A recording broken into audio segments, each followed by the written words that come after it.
All right. Hello, everybody, and welcome to the Be a Better Game Master YouTube channel. Thank you very much for joining us.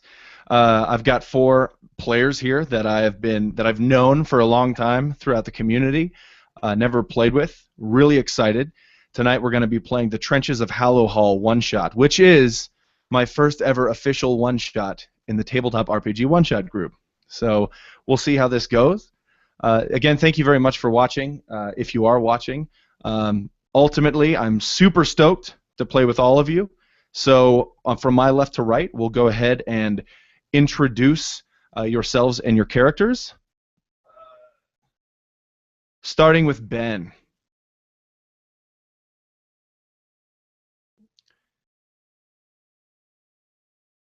I can't hear you, Ben. Can you guys hear Ben? Nope, can't hear No, I me. can't hear him. Go ahead and click the settings button and make sure your microphone is set to the correct mic. It's weird because it was just working. But I know, cursed Google. Awful Google. We'll move to Sam really quick. All right, can you guys hear me? I can hear you. Can you hear Sam, Ben? Thumbs up if you can. Awesome. Yep, cool. All right. Cool, yeah, my name is Sam. I run the YouTube channel Chalice and Chains, and I'm super excited to be playing with Barker and with this fine cast. Today I'm going to be playing Kalen Stormbow. He is a Wood Elf Ranger, and I'm using the variant Ranger from the Unearthed Arcana, so I'm excited to see how that will play out. Awesome. Yeah, very cool. I'm excited to see that variant Ranger as well. I've been thinking about that for a while. Nikki. Whoops. Hi. I'm Nikki. I'm going to be playing Venora, who is a fighter. She's also an Eldritch Knight, though she may not yet know it, so playing that will be pretty interesting and fun. And I'm one half of RP Beanie, which plans many videos but just hasn't posted any yet.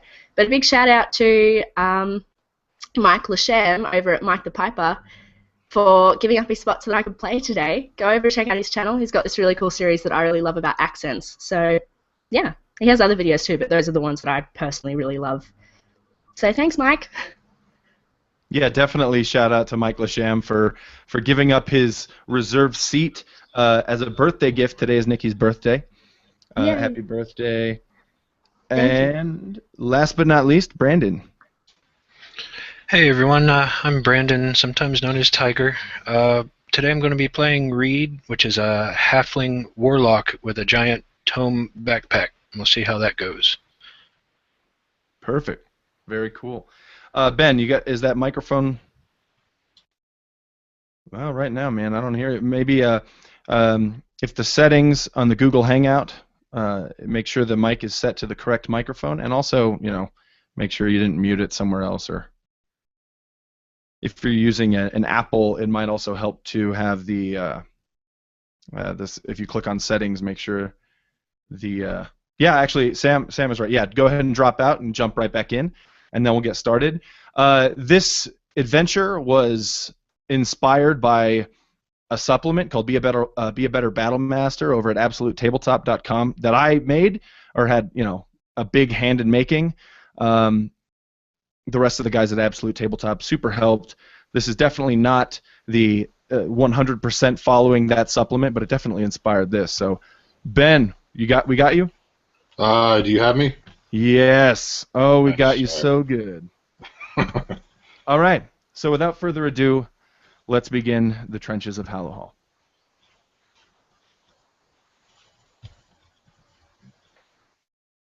An excerpt from Sir Lorik's diaries.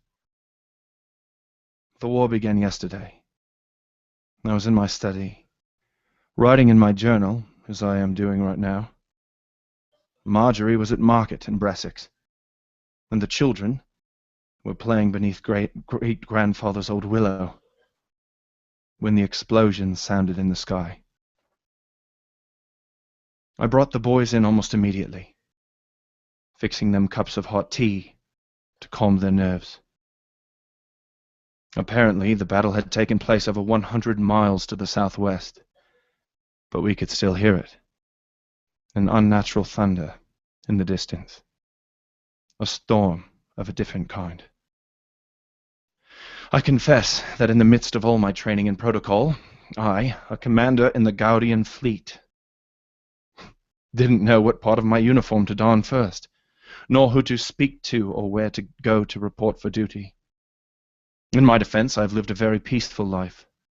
I'm approaching my 50s, and I've never seen any combat beyond the occasional pirate carrack from the north. Fortunately, the gulls came, those birds bearing messages of their own, and it was a strange pleasure being told what to do once again.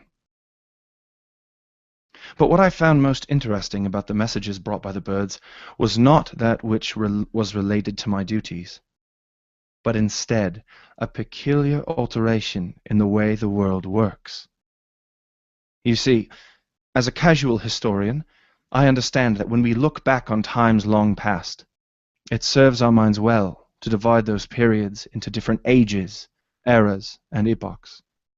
Of course, the people who actually lived during those times did not know which age they were living in, or when they passed from one age to the next.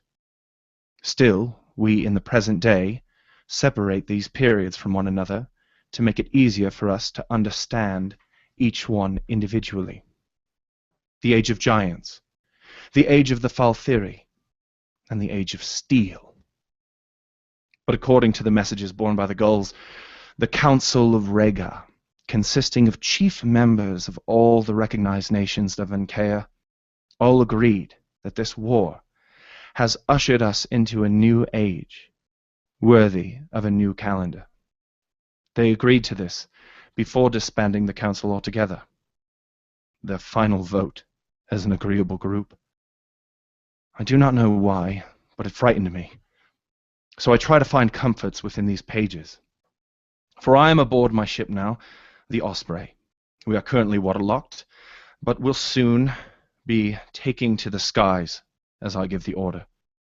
We are making way due south, toward the desert sands of Dorocus. I know not what we will find there. Those goals have yet to arrive.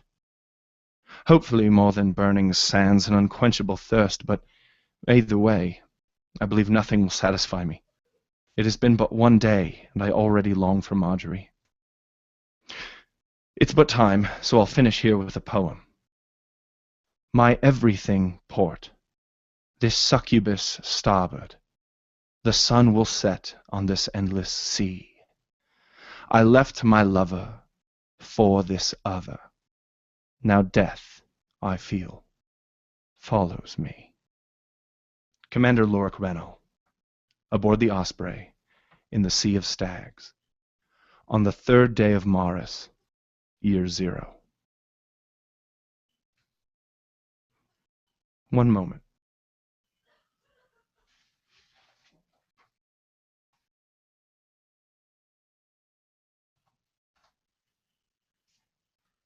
We're going to have a special player tonight playing alongside you, and I needed to send that person the link.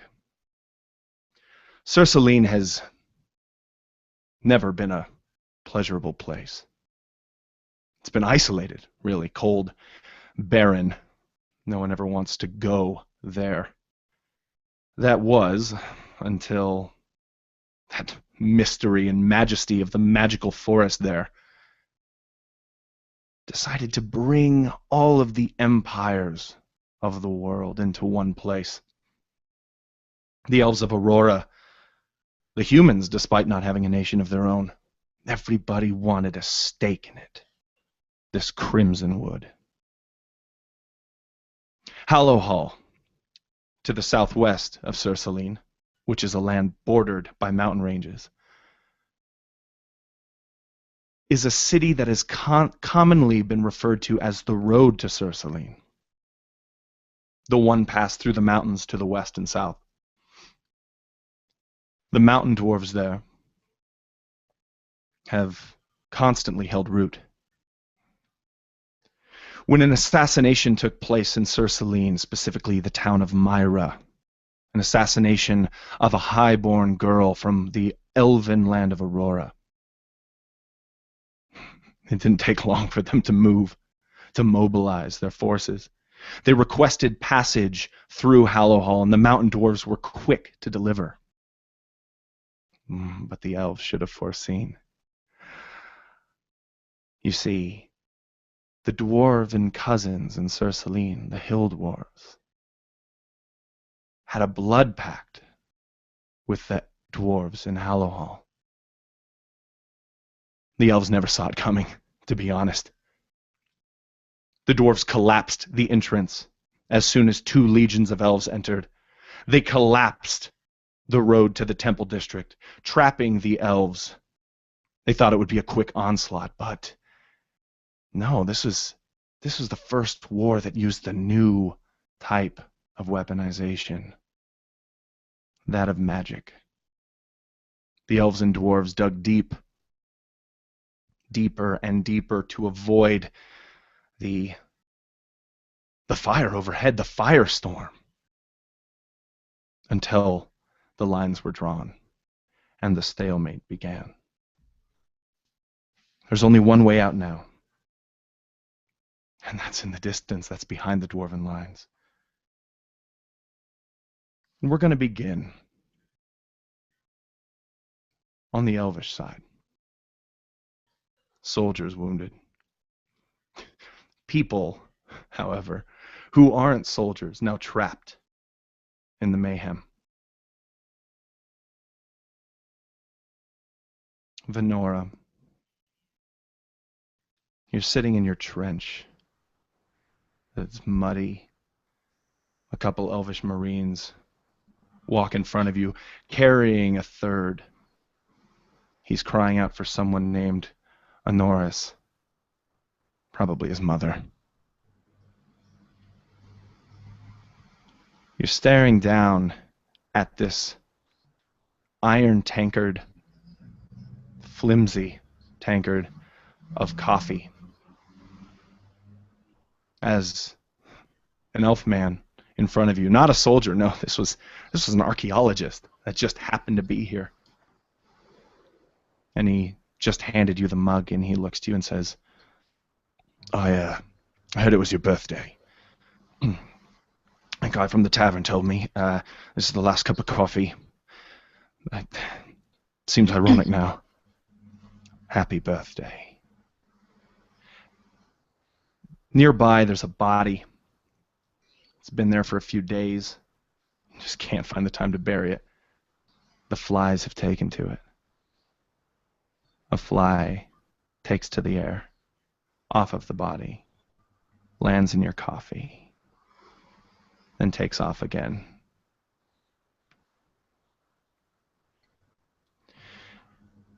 As you stare at that cup of coffee, you begin to be transported, to a place that just seems, it was right here, and it wasn't too long ago. That iron tankard of coffee turns into a beautiful goblet of wonderful wine. Wonderful because it's there and now you're here. But as you're transported back in time before the mayhem began, you're sitting in this tavern. A dwarf pulls up a stool and looks to you, and she says, "How are you taking it? Have you tried the wine?" And Venora seems a little bit startled by the dwarf suddenly sitting down in front of her. As she's contemplating the wine, she's looking at it, and she looks back up at the dwarf and she goes, "Oh, yeah, it's great. Thanks. I love elvish wine." And she takes a sip, and she tries so hard to not show that her body is just rejecting it. But she's going to stick it out, and she tries to drink it regardless. And she takes a big gulp and then forces it down and smiles as sweetly as she can. Go ahead and give me a persuasion check, please. Charisma check and persuasion if you have the proficiency.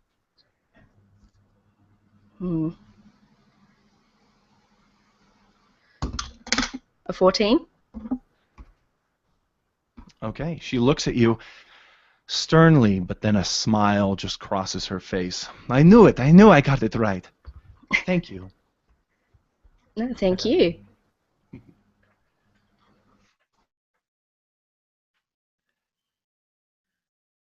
that goblet of wine, you see it darken. You see that the elves that are drunk in the corner, they sound just a million miles away, down a long tunnel, and all you can hear is the reverberations as you come back to this place, the smoke. That's what you can see.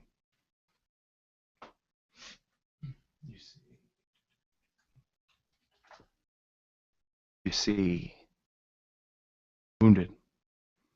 You smell the excretion, the disgust, sulfur. You smell bodies. You hear crying all around you. Some people trying to get others to snap out of it, but some people have just lost it after days and days of this battle. And you know that any minute now it's going to pick up again.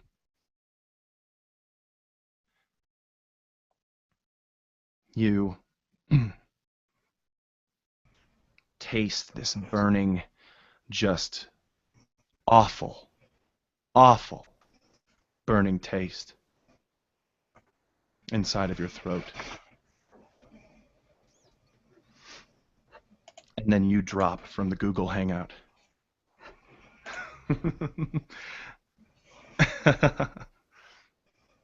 Let's make sure she's going to jump back in here.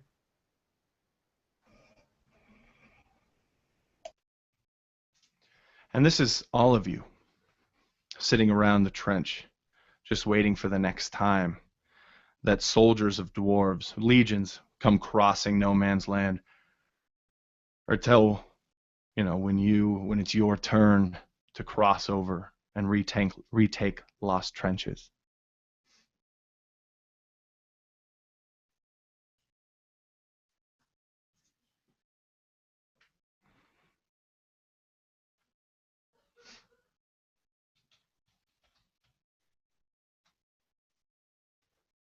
You might have found a little sleep there for a moment, just a little bit of sleep, but you come back to. You can't get any rest here, and you come back to because you hear a sound. You hear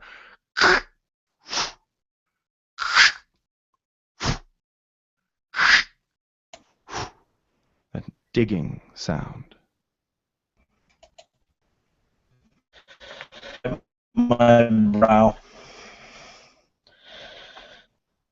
Hey, you there. It's birthday, isn't it? Happy birthday. Ronick. Here, somebody come and grab this shovel. My name's Argoris. Thank you. It's nice to meet you. Well, go on, take the shovel. She See, stumbled now and I'm sort of. in charge. Hey, Tim, you sound a little robot-y. I don't know, Tim, you sound a little bit Megatronic. Let me try something real quick here. It's just in and out. We've been. How's that? Check, check. Sounds good. We've just been having so much good luck with the Provokers and the Sur Salin games that, it's about time that we have some issues. And there are 3 Nikki Browns in this chat right now. Wow. You can never have enough Nickies. That's what I say. So How do which I... one of you's gonna... Oh, look, my tag's back. So he, Argoris, holds out the shovel, expecting you to take it. And she sort of limply, almost shaking, grabs it, but then takes a deep breath and puffs out her chest and tries to look a lot braver than she actually is. The ground's tough here. Elves. I'm in charge now, and I have a plan. No one listened to me, and that's why they're dead. Even though the dwarves have us surrounded, I know that we can dig our way out. I know the exact spot where it's weakest. You lot are going to come with me, and we're going to get through. Because I am sick of this. I'm sick of these murderous dwarves. These pigs will pay. On the blood of Lady Erin, and on the blood of my fallen brethren. And you see him begin to ascend a ladder, and you can see that he's just so enraged. I will lead you, and we will have victory. And he stands tall above the trench and says, Aurora will rise. And you feel a mist as you're covered. And Argyris, his body, falls slowly from the ladder. And as it hits the ground, you realize that something has taken his head off. And almost immediately you see two more of these white-hot bolts over the trenches. Argyris is dead.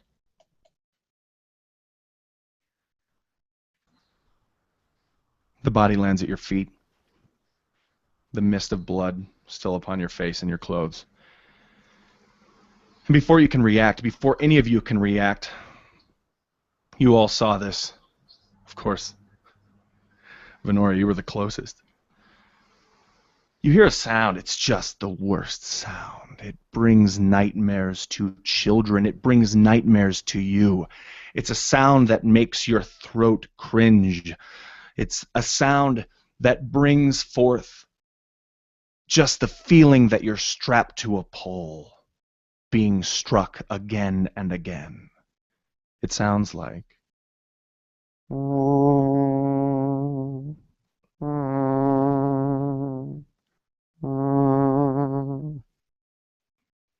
And you hear them. They are coming. What do you do to prepare for the dwarven onslaught coming your way? We'll start with. We'll go ahead and start with Kalen. So this whole time, Kalen has been sitting in the trench, and I almost imagine it like the camera would sort of pan over, and over all of this carnage, over the smoke and the death, and just this.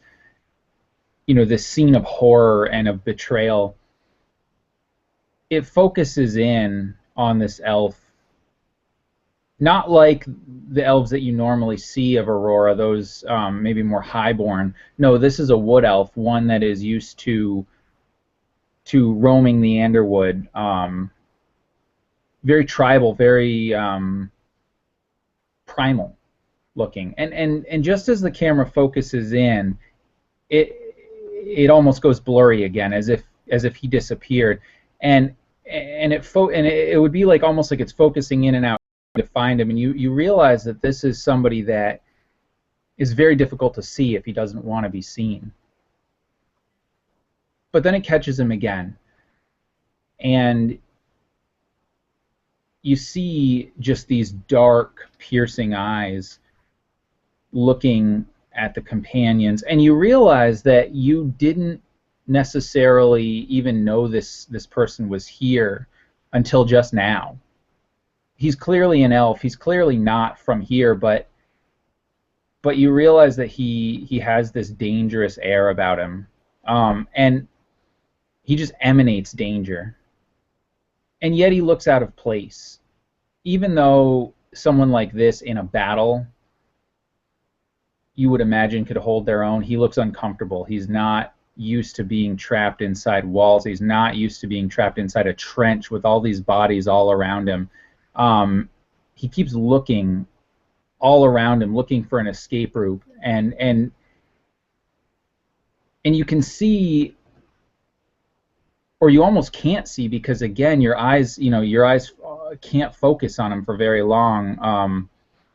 He kind of pops his head up just a little bit over the trench, just enough so that he can see, and a couple of those bolts just go flying past his head, and he ducks back down, and he reaches into his bag and just pulls out this flask and just takes a quick sip, thinking back what brought him here in the first place. And it kind of flashes to this scene where he was out in the Underwood, in the majestic woodland with the vibrant red canopy, feeling something that he had not been used to, this tingle in the air. Something was different about the wood that he knew, but he had been summoned here in the middle of the night to this campfire to meet with this elvish woman, a woman he didn't know, a woman that he only knew by the name of M. But he knew that she was a member of this faction known as the Scarlet Thorns, this bodyguard faction, and that she had called him here for murder. She had called him here because he was one person that the elves of Aurora knew if you needed a job taken care of, Kalen was the one to do it. And he meets with her, and he thinks on the conversation that he had and how she tells him that she needs this man killed. She needs somebody murdered, and she'll pay him well for it. She seems very emotional about it. It's almost like she regrets it. It's something she doesn't want to do, and she doesn't elaborate. And Kalen doesn't ask because it's a mission. He'll do what he needs to do to get it done.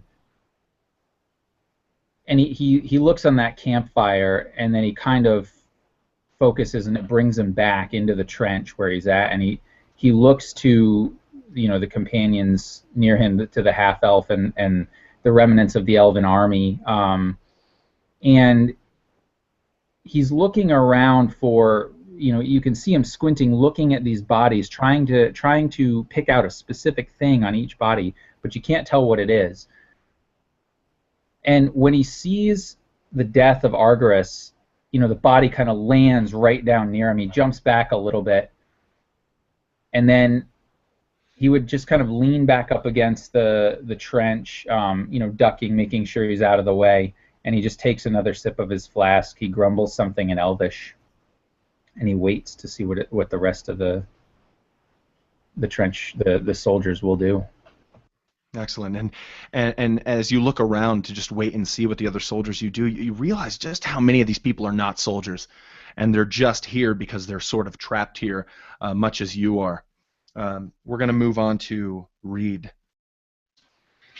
Reed is hunkered down in one of the trenches with his cloak and hood pulled up over him. But as he sees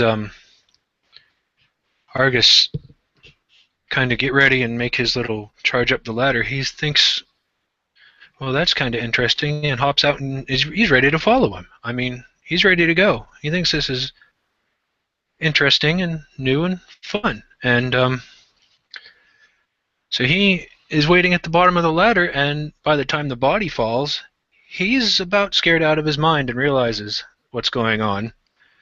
Turns to run back to the trench, and hits something, turns around, and it's Kalen.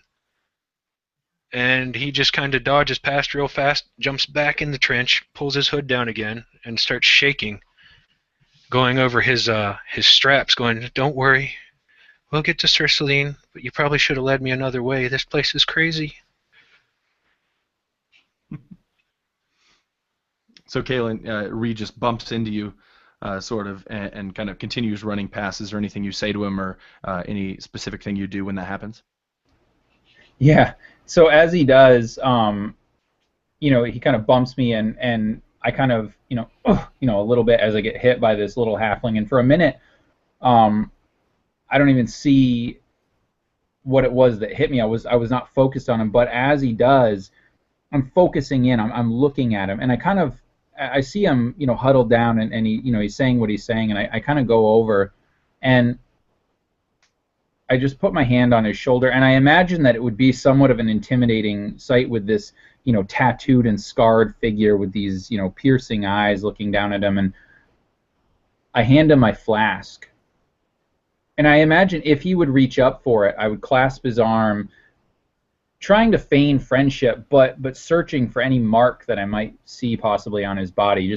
And he can tell that I'm scanning him, looking, for something specific.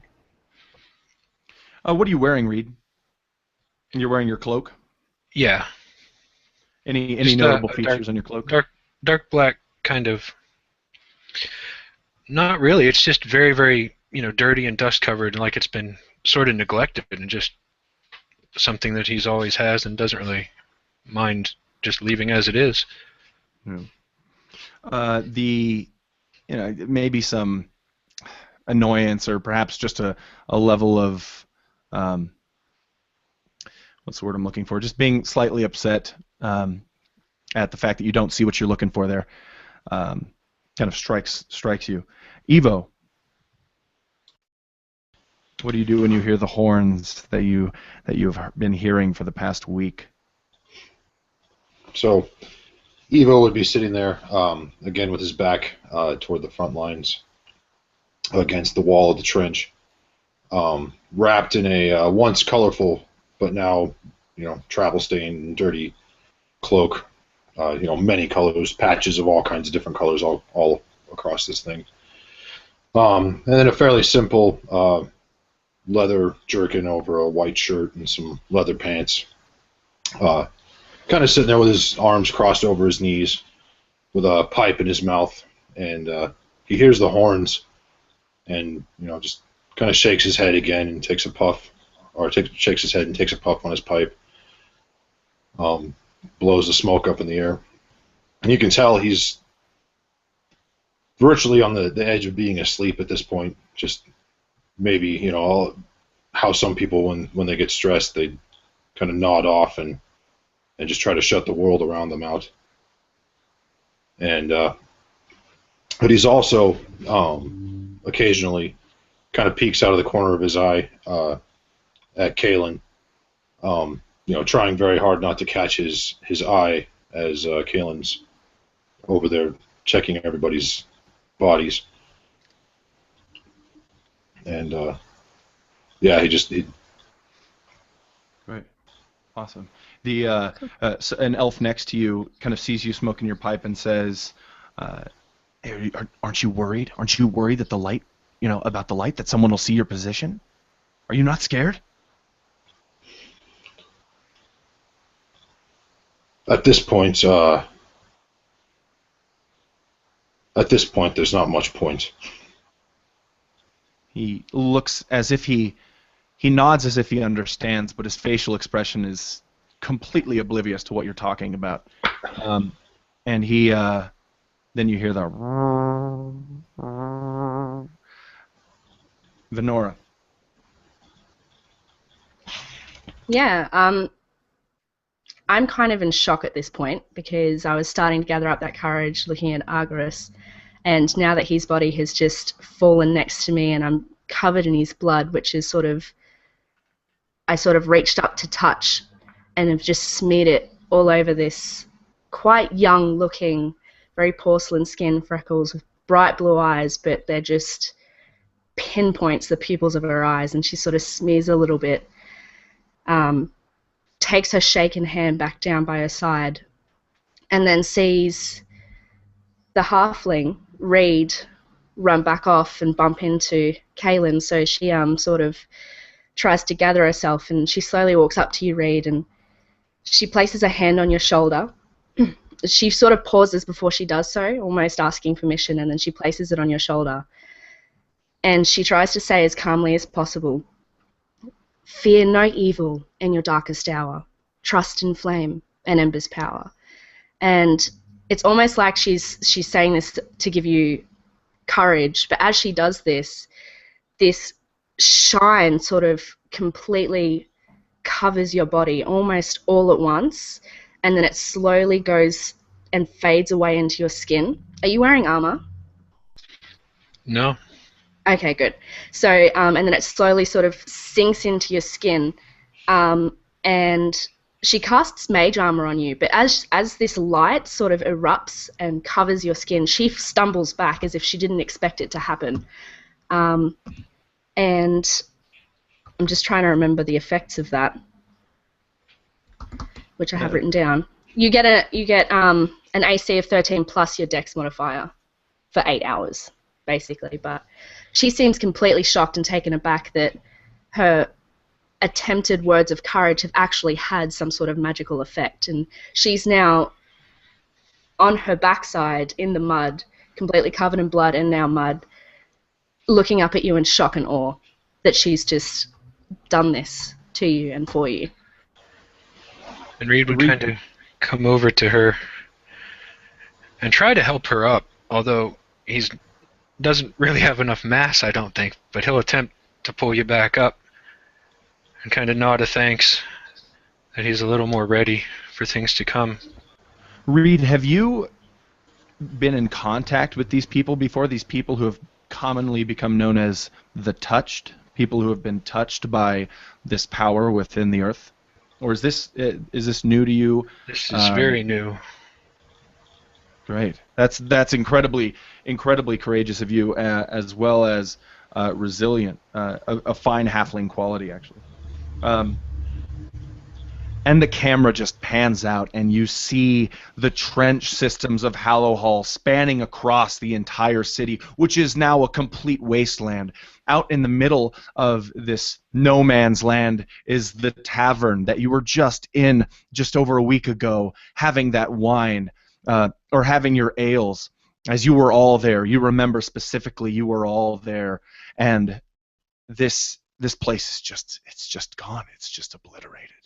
And you see through that overhead lens just dwarves bearing axes and spears, just screaming across the field, doing everything they can to keep their morale up, as the two who are known to have been touched, is what they're called, in your trench system, fire everything they know how, oftentimes not even knowing what their capabilities are or what's going to happen, but you see the occasional fireball, you see a bolt of lightning just stream across this no man's land, and then quiet except for the screaming footsteps of the dwarves.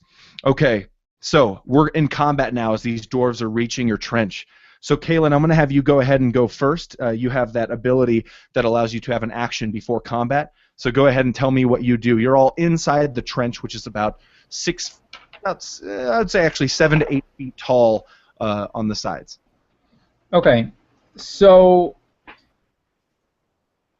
at the sight of this half-elf woman approaching the halfling, I kind of, again, as I had been doing the whole time, almost oblivious to the danger around me or the potential danger around me, I start scanning her, looking for something in particular. And when she casts her spell, I've seen magic before. I've seen it both here in Hallowhall as well as out in the Underwood, although it's so rare that it comes as a surprise. And I actually back up, startled a little bit. And as I do so, I attempt to kind of, between the smoke and the trench wall and, the bodies and whatever, to sort of obfuscate myself. And so what I'll do, if it's all right, is I'll make a stealth roll to see if I can hide, drawing my longbow. Very cool. Yeah, definitely. All right. And so I got a 19 on stealth. Excellent. The only light in this entire city currently is this ominous blue light that just covers the walls and the ceiling like a magical shimmer. But you even hide from that into the darkness of the trench. So next we'll go to Reed.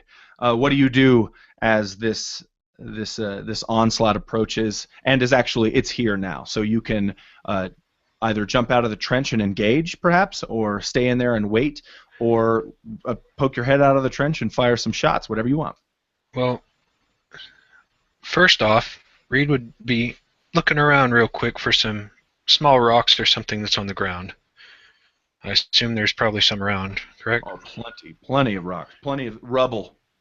He grabs a few in his hand and his fist and puts his hand on his strap, and you just see a little bit of purple light between his fingers, and maybe a little bit of purple mist come out. And he sees it, and he looks kind of confused about the whole thing, but then he kind of tucks them in a pocket and looks up at these. And is there? You said this was a really tall trench. Is there a ladder, or can you just peek up, or? There are a couple. There's only one ladder where Argyris was, but there's a few places where the dirt has been piled up, where people like halflings or dwarves can not dwarves, but the shorter folk. I don't want to be insulting to your kind, Reed. Can stand up on top of a ledge and kind of see over the trench if they dare to. All right, I would certainly try to peek up and see what I could see. Okay, great. You see these dwarves coming. They're, maybe 20 feet away from you, and just screaming wildly. You actually see the face of one of them, and it looks a little too human for your taste. It's not the monster that's been attacking you. You actually might even see some tear stains coming down his face. Well, they're just little rocks, and he'll reach around and pull one of the rocks out and throw it at this guy as hard as he can. Great. All right, go ahead and roll your attack. 10. You actually see the stone of rubble collide. It's strange. It has a red paint on it. Collide with the dwarf, but bounce off of him, and you hear just a kind of clink as it does so, falling to the ground and rolling away. He's still moving towards you. You specifically, Reed. He would kind of be, oh crap, and duck back down as far as he could into the trench. Excellent. Evo. They're getting closer. So what Evo would do is he would tap his pipe out almost casually, and tuck it into his breast underneath his leather jacket there, and rise to his feet as the dwarves approach and grab a cane that he's been using to make his way around, as he kind of limps. He's an older guy. He's got kind of long mustaches and a little bit of a beard, and a long white hair pulled back in a ponytail.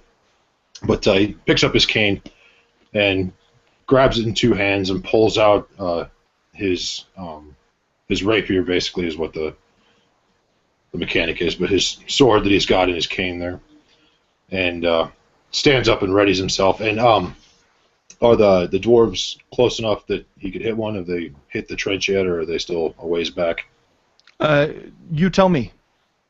I would say they're probably still a ways back. You said they were 20 feet, and he would be doing this as Reed was getting up there to throw the rocks at the onslaught there.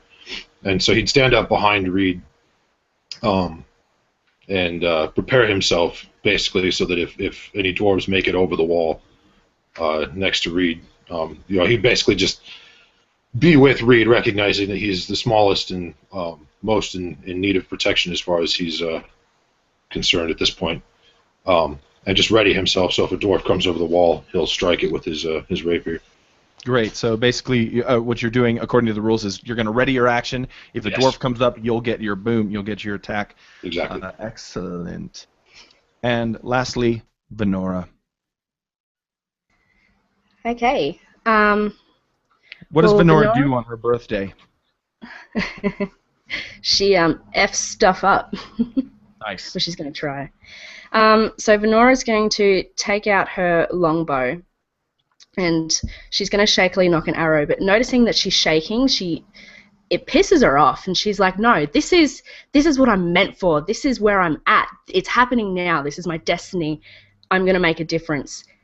Let's do this." And she sort of psychs herself up, and looking over the trench, she's just screaming, and she's drawing her arrow back, and then she's just going to shoot at the closest one.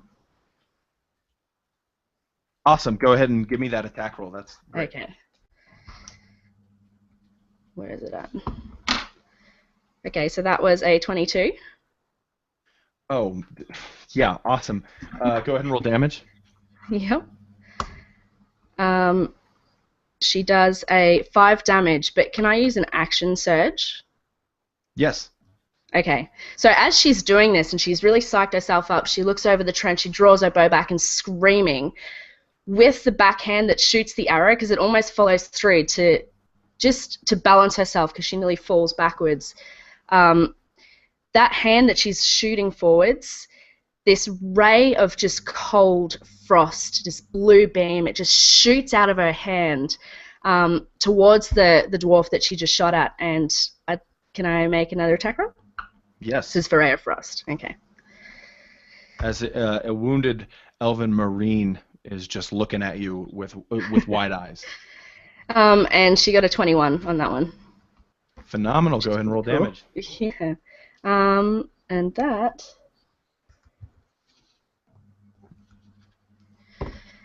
So she does 7 cold damage, and they're slowed. Their speed is reduced by 10 until the start of my next turn. But she's just sort of stopped screaming now, and she's just watched this almost in slow motion, this beam of frost just come out of her hand and hit this thing. And she just stumbles back, and she's got her back against the trench now, and she's just heavy breathing, thinking, what is happening? Is this a dream? Is this a nightmare? And she's just lost. She's completely lost. But she again goes to grab another arrow to knock it. Great. Well, and she looks over at all her comrades, just completely confused. Perfect. That's great. The dwarf that you hit is actually, I mean, he looks like an older dwarf, for dwarves even, and the end of his beard is grayed, just peppered with gray. Describe to me how he dies. Awesome. Okay, so she shoots this arrow. Awesome. I just killed somebody's grandfather. Awesome. Well, he's going to kill me. It's my birthday, damn it. Go ahead. Got a whole life to live. So she knocks this arrow screaming in slow motion, I imagine it, and it just shoots.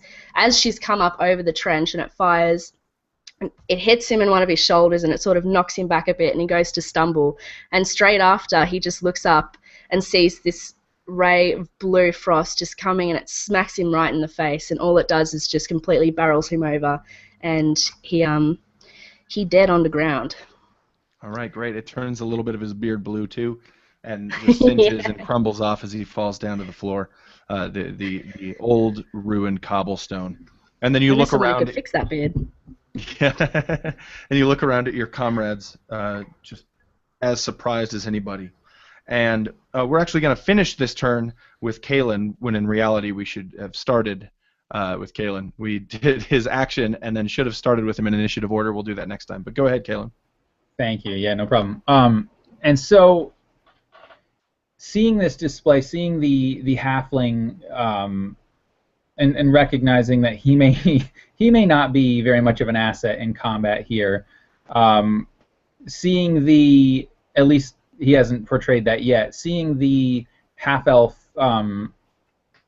slinging her spells and actually dealing damage here, and then the man with the cane, the one who he hasn't quite seen yet. Kalen looks up and almost without thought just draws his bow and fires as a dwarf attempts to kind of breach the trench and come over.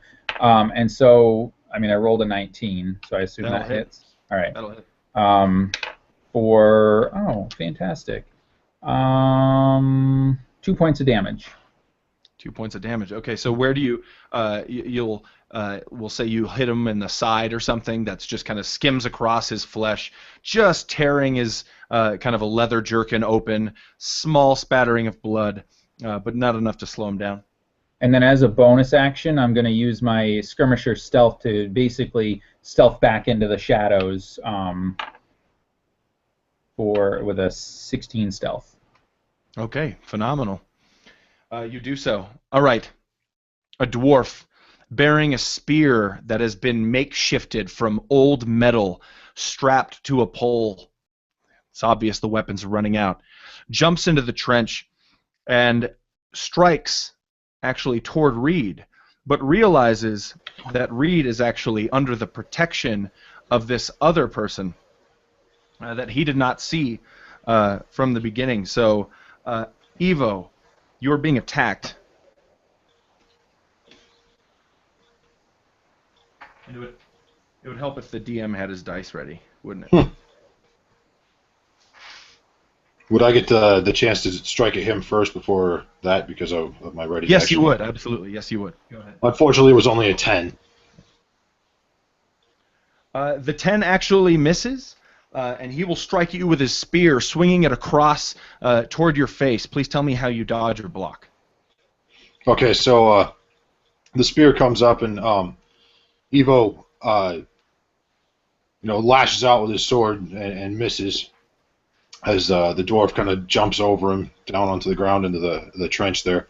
But then the dwarf, as he stabs toward Evo, Evo would knock it aside with the scabbard of his cane sword there, and just kind of flick the blade away from his face, almost with like a look of contempt in his eyes.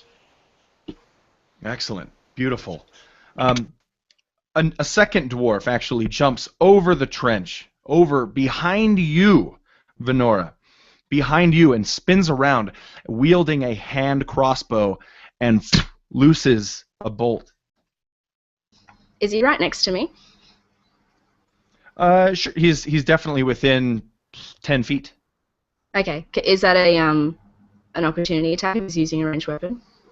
I would If say it's 10 feet, that's I would say that because he's not in melee combat with you. okay. But you know what? Go ahead, because it's a dwarf and he jumped over you. So go ahead and take your opportunity attack. You get to use a basic attack. Yeah. No, I don't. I go to reflexively hit him, but I just sort of like flail my arms in his face like this. I didn't fail, but I did very badly. Flail your arms in his face.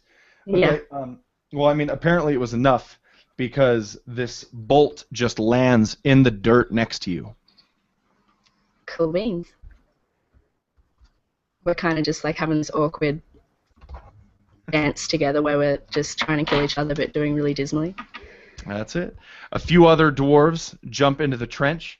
Now, down the line of trenches, you can see that this is happening everywhere, and that elves are and people, of all races are just, defending themselves from these attacks.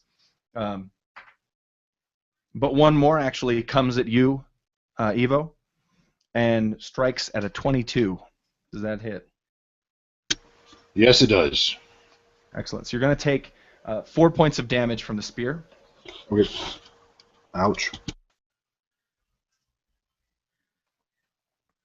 And you're kind of face to face with these two dwarves. So go ahead. We're going to go back to Kaylin, who is now first in initiative order. Awesome. Okay. And so at this point, Kalen realizes that his stealth isn't going to help him that much, but you see him kind of use it to his advantage, and if there is the guy that he attempted to attack before, who I believe is still alive, taking the glancing blow, he's going to fire another arrow at him. And now, because I am hidden, do I get advantage on that attack or no? Yes. He doesn't know you're there. Okay, well, yeah, I rolled a 19 on one, 18 on the other. Nice. So, cool. So I will, this time he takes 5 points of damage. Excellent. You struck true. Actually, it looks to be a wound that, if it doesn't kill him here, will kill him later. He's still standing, but he's definitely lets out a cry as blood begins to seep down his leather. Okay, and then as that happens, I emerge from the shadows, and you can see this and almost hear this muttering, and just for a second, my visage almost changes. It looks very, very feline, very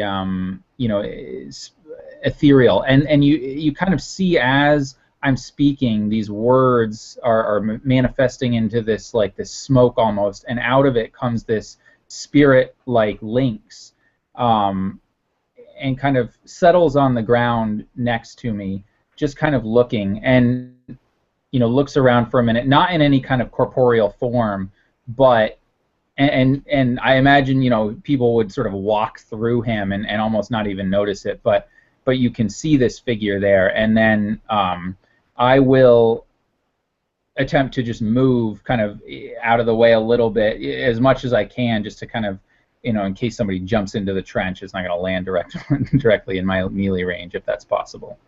Oh, great. Yeah, definitely. There's actually, you know, it's not just a trench of parallel walls. There are little openings and kind of little amphitheaters where people sit to eat their breakfast and to sometimes die. So there are plenty of little crevices in the wall for you to kind of retreat into, or to kind of be inside so as to keep people from jumping close to you. Reed, you've had the protection of Evo, the phenomenal protection, and he's actually bled for it. What do you do? Oh, so there's 2 of them with us now that are jumped down in. Yes, perhaps more coming. Right. We don't know. I'd actually pat him on the shoulder and give him a thanks for the protection, but then I would try to sneak off into one of those little alcoves you were talking about. Just kind of peeking out, and hand on his straps again, he says, "Oh, you need to give me something more than little rocks." And he peeks out and sticks his hand out and just closes his eyes, and some frost appears on his hand and then streams out towards one of them. Excellent. So that's going to be a save on his part. Constitution save. Okay, go ahead and give me the DC, and I'll make that. It's a DC 13. That was a natural 20. Sorry, man. So tell me what it looks like. I would say it comes out in a beam, but he doesn't really know what he's doing, so it just kind of flails off in some direction and just disappears into some other portion of this area, and he looks really worried and backs up into the little alcove as much as he can. You back up into the alcove, and there's an elf there that is giving you a wide-eyed expression, just surprised, and then you realize that elf has been dead for 2 weeks. Evo,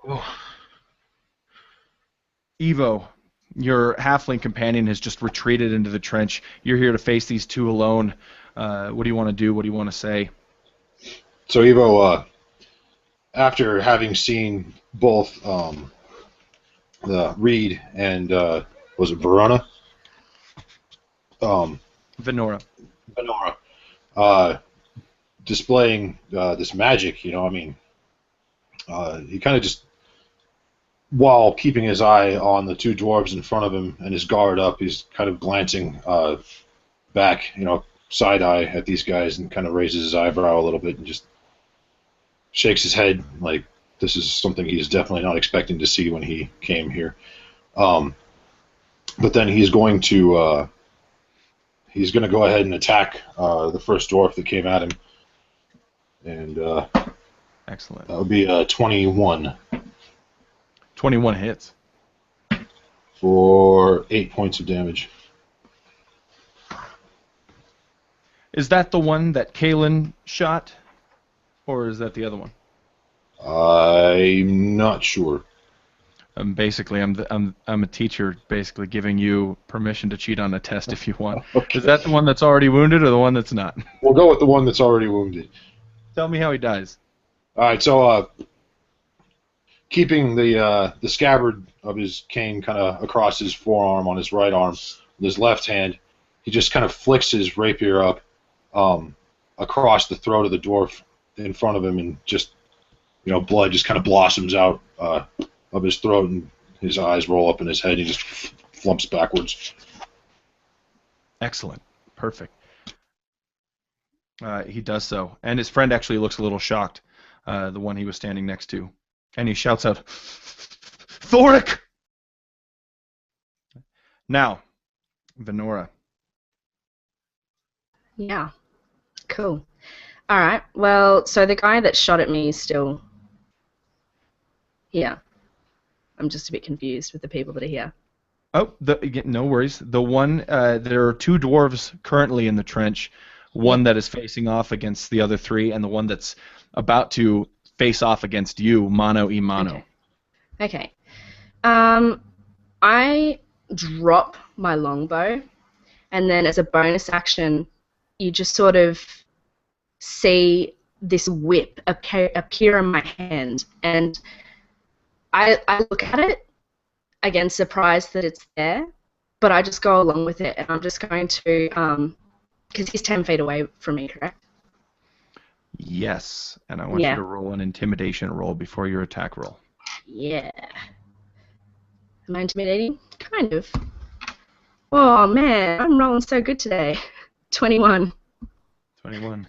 As soon as that whip appears, no matter how surprised you look or how much it looks like you're improvising, this dwarf just kind of drops his crossbow and falls to his knee. Wow. Okay.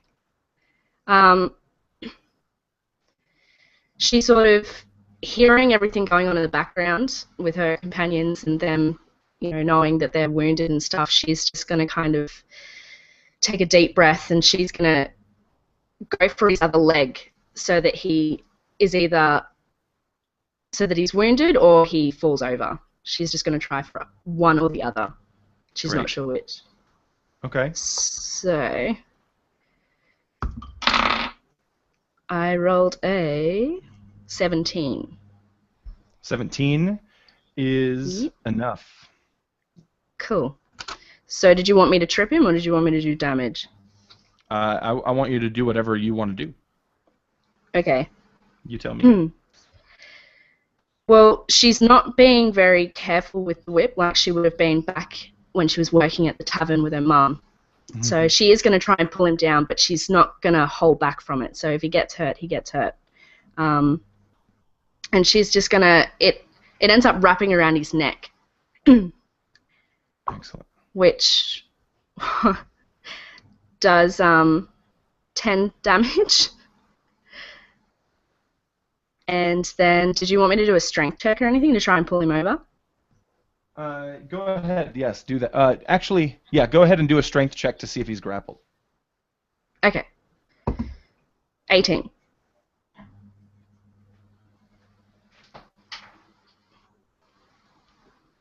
Success. You have him basically tied up. Awesome. Probably the only mistake you made was turning your back on the battlefield, because right as you tie this person up, another dwarf peers her head over the edge of the trench, holding a crossbow, and she fires it at your back. Ouch. In that, 20, not a natural. Yeah. Great. You're hit for 5 points of damage as you feel this crossbow bolt just penetrate through your armor. I believe you're wearing armor? Yeah, leather armor. Your leather armor sticking in your lower back. Ouch. She definitely got a scream and sort of wince and move with it, but she's not gonna give up. She's feeling the fury right now. She's angry. So. Excellent. Perfect. Basically, there are now 3 dwarves in your end of the trench. One is kind of detained here underneath Venora's whip. One is outside of the trench with a crossbow, and the other is currently facing off against Evo after you just killed his friend. And he's going to do all he knows how to, and he'll shout and say, "For Hallowhall!" And he will strike at you. And he'll miss. I tighten my grip on the whip. Excellent, perfect. Evo, describe to me how he misses. I would imagine this dwarf is probably not particularly adept at using this weapon. This is the guy with the makeshift spear, right? Yes. Yeah, and so he's kind of making these half-hearted jabs at Evo, and Evo just sort of twists his body out of the way. He might wince a little bit as he changes the weight distribution on his hips as he turns his body to the side, and the the spear just kind of jabs through the air where he was standing a second ago, and he would, yeah, that would be it. Excellent, no worries. Actually, we'll say the top of the spear just snaps off. Completely makeshift, falls to the floor as just this iron improvised dagger. Now, I want you all to roll a dexterity saving throw.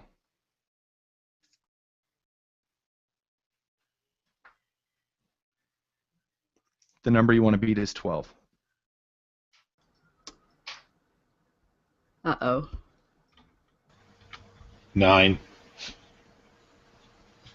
Great.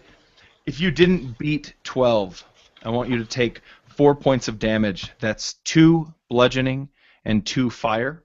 And let me know in the chat if you are taking that damage. As this artillery, fired off by dwarven touched, has just struck the trench and created just massive explosions, opening up just different, knocking chasms in the sides. So great, that is, well, not great. Evo and Venora, you both take 4 points of damage as this happens. You see large purple bolts fly up into the sky. You begin to wonder what the dwarves have access to. This newfound magic that has just really appeared in this city over the past 2 weeks. And it just opens up in the sky, and these purple lights turn into a large cloud, and almost immediately just pouring rain is drenched down upon you. And in just a matter of seconds, all of the ground becomes difficult terrain for everybody.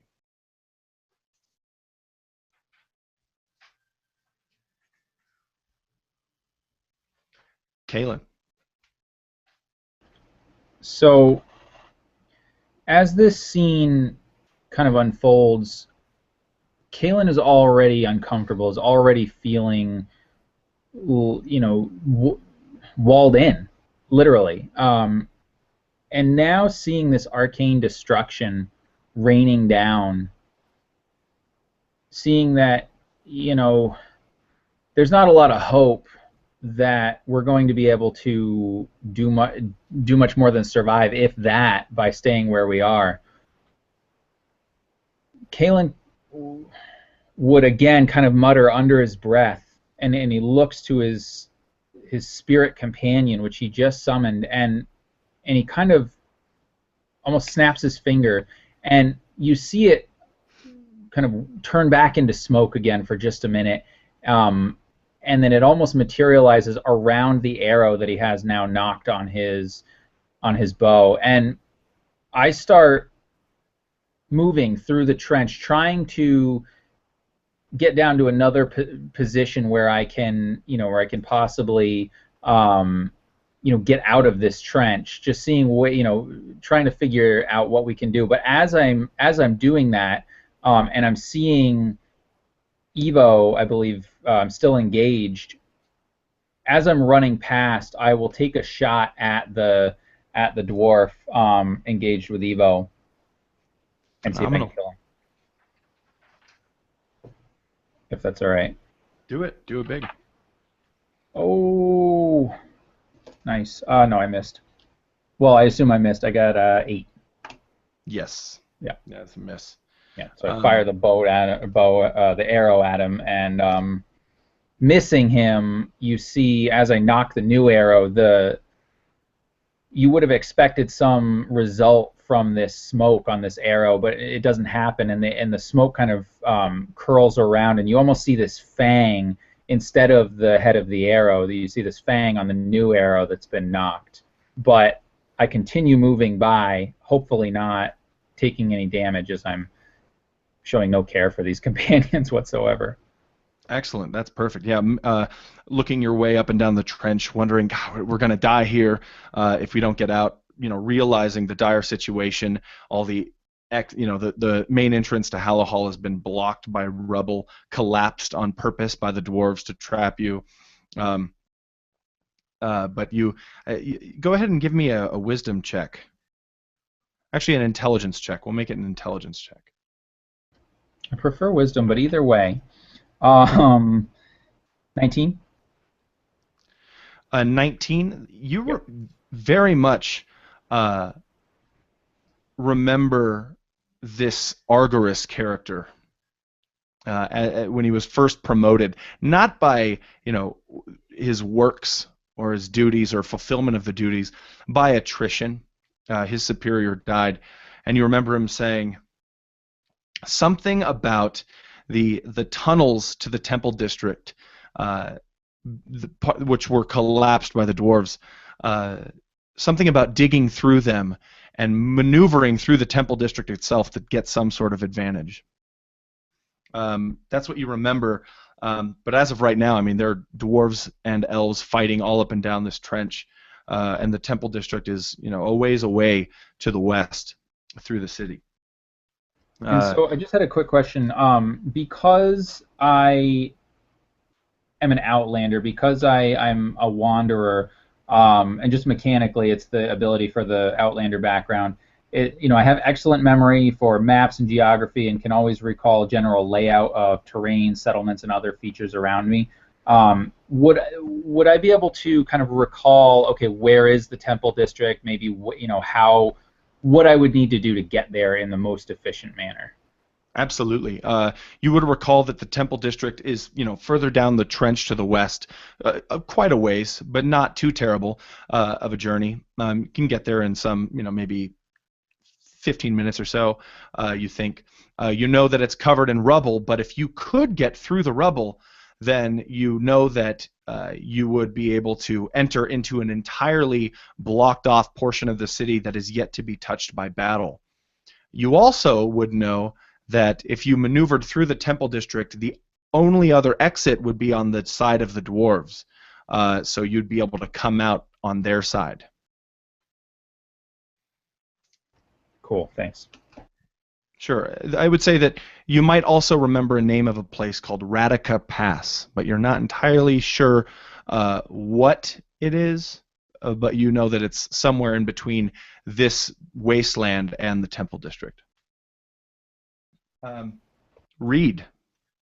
You back up against the elvish dead body. You're looking at the combat happening. You see this one dwarf has just lost the head of his spear. What do you do? Look down at the body and say, well, at least I'm not the worst person in this trench. And go to peek out again, and do I see Kaelin kind of taking off? It depends. Kaelin was being stealthy before, so I'll leave it up to Kaelin. Yeah, you would definitely see him. At this point, he's not making any attempt to be stealthy. One, because the trench is starting to fill with water, and two, because he's literally just trying to get out of there as fast as he can, at least in this immediate area. Then he would hear in his mind, where are you going? Don't we need to stick together? And at that, Kaelin would stop, but he wouldn't exactly stop. What would happen is it would almost be as if he was sort of jerked to the side, and what happens is he kind of, as he's startled by this, voice in his head, not knowing what's going on here, he actually kind of smashes by accident into one of the elven soldiers or whoever happens to be down here, kind of knocking him down and creating this big splash, and that knocks him off balance just enough that he kind of spins and kind of bounces off the wall, and it goes to one knee, and then dropping his bow for just a minute, and it would break his concentration. And you might notice that at that moment, that smoke that was surrounding the arrow has dissipated now, and Kaelin just kind of grabs his head, and he's like, "What the?" But he is relentless when it comes to his focus and to, finish his mission. And so he, for a minute, kind of shakes it off, and then he grabs his bow, and he doesn't continue to move, but at this point he would definitely try to be stealthy. So on my next, actually, I guess if I can, as a bonus action, I'll do that. I don't know if Barker will allow that. Go ahead and roll a d20. Oh yes, a natural 1. Perfect. That's Mhm. that's phenomenal. Yeah. Yeah. Instead of people not seeing you, specifically an elf sees you, and he's grappling this dwarf behind him, and he says, "Please, a little help here," and trying to just maintain control over this dwarf. But in the meantime, Reed, you spoke to Kalen through his mind. Is that going to be your whole action, or is that what sort of spell is that? That's just the patron. I think it's just a free action. Perfect. That's fine by me. But Reed would definitely try to take off after him, at least for the last place he saw him. Now it looks like he's a little bit harder to see. But as he goes by, he would pull out one of the other little rocks he had, and sees Evo with this other combatant up next to him, and just throw one in that direction while he's taking off. Excellent. As a kind of return help. Okay, great, phenomenal. So you're going to throw a rock at this dwarf? Right. Go ahead. Give me that fastball, baby. 20. Not natural. Oh, all right, 20. Go ahead and roll damage. Prepare for rocks. It's 5 damage, bludgeoning. 5. I'm going to say... Evo, you just see this piece of stone just fly through the air and smash into this dwarf's head. He didn't see it coming at all, and he's just lights out. He looks like he's just been knocked unconscious. And Venora. Reed just does a little, got one, and keeps going. Got one. And then you're going to chase after Kalen? Yeah. Perfect. Venora. Yeah, okay. Well, she's just been shot in the back right after grappling this dwarf in front of her. And then straight after that, all that fire damage and bludgeoning damage you said? Mm-hmm. The dex thing that I failed. Yep. So she's feeling pain that she's never experienced before, and she's sort of very quickly thinking, I can't believe I wanted this. But she's getting angrier with herself because it's like, you can do this, what are you doing? And she's just thinking, everything's going on all at once. She's seeing her companions not running away, but she's just like, where are you going? Like, what are you doing? And she's just so angry with everything going on. She tears up a little bit, but as she does that, she just kind of yanks on the whip and then just yells. And doing that, just all of this fire erupts from her in a 15-foot cone, and it sort of envelops her and anything and anyone within that 15-foot cone. And that's going to be a dex save. Great. I think they were the 2 dwarves. They are 2 dwarves, but they are opposite on both sides of you. So which one are you going to aim at? The one on the... I think I get any... It's just because it's a cone, I get any creatures within the 15-foot cone. It's called Burning Hands. I'm flavoring it a little bit differently, but... Is the cone not omnidirectional, Sam? Pretty sure reading... I believe a cone is literally just that. It's just basically like it fires out in an arc.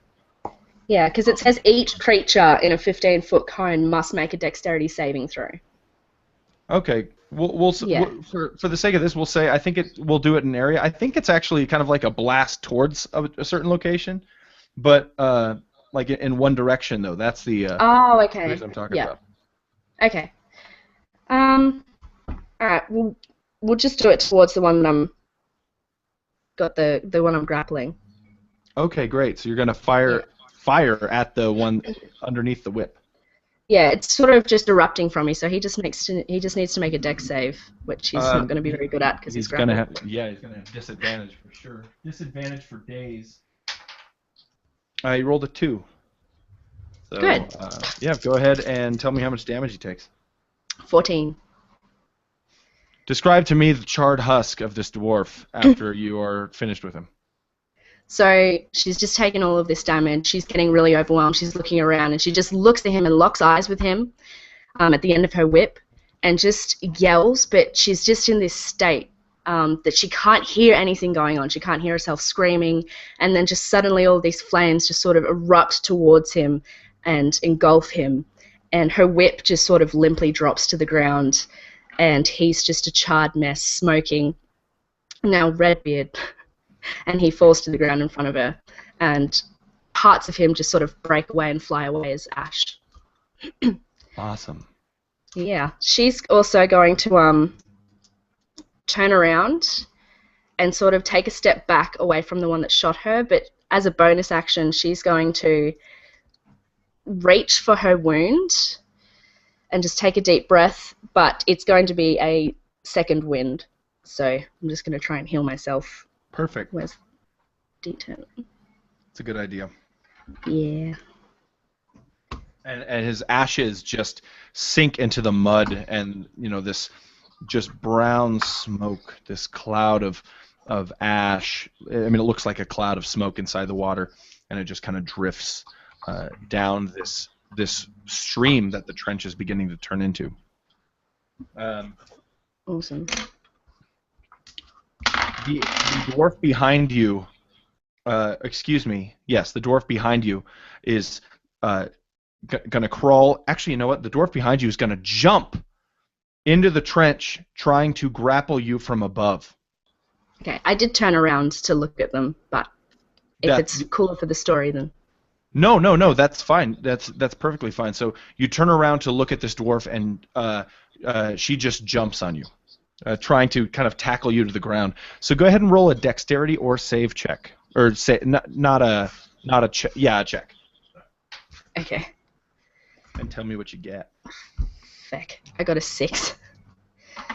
Okay, so with her 13, she will tackle you to the ground as you kind of fall. Your back, you hear just a sploosh of water fly up as she is now on top of you. She's gonna be kind of in control for this time being.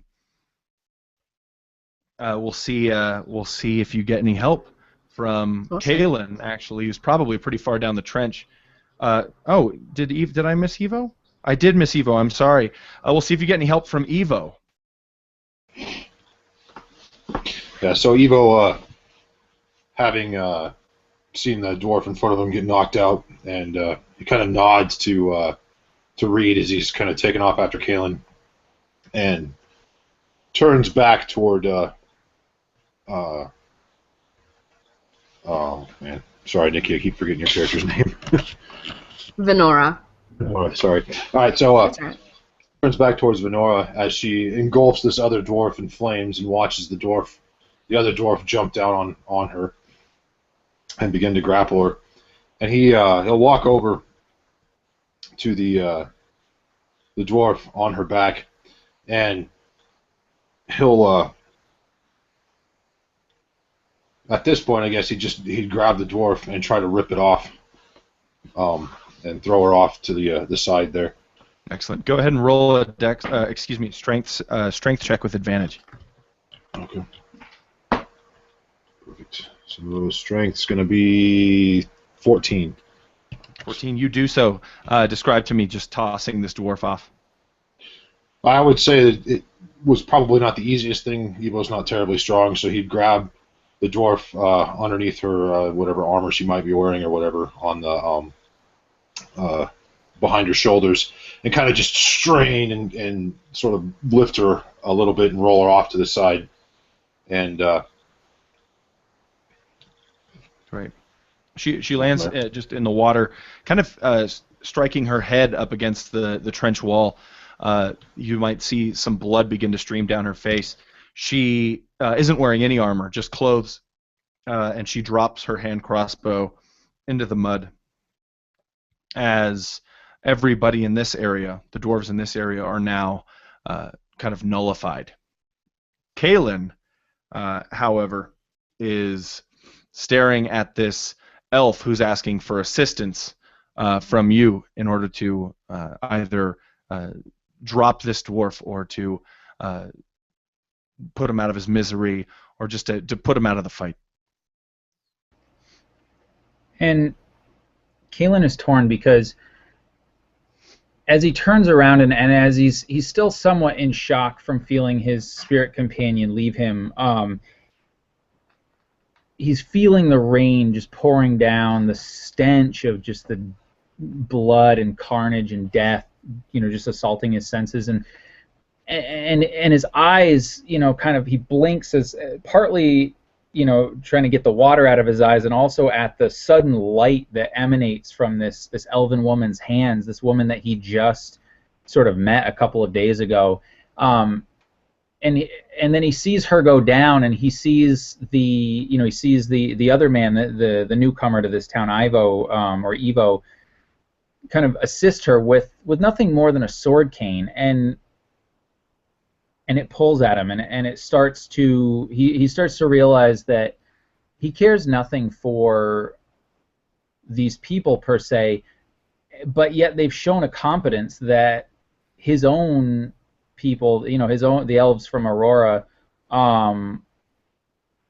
maybe aren't showing. And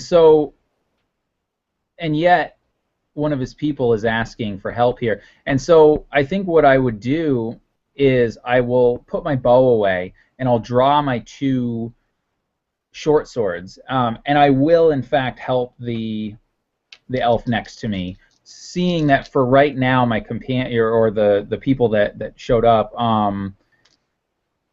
are okay, that they're not in any immediate danger.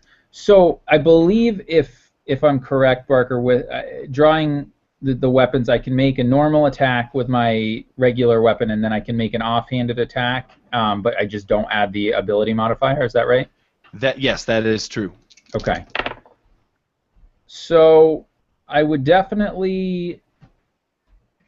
So I rolled, let's see, all right, 4 on the first one, so that misses. I would roll, I guess, a straight 13 on the second attack. Would that hit? Being that he's grappled and all that. Yes, it would, actually. Okay. So, all right. So I deal him 3 points of damage as I kind of go in and just sink my blade right into his back, hoping that it'll kill him. But, and I imagine as I do so, I almost have to grab onto him because my feet kind of skid in the mud a little bit. Mm-hmm. And so, I've got one, hand with the blade plunged into him, the other hand's almost holding on to him not to fall over.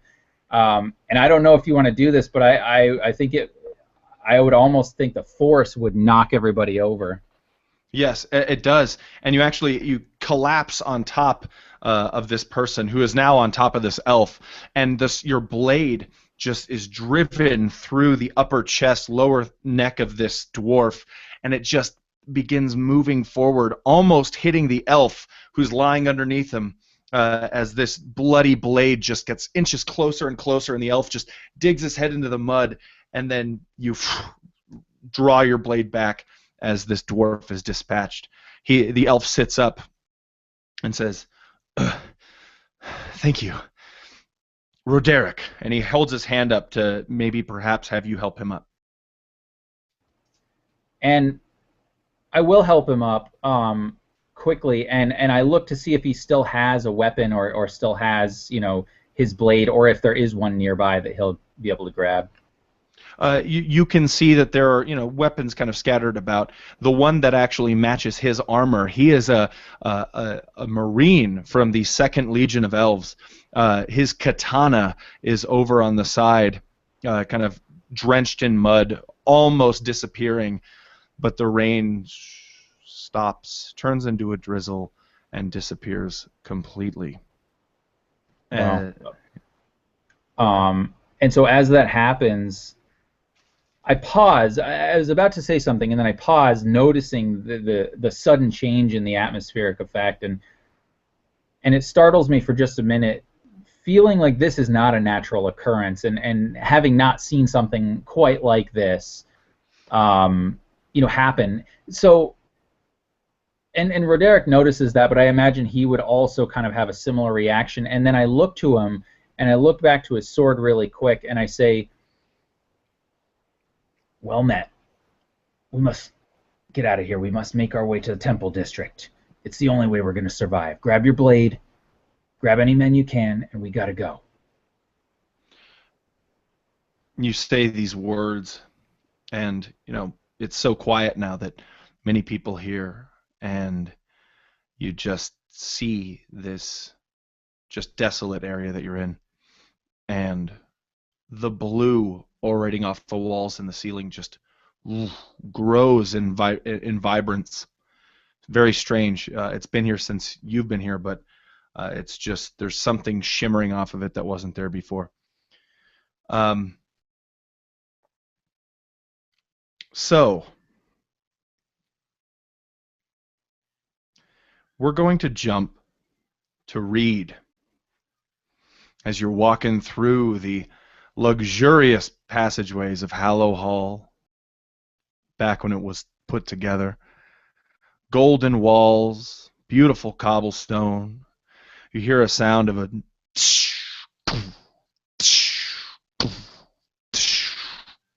as this large machine that has been created by these dwarves that they use for mining into the earth. It looks, they call it the Atmos. It walks by you on the path, on this path. It bears 2 large arms, and it's on its way to the mines. But you're on your way to the tavern, Reed. You know why you're here. You've thought about this tavern for so long. Tell me what it's called. I think it would be called the Yarn Ball. The Yarn Ball, yes, absolutely. The owner of the tavern is a seamstress, and you see her right when you walk in, sitting at a table with a strange, looks like a human girl. It might actually be an elf. You're not entirely sure. Oftentimes that means it's a little bit of both. Sitting there with a goblet of wine, talking with this dwarven seamstress who also runs the Yarn Ball. You enter, you see a couple drunken elves in the corner. The dwarf behind the bar seems to be giving them way too much liquor, not even charging him sometimes. It seems like that's what's occurred to you, Venora. Sometimes he just puts a new ale right there, getting these elves just right drunk. But you enter the tavern. Tell me what else is in there. What does it look like? Or perhaps you can just describe what you do as you enter. Up to you. Well, it looks like a pretty nice place, but I'm not really here for the details. I'm just here to get a drink, so I don't really take note of much of what's in here. Perfect. You go straight to the bar. It actually takes a couple calls to get the barkeep over to you. He just seems really set on serving drinks to these elven soldiers from the First Legion that just arrived. But he finally does come to you, and he pours you an ale, and he says, "Oh, wait, are you more of a wine drinker?" Oh, ale will be perfectly fine. Do you have little cups? 1 cup. 1 cup. Well, okay. It's your lucky day. 1 cup's better than no cups. That's 2 coppers. Sure. I'll actually give him 3. Ooh. Many thanks. And he takes the 2 coppers, and puts them in a bag behind the bar.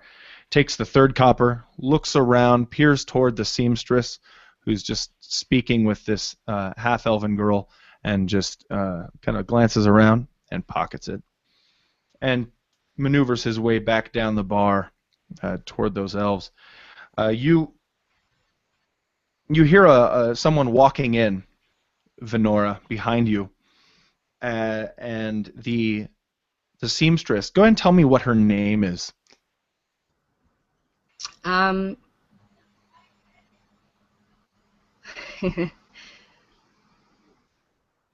Teely. Teely.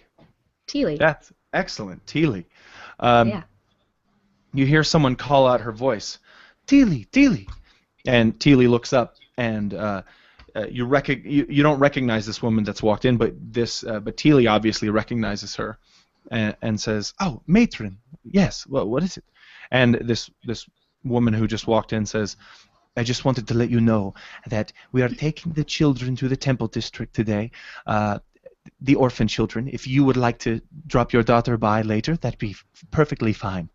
Teely nods an acceptance that is a possibility, and the orphan mother, the matron, leaves, and Teely turns back to you. So where are you from?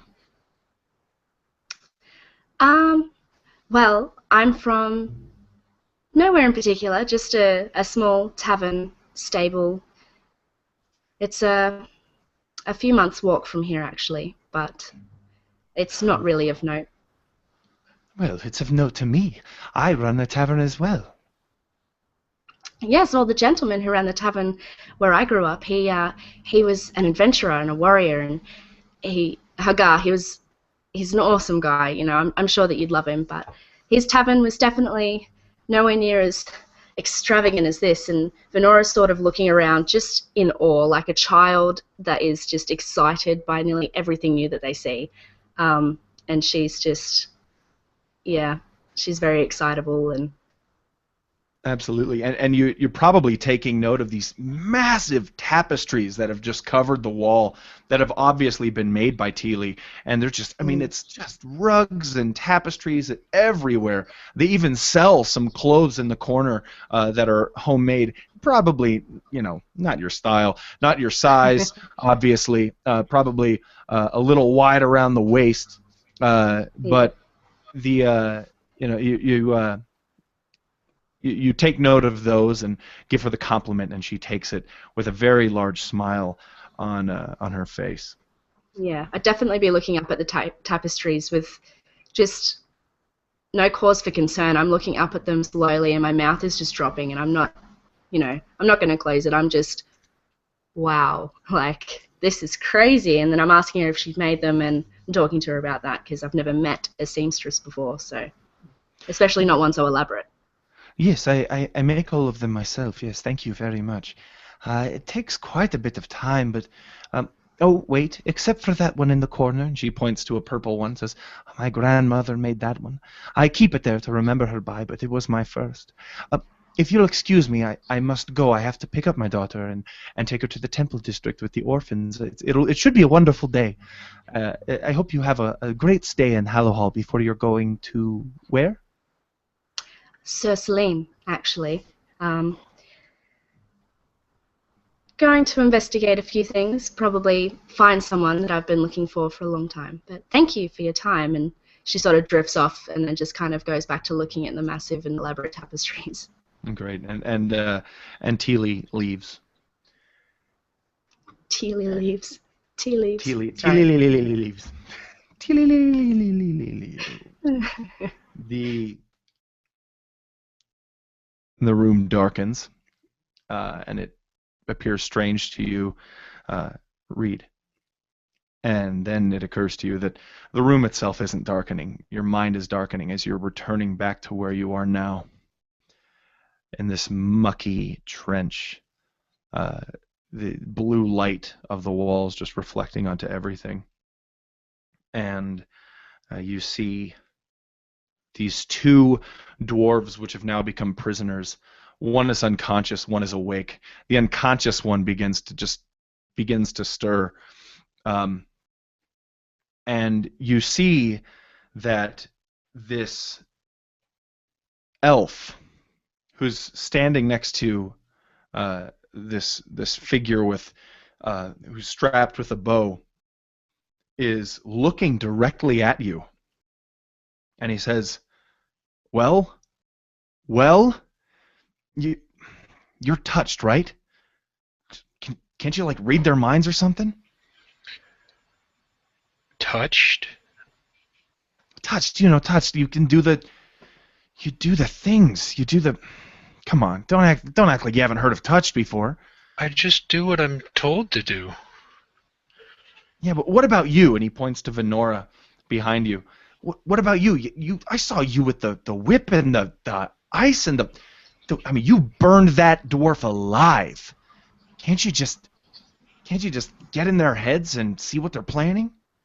I didn't consciously do any of that. This is all extremely new to me, and I'm just reeling, to be honest. So if I got in someone's head, I think I'd probably pass out from the surprise, to be perfectly honest with you. Barker, is this Roderick that is saying this? Yes. Okay.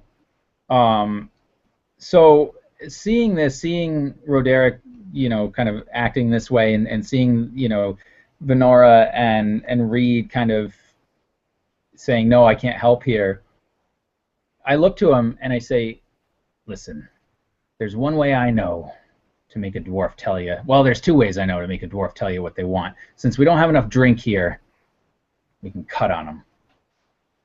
But I don't think we have enough time. We either take him prisoner, or we torture him now, or we kill him. But I'm for killing him and getting out of here. With the dwarf, the girl says, "You won't get anything out of me," and spits in the mud by your feet. Torture away. And Evo kind of looks at oh my word, at your character, Sam, and he just kind of puts his hand on your shoulder, and he says, "There may be easier ways, or at least less violent ways." And he bypasses the angry woman dwarf and goes over to the other one, who is kind of starting to rouse himself, and he puts his hand on his shoulder, and he speaks. Let's see, just a little rhyme, and just a little surge of fingers or power comes out of his fingers. He says, "May all the pain you feel become healed." And he's casting, what's it called? Healing Word on him.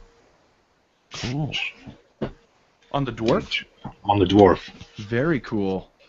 We'll just role play that out. He comes to a little bit more, and he just looks in your eyes, and for a moment he's afraid, like he feels like he just maybe perhaps woke up from a dream, and he's grabbing at things, and then he just settles down as the pain in his head begins to go away, and you see the cut. Everybody sees the cut on the side of his head from where the rock hit him seal itself shut.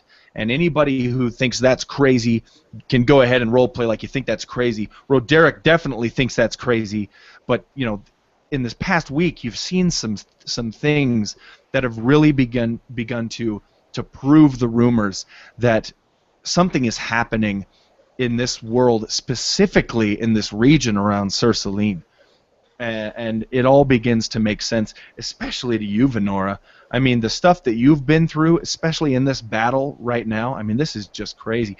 But he looks you in the eyes, and he says, in broken common, "Think you." And the dwarf next to him says, "Don't think them," and just spits on him too. And goes to hit him. If anyone wants to stop her, you can. Yeah, Evo would definitely, gently as he could, but he'd flick his hand out to try to just stop the blow. Cool. Yeah, basically, mechanically speaking, what I explained to my group at the table is that these dwarves are at half a hit point, which is just, it doesn't exist in D&D, but basically it means that they can talk, you can talk to them, they're not going to attack you, they're completely disabled, but they're still role-playable. So they're at your whim, so you stop her from attacking him, from hitting him across the side of the head. Okay.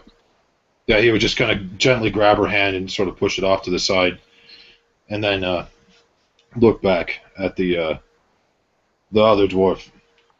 Why are you fighting? You don't look like the warrior type. This doesn't seem to be your cup of tea, so to speak. My father, great warrior. We protect Sur Salin.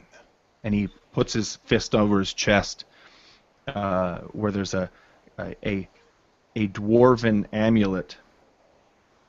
On it has a symbol of a hammer and a sheaf of wheat crossed. Venora would definitely look at him, and she's puzzled, and she goes up to him, and she speaks to him in Dwarvish, and she says, "This town is full of travelers. Why this violence? Where has it come from? Why this war? What are you doing?" The elves. Elves. I did He's speak to having him in Dwarvish, sorry. Oh, I'm sorry. Go ahead. My Yeah. fault. Then he speaks to you in perfect Dwarvish. He says, "The elves have come to Sur Salin to subjugate our cousins. We will not let our cousins in Sur Salin be subject to this power in the West. They come to rule over them and to take away their freedoms. We will not allow this." So you justify that by killing innocent people in a completely different town? He's from Hallowhall. He's from Okay. Hallowhall.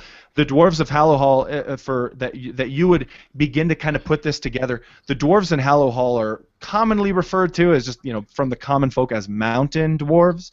The dwarves in Sur Salin are ironically referred to as hill dwarves, ironically because there's no freaking hills there that you've ever heard of.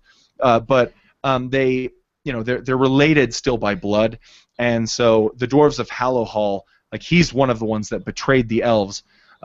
But he looks at you and says, "It is easy to see me as the bad guy, or us." And he looks at his city and motions to it. He says, "But I will fight, and I will die for my cousins, and nothing will ever stop that. We cannot let the elves through." And he looks to you, and he realizes that you're half-elf, but he also looks to Reed. He looks to all the non-elf members of this group, and he says, "I apologize, but no matter what cost." Venora's pretty miffed, so she's just going to kind of, almost like a child, when someone's just told them no and they want to go to this really awesome party, she's just going to kind of like sort of huff and storm away, but just kind of walk behind everyone else. Great. "Stop talking to them. Stop it." And he interrupts her and says, "I will talk." And he looks to Evo and says, "To him."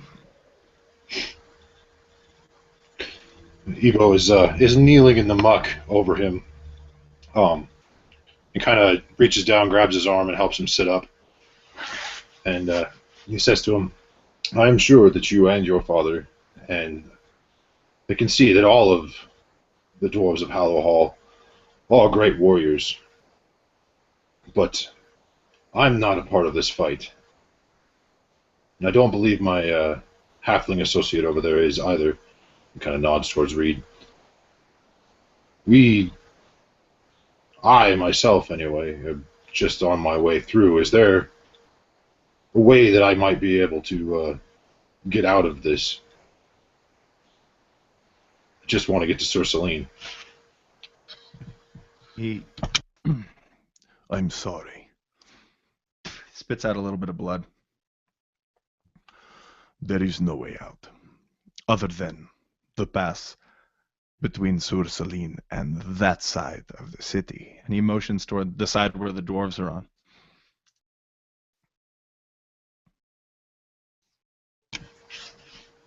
There has to be a way to get there. You got here. "You could cross the land if you'd like, but my people have powerful artillery, powerful magics, powerful, arcanists." And that word just rings as something new and almost devilish. He says, I could tell you could go through the temple district, but as you all know," and he looks to Roderick and lets out kind of a sly grin, "that road is closed."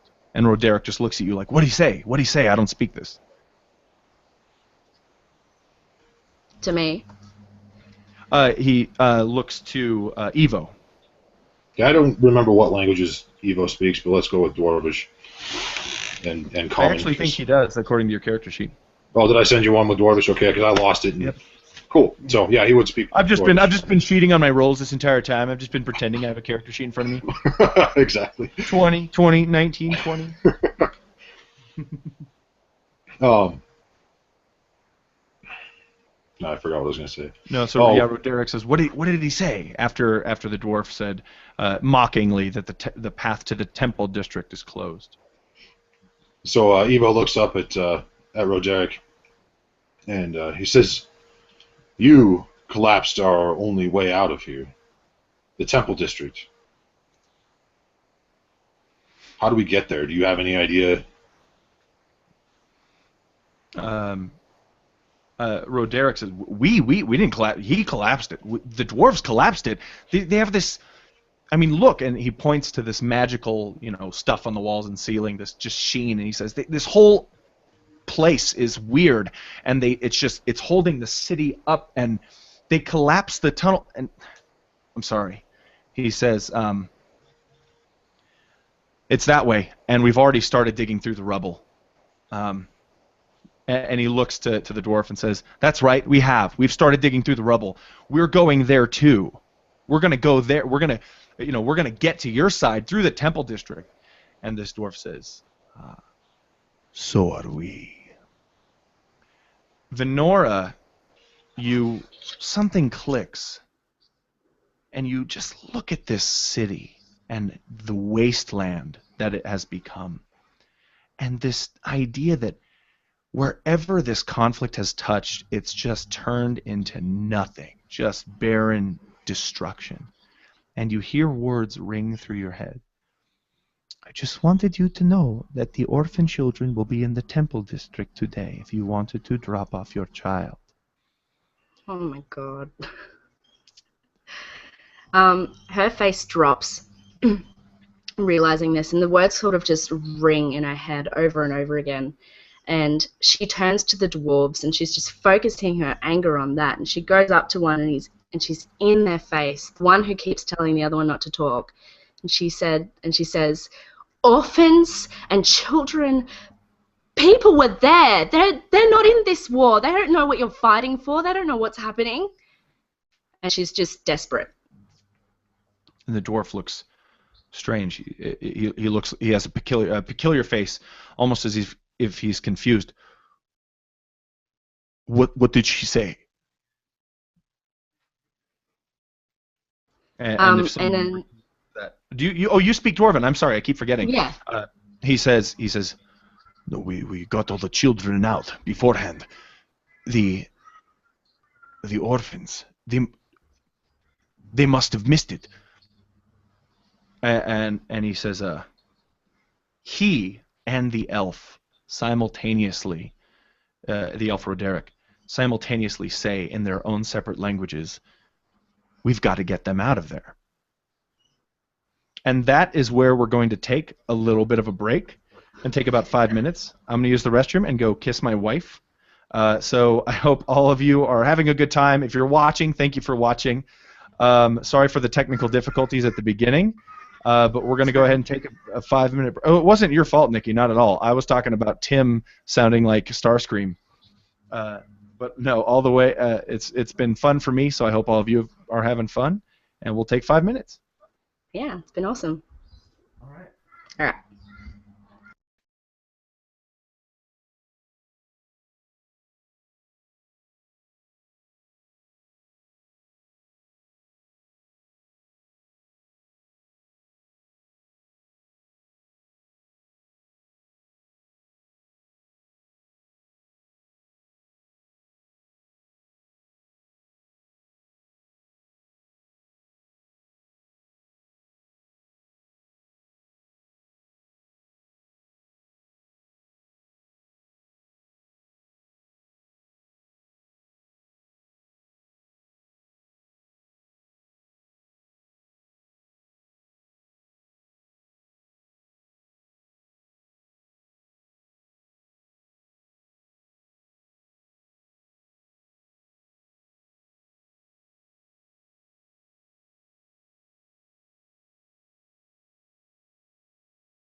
All right.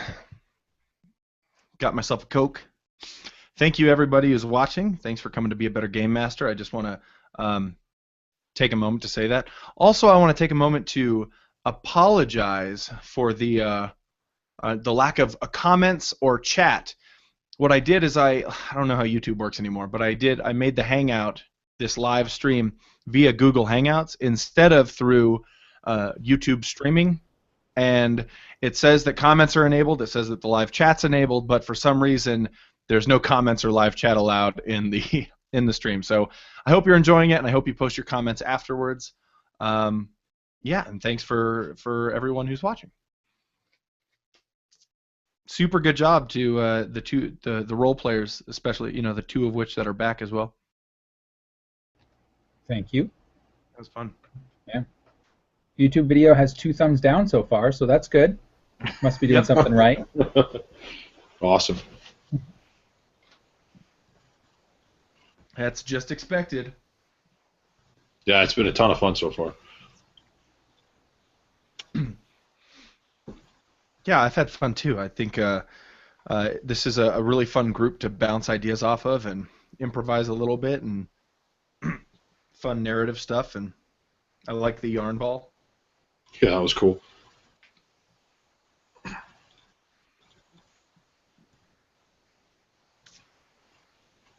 Thanks.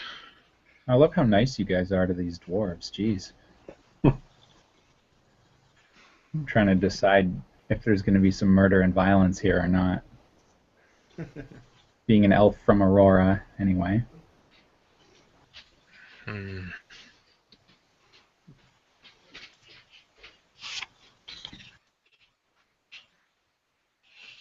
I keep thinking Nikki's back and just smiling weirdly into the camera. Like I keep looking, I'm like, oh, she's back, but why are you looking like that? Yeah, and when we all stopped, she was the last one, so her image was up. So I thought the same thing when I first came back. I'm like, oh, she's back? Oh, nice. I'm back. Got me. I was listening while I made a cup of tea. It's my tea leaf. Nice. Yeah. I'm You're having welcome. a special tea called a Coca-Cola Zero. Ooh. Very exotic. Mm-hmm. Mine is bushels. Nice. Yeah. I've been drinking Market Spice, which is Market awesome. Spice, is that tea? That's tea. Are you actually? Did you live in Gig Harbor? Yes, we still have a place in Gig Harbor. Okay. On Stinson. Yeah, you get Market Spice comes from Pike's Place. Oh, nice. I don't know. It's really good. It's all cinnamony and orangey and very tasty. Cool, awesome. Dude, if you watch back when you mentioned like me remembering about the orphans, my face is just like, what? No. No, it was good. That's awesome. Barker, I did have a question though. Are they all were they all dwarves? Is it dwarven children that they're talking about, dwarven orphans, or? You wouldn't know, but you might assume that a majority of them at least would be. Okay. I'm doing one little thing. Gonna get some pictures.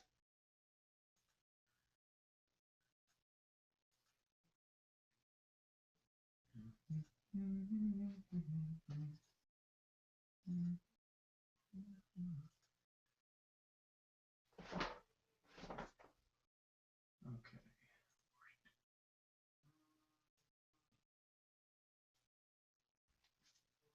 All right. Who wants dwarven kids? Bit harsh, Mark.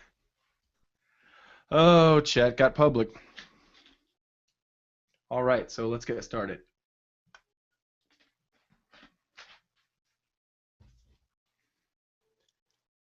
Hallowhall has been a long time coming.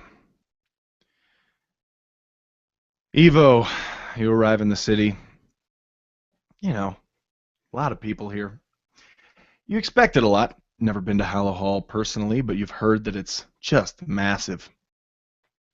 The All the hallways and rooms are just covered in a very soft light blue sheen. They call it the life of Hallowhall.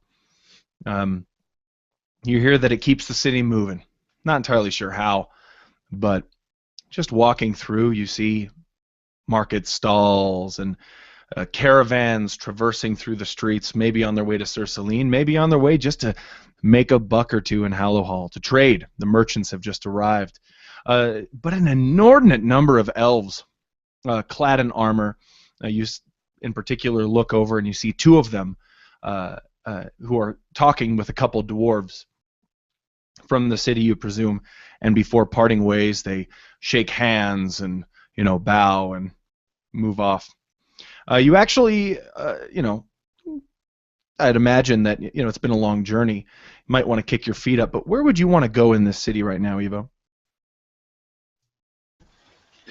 Evo would probably be headed for a tavern, something small and out of the way, but someplace where he could get a warm meal and a bed, preferably fairly clean, but that wouldn't matter too much.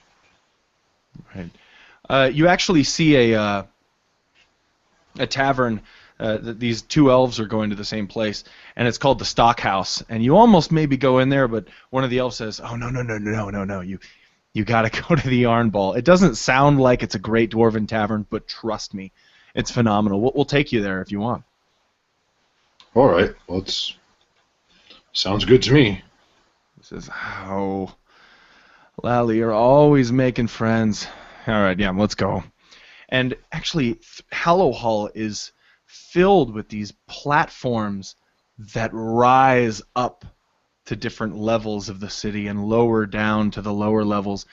And it's all powered by this just wondrous blue-looking energy.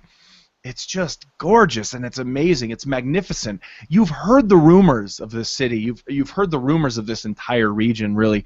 But, God, to see it with your own eyes, it almost makes you think that you're not running from anything. So describe your character as you go into the Yarn Ball for me.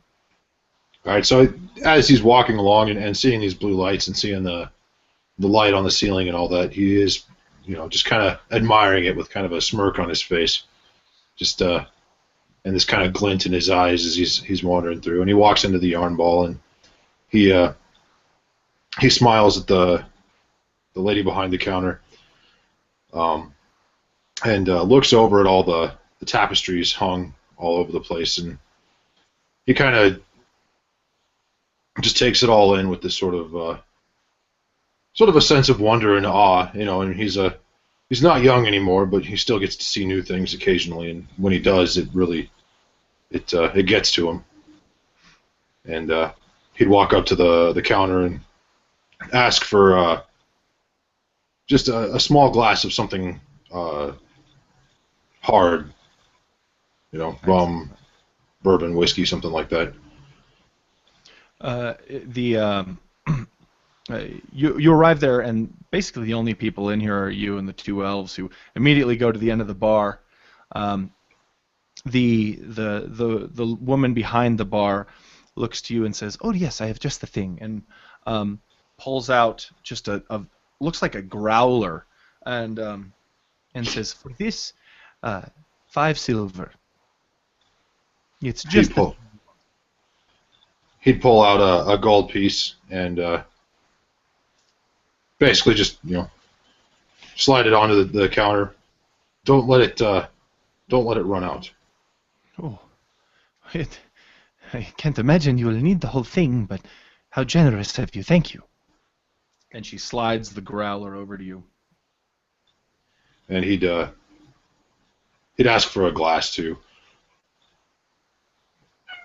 And pour himself a little in the bottom of the glass and sit where he could, someplace in the bar where he could see the door, and sip. Excellent. Now you're looking at the door. Kaylin, what does it look like when you walk in? So, when I walk in, I would imagine that it's getting on towards a little bit later in the evening at this point, though. So maybe the sun is starting to set. I've just gotten into the city, and again, I'm immediately uncomfortable. I've grown up in Aurora. I'm not a stranger to cities per se, but I don't like being in a dwarven city that I don't really know that well.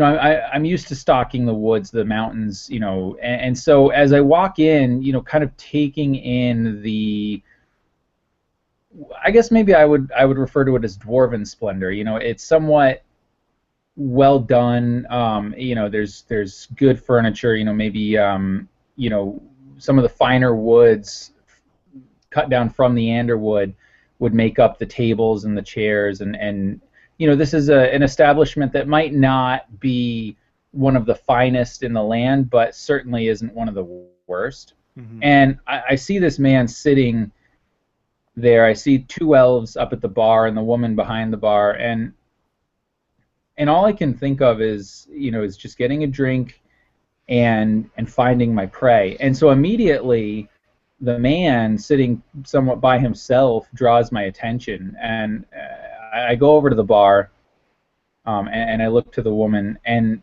rather gruffly, almost as if I don't know how to conduct myself in sort of polite company, I just put down some coin on the bar and say, "A drink, if you will." She takes your money and slides you a mug, and then grabs a small cask from underneath the bar and pours you an ale that's pretty mediocre. Her pour, there's a little too much head on it, but she notices it and lets you know that she'll give you a refill if you need one. And I just sort of nod to her as I as I kind of start sipping on it and walking towards the man sitting at the table. And I imagine because most people do when they see me, the tribal tattoos almost on my face, it would identify me as one of the wardens, the tribe that sort of keeps the city safe from the wild beasts in the mountains, that wall off Sur Salin. But occasionally they do come into the city or into the town, and so I also imagine that as I come to this table, this large elf in forest clothes, in his browns and grays and greens, that almost seem to deflect the light, kind of from the torches and whatever. And I approach the table and I look to the man sitting there, to Evo, and I say, "May I sit and join you?" You are, of course, welcome. And you kind of gesture to the seat across from him. Excellent. And so I nod in thanks and I sit down and I say, "How long have you been here? Are you familiar at all with this place?" I arrived not too long ago. Been here a day or so, but I am not particularly familiar, no. And Kalen looks disappointed at first, and then something kind of quickly flashes over his face, and he shakes his head and he says, I'm sorry, where are my manners? And he reaches out his hand and says, "The name is Kalen." And Evo reaches out and takes his hand and shakes it, and "My name is Erst. Well met, Kalen." And he shakes his hand. And he says, "Erst, well met as well. So, what brings one of your kind here? Are you here for trade or for sport?" And he kind of says it with almost a little bit of a derisive chuckle. And Evo looks at him and smiles and kind of gestures to his pack next to him, and you can see a flute case tied up in it and a lute head sticking out the back of it. And he just says, "Neither of those things. I come to collect stories, to learn about places. I mean, the beauty of Hallowhall, the light that seems to run everything here. I mean, you could write songs or poems about such a thing." And Kalen says, "You could indeed. I'm always one for stories. Do you happen to have any stories? Anything interesting? I don't hear much traveling the woods and the mountains as I do.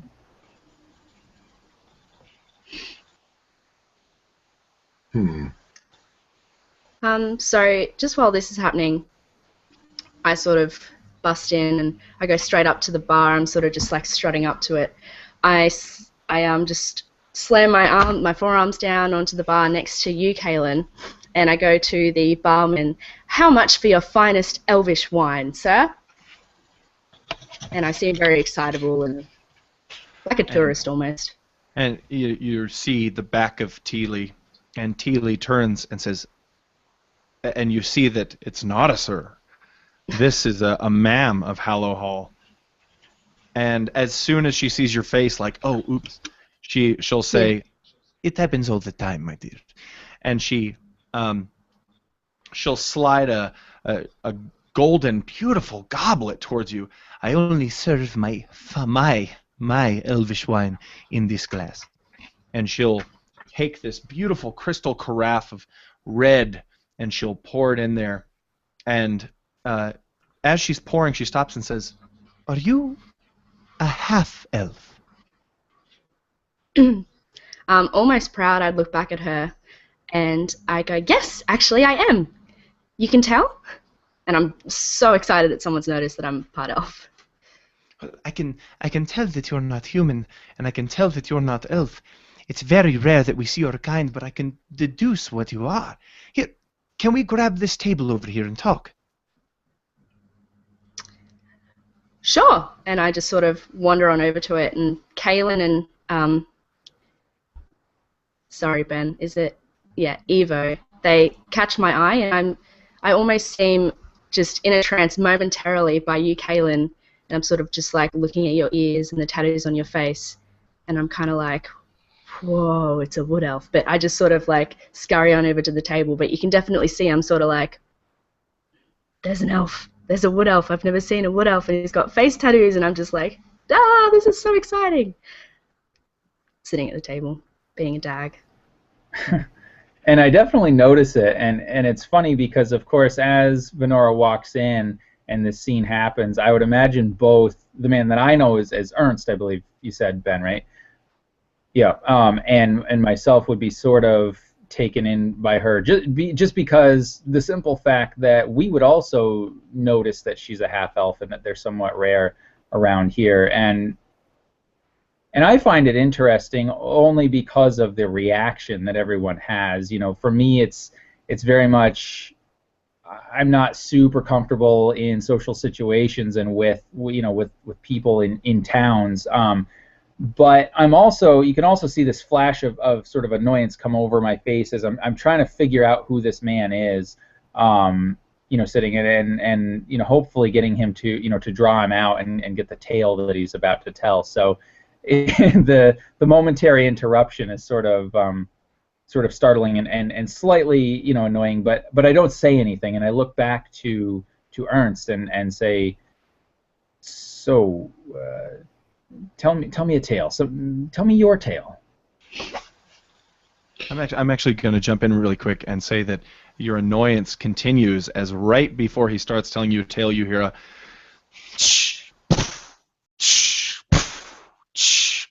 as one of the Atmos is moving outside, creating this loud steam energy and noise that's just drowning everything else out.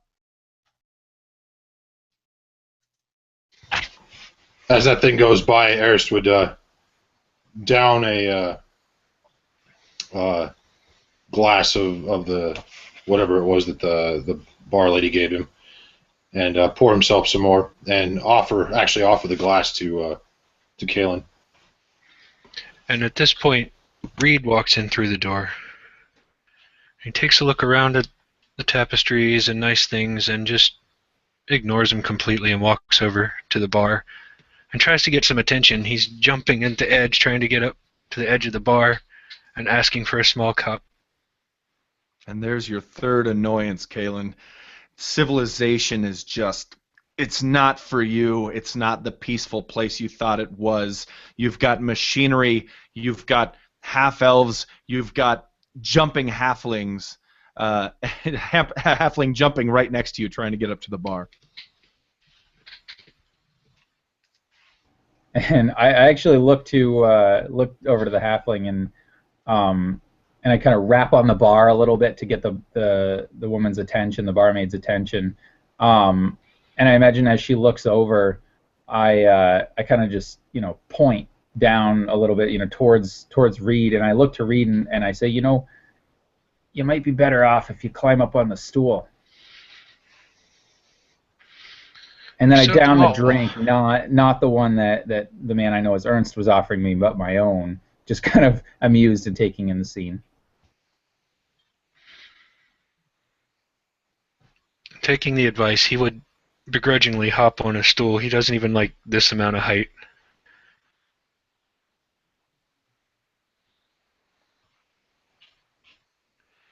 Now, what story do you tell Kalen, Evo? Well, I ask him, have you ever heard the story of Elena Stormbow? I say, Elena Stormbow? No, but she carries my surname, so I would be interested indeed. Well, I heard once in my travels of a woman, perhaps a relation of yours, I have no idea. She must have existed hundreds of years ago, who fell in love with a man. In fact, she first wounded him greatly when she thought that he was going to take something of hers. But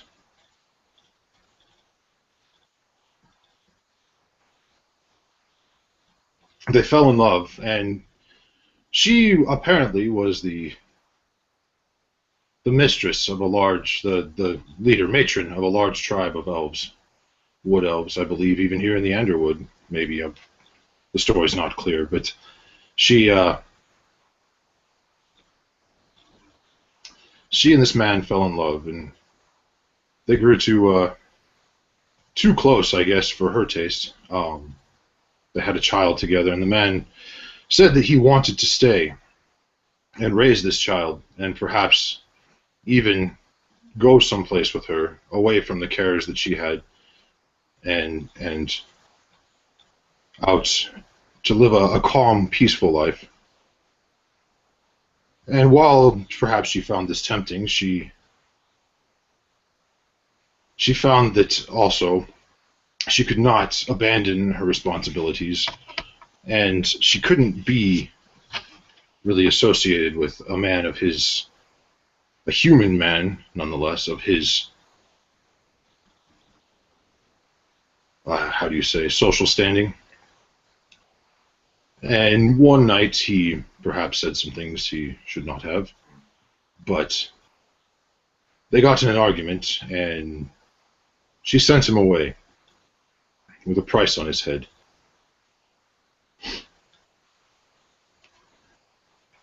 And they say today, even still, that she perhaps mourns his loss, and he, being human, is probably long since dead. But that's a story for you, my friend. And Kalen just sits there in silence, trying his hardest not to show any expression on his face, but definitely his his spidey sense is just going crazy at this point. Suspicious that this man knows this story, because this is the story, basically, the missing part of the story that Kalen heard from this strange woman in the forest that he met. So, but he doesn't want to push it. He doesn't want to. He's uncomfortable here. This halfling making a scene, and and the really excitable young half elf that that just came in. He's and being in this dwarven city where he doesn't necessarily know the laws and the customs, he takes it easy, and so he simply takes another drink slowly and looks the man right in the eyes and says, "It's a sad and tragic story. Do you know what happened to the woman in the story?"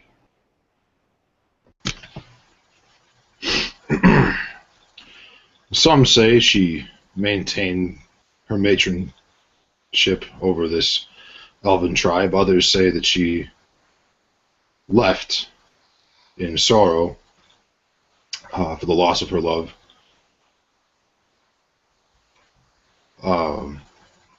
But I don't know.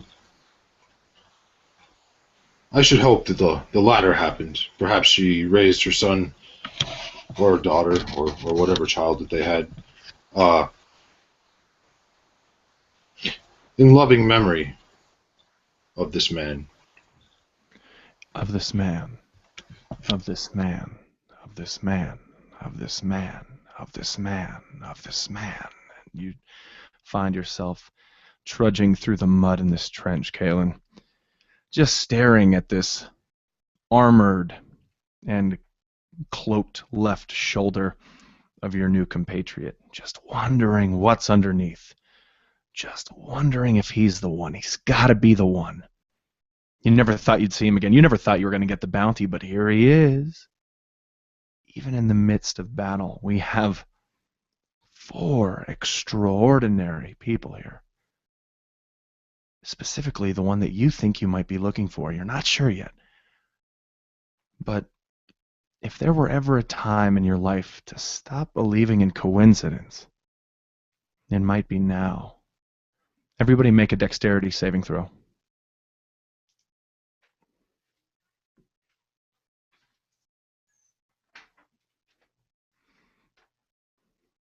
The dice let me down for the first time tonight.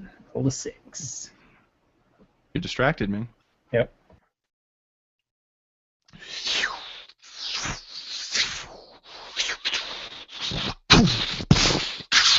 If you failed your throw by rolling under a 12, which would be Evo, Reed, and Kalen, you're taking 4 points of damage, 2 bludgeoning and 2 fire, as these exploding magical shells just rip through the terrain around you. Boom! Blasting, blasting. Describe to me how you look. What happens to you, Kalen?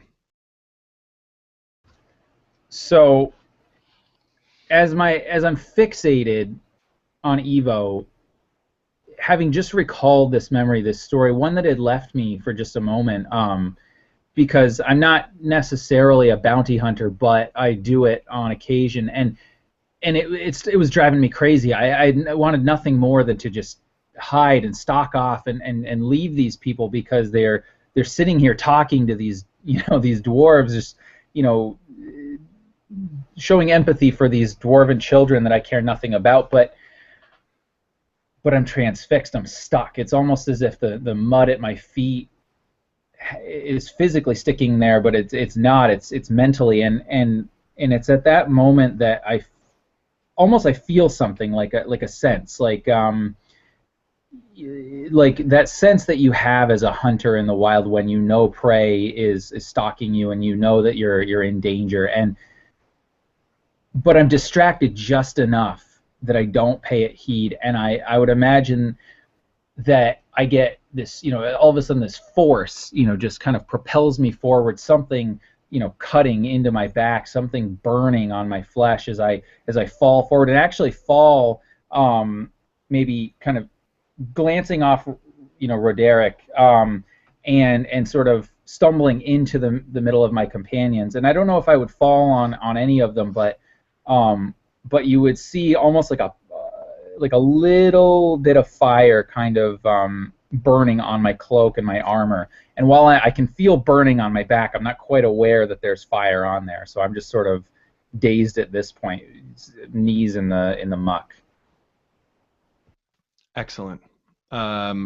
Reed?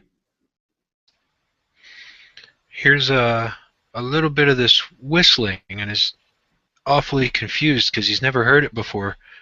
But just in the back of his mind somewhere, he hears, "Run!" And he tries to dodge roll out of the way. He kind of gets covered in mud. His cloak and everything is full of mud. But some shrapnel seems to go by and streak across his face, and now he's got a line of blood on his face. and he's just confused. There's this stalemate. Nobody knows what to do, and now there's just horror raining down on everyone. I'm sorry. Was that your voice when you said run? Kinda trickery. I'm a wizard. A magician doesn't give away his secrets. I get it. Dude, that friggin' I just peed a little bit. I was like, what? Like, Halflings, man, I'm telling you. I was right in my ears. Like, what? I thought I was Reed for a minute. A mimit. See, you knocked it. You knocked my words out of me. Evo. Yeah, Evo would be still kind of looking at the dwarves, and so when this hit this artillery hit, and the rocks and the burning bits of shrapnel will be flying all over the place, and he'd take several of those, both the burning shrapnel and the rocks, kind of in the back as the wall of the trench kind of shattered behind him, and he'd just kind of fall to his knees in the mud there, and you can see he's got just blood and burnt flesh everywhere, and some of the his cloak might have kind of gotten blown to the side, and some of his shirt outside of his leather vest would have gotten burnt off a little bit. And he would kind of shrug his shoulders as quickly as he could after he recovered, but you might catch just a glimpse of a tattoo on his shoulder there as he kind of recovered from this before he got a chance to kind of shrug his shoulders and pull the clothes back over that spot on his shoulder, the cloak back over it. Go ahead and describe to Kalen what that tattoo might look like to him, the little he sees. The little you see would look like you might see an inch or two of maybe what looks like the stem of a cut rose. Just the bottom of it. Venora, you see, you are able to somehow dodge or get away from these explosions. Describe to me what you do to do that. Well, after getting burned last time, double entendre there, she's definitely she's well more aware of it this time, and it hurt a lot last time, probably mostly because of the arrow wound that she had as well, but she just definitely, any sounds that are similar to what happened, she just sort of ducks and rolls out of the way and takes cover by leaning up against a wall and trying to become one with it. And she closes her eyes, but then she quickly flashes them open again, and she's like, no, come on, don't make it obvious. Like, this, you have courage. This isn't fear. Hide the fear. Don't feel the fear. Let it go. Let it go. Silence begins to fall, like the dirt around you. Rubble, small bits of rock and stone and pebbles and dirt just fall onto your clothes, just burying you in a small layer of it. As you shake yourselves off, you hear nothing.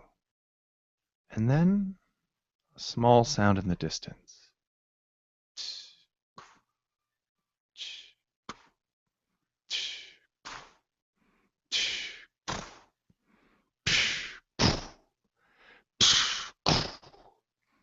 And you see a beaming red light just firing itself through the smoke, almost like a magical spotlight, just turning the smoke red as it searches and lands upon you. So, since Kalen has this awesome ability, and I've wanted to say this the entire game, I'm just going to go ahead and say it. Let's roll initiative.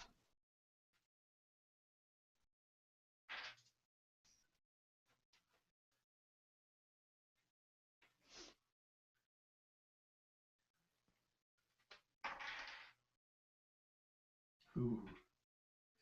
I'm going to go ahead and post it in the chat. Okay.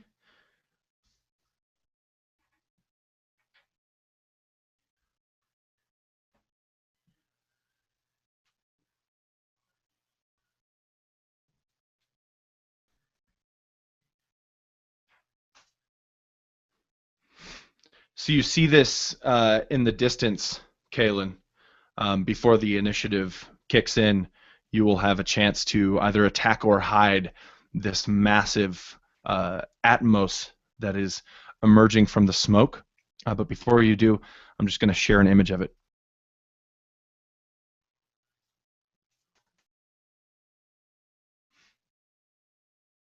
This thing has been completely changed from a machine of mining into a machine of war.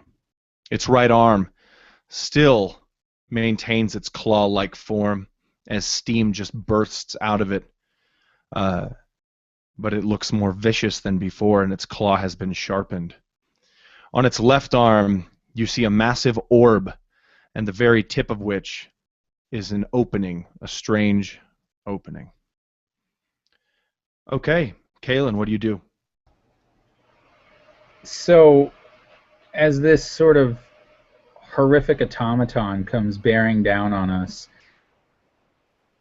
Kalen almost isn't aware of it. In fact, he doesn't even hear the noise. He's transfixed on the image that or the tattoo that he saw. He now knows that Evo is his quarry. He now knows that this is the guy that he came here to find, that the horror that he's experiencing and that everybody's experiencing, he's going through this because he's here to catch this man, to kill this man.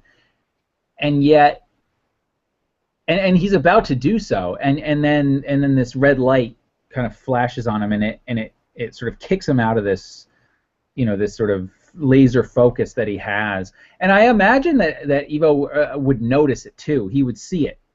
He would see that on Kalen's face. But then, almost by instinct, Kalen would sort of roll to the side and immediately kind of come up behind cover, attempting to hide and get out of the way of this thing. And 20 on my stealth check. That succeeds. Great.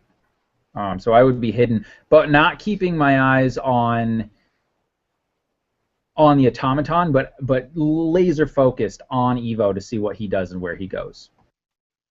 Excellent. Perfect. So we're going to actually start with Reed. So is this thing right on us, or is it kind of coming our way? It's coming at you in the distance. You think it's probably about 40 feet away. You can see the gleaming red light shine brighter and brighter and brighter through the smoke. Go ahead and give me a perception check if you could, Reed. Alrighty.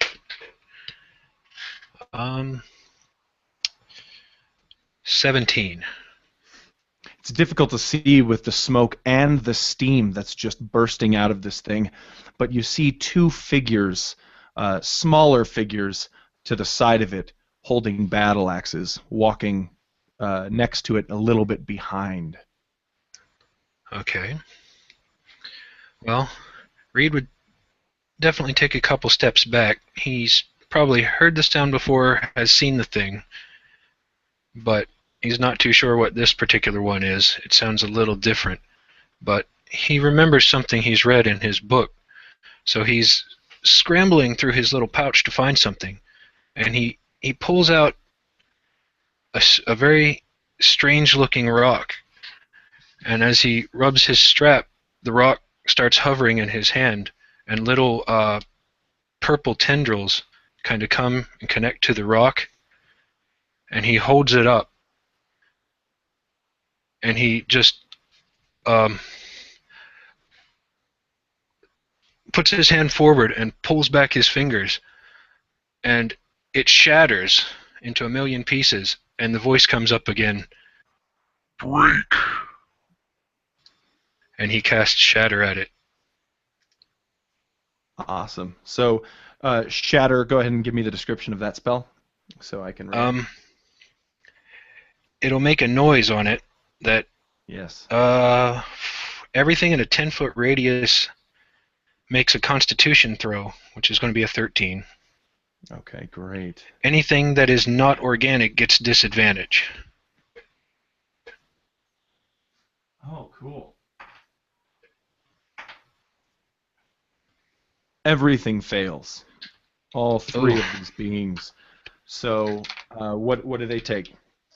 They take 18 damage to all of them. That is super awesome. One second. You see, you hear this sound, this just ringing through the entire city, reverberating through Hallowhall, and you see the steam just bursts out of this creature even more. Specifically, though, you see these two beings to the left of it and behind it just fall to their knees and to the floor. You see vague silhouettes of them behind the smoke, but they fall down motionless.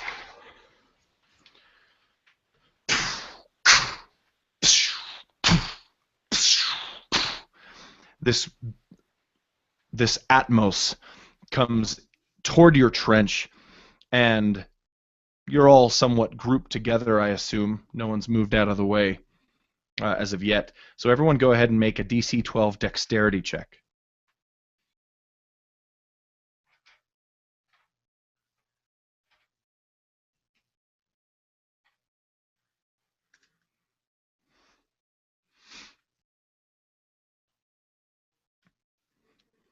Venora, you may have dodged the artillery. Reed, you didn't dodge the artillery, but both of you you see this just lance of flame just burst out of this left orb arm of this being as this flamethrower just blasts into the trench, and both of you take 6 points of damage. The other two just dive out of the way, I presume, and he continues moving closer, so now it is about 10 feet away.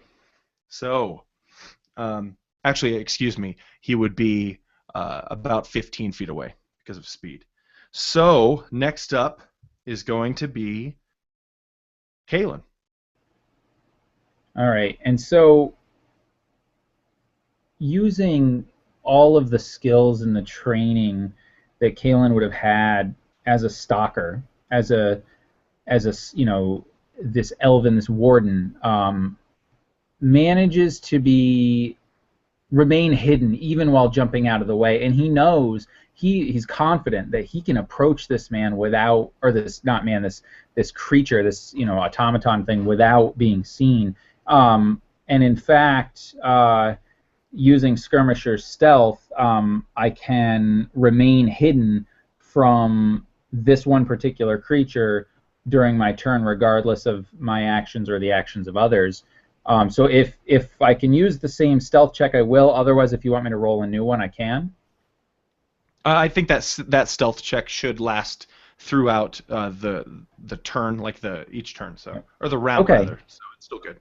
Okay, great. And so what I'll do is, realizing that this thing is huge and that trying to attack this thing with arrows and with swords and with a cane sword will be futile, and not knowing if the eager young halfling, or I'm sorry, not the eager young halfling, but the halfling would have any kind of ability to replicate what he did, or the young half elf being able to do anything with her newly acquired magic.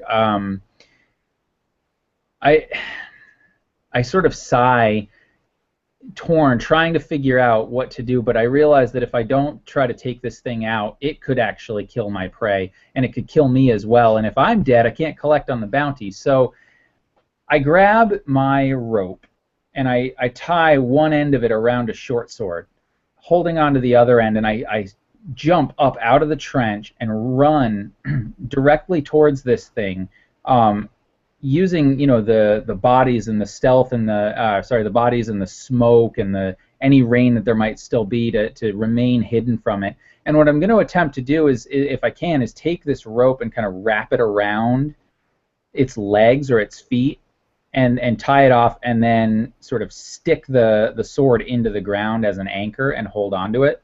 So I don't know if I can do that all in one turn or not, but sure, if I can, that's cool. Sure. Yeah, that's what I want to try to do. Do you want me to make some kind of like dexterity roll or make an attack roll?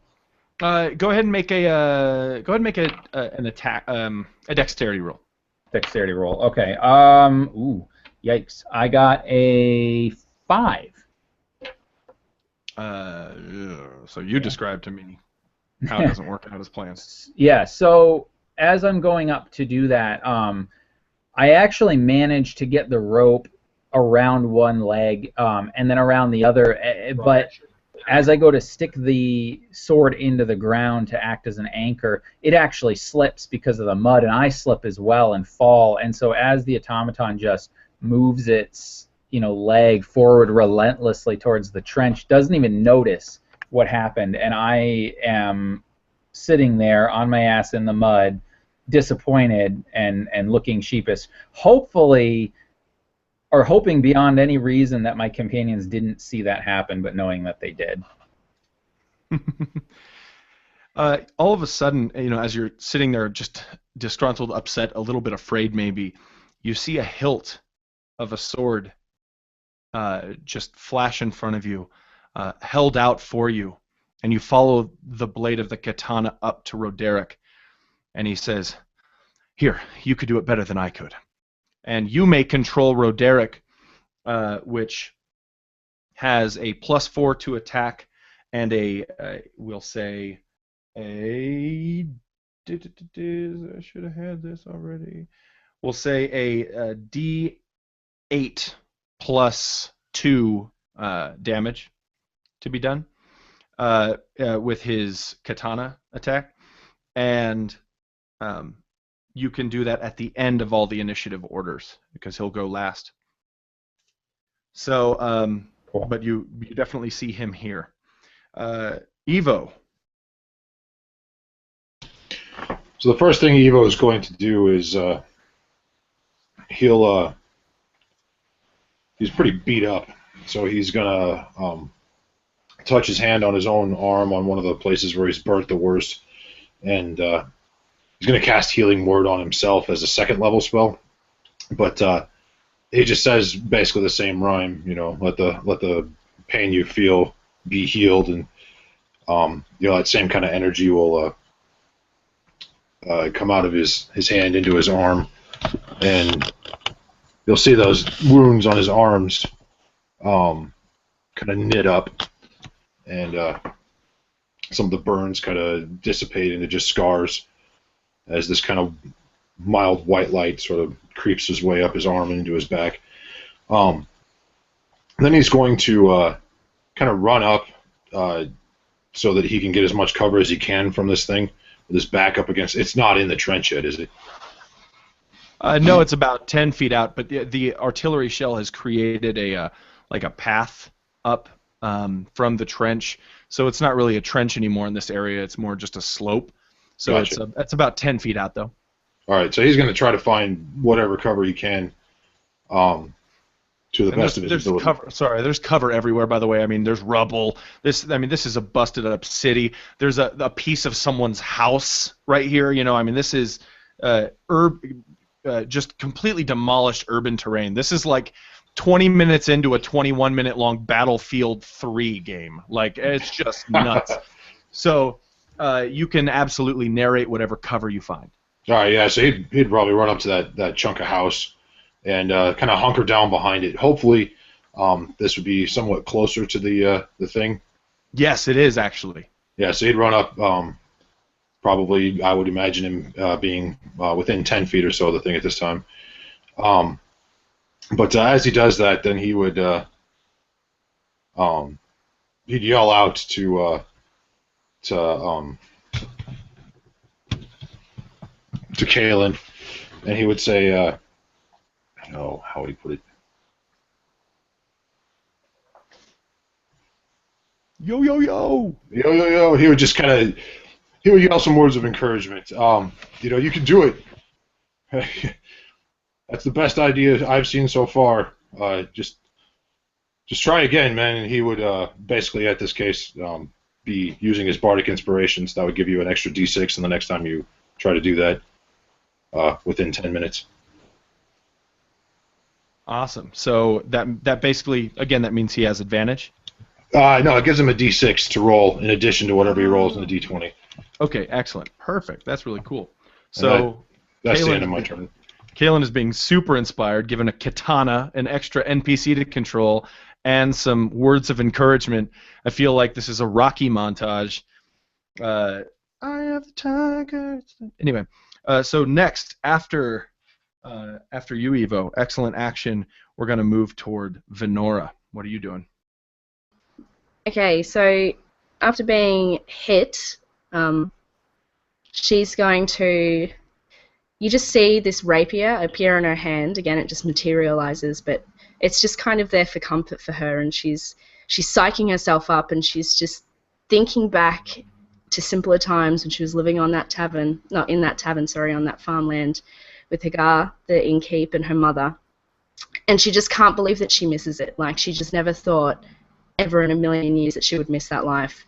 And she's going to get up and try and run in the same direction that Evo just went to attempt to hide, but at the same time she's going to turn around and she's going to attempt to actually use the magic that has just fallen upon her. So she's going to try and Ray of Frost him.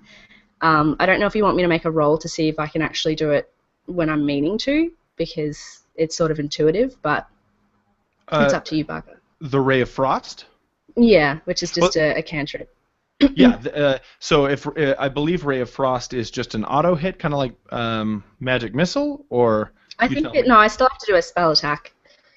Okay. Yeah. Go ahead. So Then go ahead and do that attack. No worries. All right. Running in the opposite direction, I turn my hand and just will it. I'm just welcoming it now. Please, this might be the only thing that can save us. And roll with advantage. Good. Oh, not good. An 11. Wait, but I'm going to continue running and try and hide. Yeah. In 11, and you're attacking this thing? Yeah. You hit. Oh, cool. What happens now? Hang on. Wait, sorry. I didn't expect a hit. What happens now? Oh my goodness. What is life? Okay. This is a mess. I swear I wrote it down somewhere. I did. It's a D8 cold damage. Perfect. That's not a D8. I was like, how did I get a 10? Because you cheated. Yeah. That is a 6 cold damage, and his speed is reduced by 10 feet. That's perfect. This already slow and just sluggish big creature that was quite easy to hit for you is even slower. So you see its gears and just legs and arms and appendages just slow to a stop and kind of break through a level of ice even. As it freezes and then the ice just shatters at its joints, and it continues moving forward, but at a slower pace. Cool. And I attempt to take cover. Okay, you do so. What do you take cover behind? What cool thing in the city? I reckon that there's just this big slab of rock that was sort of shaped to make a pathway, and it's just sort of buckled up. Yes, awesome. It's it's one of the sidewalks, one of the walkways of Hallowhall. It's golden, but you're realizing now that it's just paint and it's been completely chipped away as it's been upturned, stuck into the ground, just obliterated by this magical artillery. But it's large enough for you to get behind and then some. So very good cover. Awesome. So next is Roderick, who's handing you his sword, Kalen. All right, so let me know if this will be all right. What I'd like to do, if I can, actually, is see if there's a way for Kalen and Roderick to coordinate to do that same maneuver that Kalen was attempting by himself. So maybe, I don't know if maybe I use the Bardic Inspiration not as a D6, but to allow me to do that. Would that be all right? You can do that, but you'd have to do it on... Use his turn to do it, and then use your next turn to do it. Okay. technically you would be doing it and he would be doing it, so that's 2 actions. The bardic inspiration you have to use as a d6 to do it. Okay. Yeah. Then in that case, what I'll do is I will grab the. I think I'll drop the rope. I will grab the katana, with one hand and sort of. I would imagine he would half pull me up off the ground at the same time, and I nod to him and kind of slap him on the shoulder. And then what I'd like to do is make maybe like I'd like to try to figure out if I can find like a weak spot within the joints, especially the now frozen joints, that I could potentially stick this katana into to either dismantle it or at least slow it down even further. Hopefully trying to topple it. Yeah, go ahead and give me a wisdom check. Okay. If you have perception, you can use perception. Yeah, and I think... Let me just take a look at one thing here. I'm just fudging my rolls. Give me one second while I... No, it's good. So 8. You fudging my rolls. In the midst of smoke and steam, you don't even see much of this Atmos at all. So finding a flaw would be far more difficult than just even seeing it. So it's just too vague. Okay. So then I guess in that case, being frustrated by it, I would literally just, try to slash at anything that I could with this katana, that might not be like solid metal, whether there's like a little, rubber piece or whatever it might be that might look a little bit softer. And so he gets +4 to his attack, you said? Yes. Okay. Oh, actually, no, so I wouldn't be able to do that, right? Because I'm not acting. He would be acting. So, okay. What do you mean? Well, so like if I take his katana, am I using his action, or is he going to actually attack? Put yourself in his shoes. He's handed you his katana, but you can, if you want, you can have, since you've come up with this idea where both of you are going to work together, you can just, give him his katana back and say, here, tie this rope around it or something like that. Okay. All right, yeah, sorry, I got confused there. That's what I'm going to do. Thank you. I will literally hand it back to him. I say, tie this rope around it. I have my rope tied around the other end, and I kind of, as we can, I'm just telling him what the plan is. Absolutely, yes, whatever you say. So he gets started tying the rope. At this point you see this just his battered shoulders, in which he tore off his rank insignia.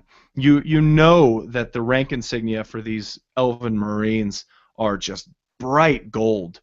So in such a battlefield where the lightest glimmering light can give one's position away, it's a no-brainer why he tore him off.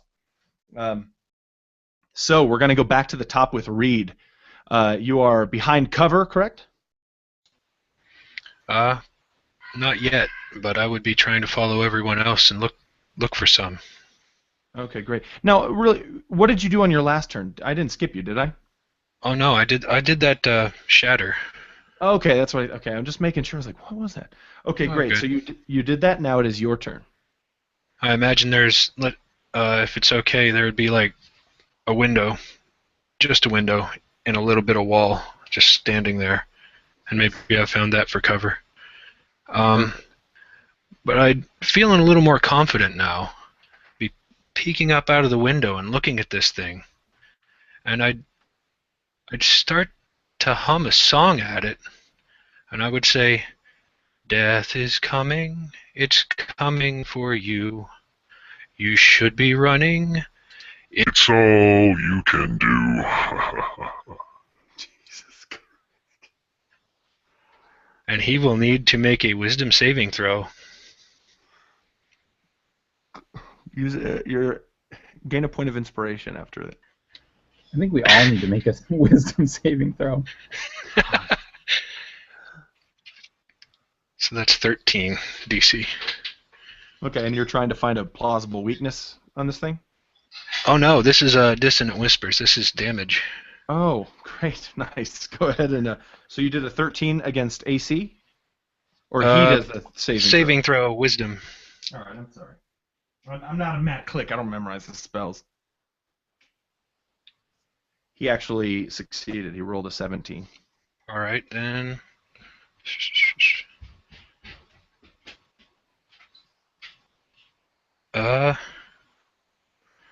He still takes some, I guess. So.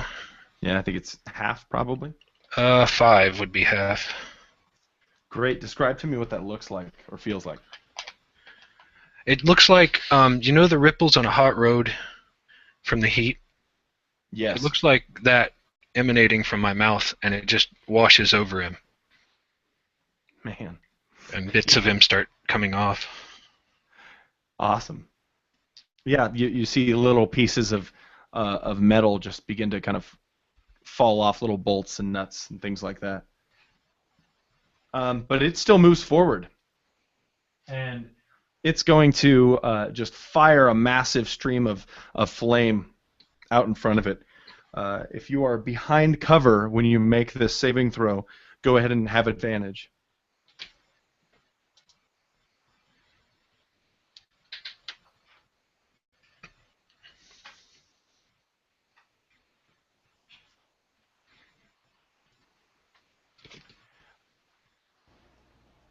So Barker, I would be behind it at this point. Do you still want me to make this throw? No, you and Okay. I think Roderick is also behind it. You two don't. Yeah. Okay. Is that, was it the Dex? Yes. Evo, is that your 7?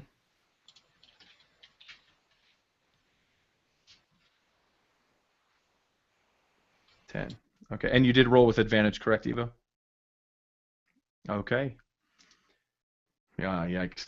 Okay, so you're going to go ahead and take 6 points of damage, Evo. This Atmos is just lumbering forward pretty slowly, but it actually does reach the cover that you are now behind, Reed. And with its with its right arm, it just sweeps down and just erases that wall and window from the earth, just shattering it to the side, leaving you wide open. But that's it. So you're basically face to face with this thing. Next is Kalen. All right. So, having been renewed, having this sort of inspiration to continue with this foolhardy plan to trip this thing, Kalen gets up and Roderick right on his side, right there, ready, kind of eager to help with this plan goes as well. And and I start forward and for a minute I'm slowed by this sort of rippling spell effect that it doesn't affect me per se, but it's definitely unnerving, and I feel like it would almost slow me down for just a minute, as almost like fighting against this force. And then I kind of push through, and Roderick would go to one side and I would go to the other, and we would attempt to sort of wrap this this thing, this rope basically around the legs of this Atmos. Do you want me to make an attack roll? Yes. Okay. Or that dex check that you were making. Okay. All right. So this time I got a 12 on the die, so +3. Is that enough to do it? Yes, it is. Awesome. All right. So we'll do that, and then I would imagine that we would sort of come together behind it and just jam the blades, the two blades at this point, maybe intertwine the ropes and jam the two blades into the ground, and then I would like brace myself, kind of one foot in front of the other, leaning back, just holding this rope, trying to, to make this thing trip. Yeah, and that's what I would do. Perfect. Awesome. So it'll go through. The action will be finished now or at Roderick's turn? I would imagine it would finally complete at Roderick's turn. Okay, cool. So we'll make both of your rolls at that point. Yep. Okay, excellent. Evo. So Evo is going to He's going to sheath his sword cane and kind of set it off to the side next to him, pull out from the little leather case that he's got strapped underneath his cloak. He's also he's going to pull out his flute and begin to play it. And he plays at first. It sounds like a really pretty, just beautiful melody on this gilded flute with all these kind of roses wrought in gold around the thing. But it starts out beautiful, and then the notes start to overlap each other, and start to build in this kind of just harsh and dissonant wave.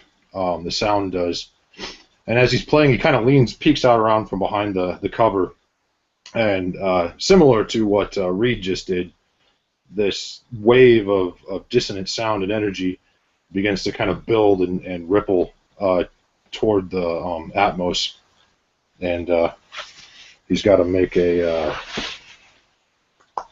what is it? Same thing that he had to last time. Wisdom saving throw. Wisdom saving throw. What does he have to beat? Because I guarantee you didn't. 13, I think. Hold on just a second. Yeah, 13. Great. And what spell is that? That's Dissonant Whispers. Perfect. So it would probably drive it a little crazy, right? Probably. Well, you hear actually a sound coming from inside of it that sounds an awful lot like.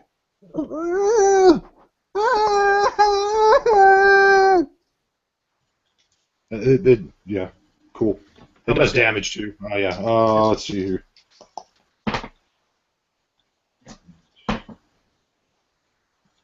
$20 damage. Wow. Cast it as a second level. Excellent. So that was brilliant. Then next up is going to be Venora. Yeah, well, seeing all this go on, especially since I'm very close to where it just demolished the cover that Reed was hiding behind, I'm going to sort of just scurry back on my hands and feet, and again, I have the rapier in my hand, but I'm going to use my other hand, almost trying to propel me back, but not knowing that it's not going to do any good to get me there faster. I'm going to again try and ray of frost them just to slow them down, almost in a panic. Awesome. So I'm going to do that. Oh, I just rolled a 20. Yay! Awesome, natural 20. Okay, cool. Yeah. So, what's the?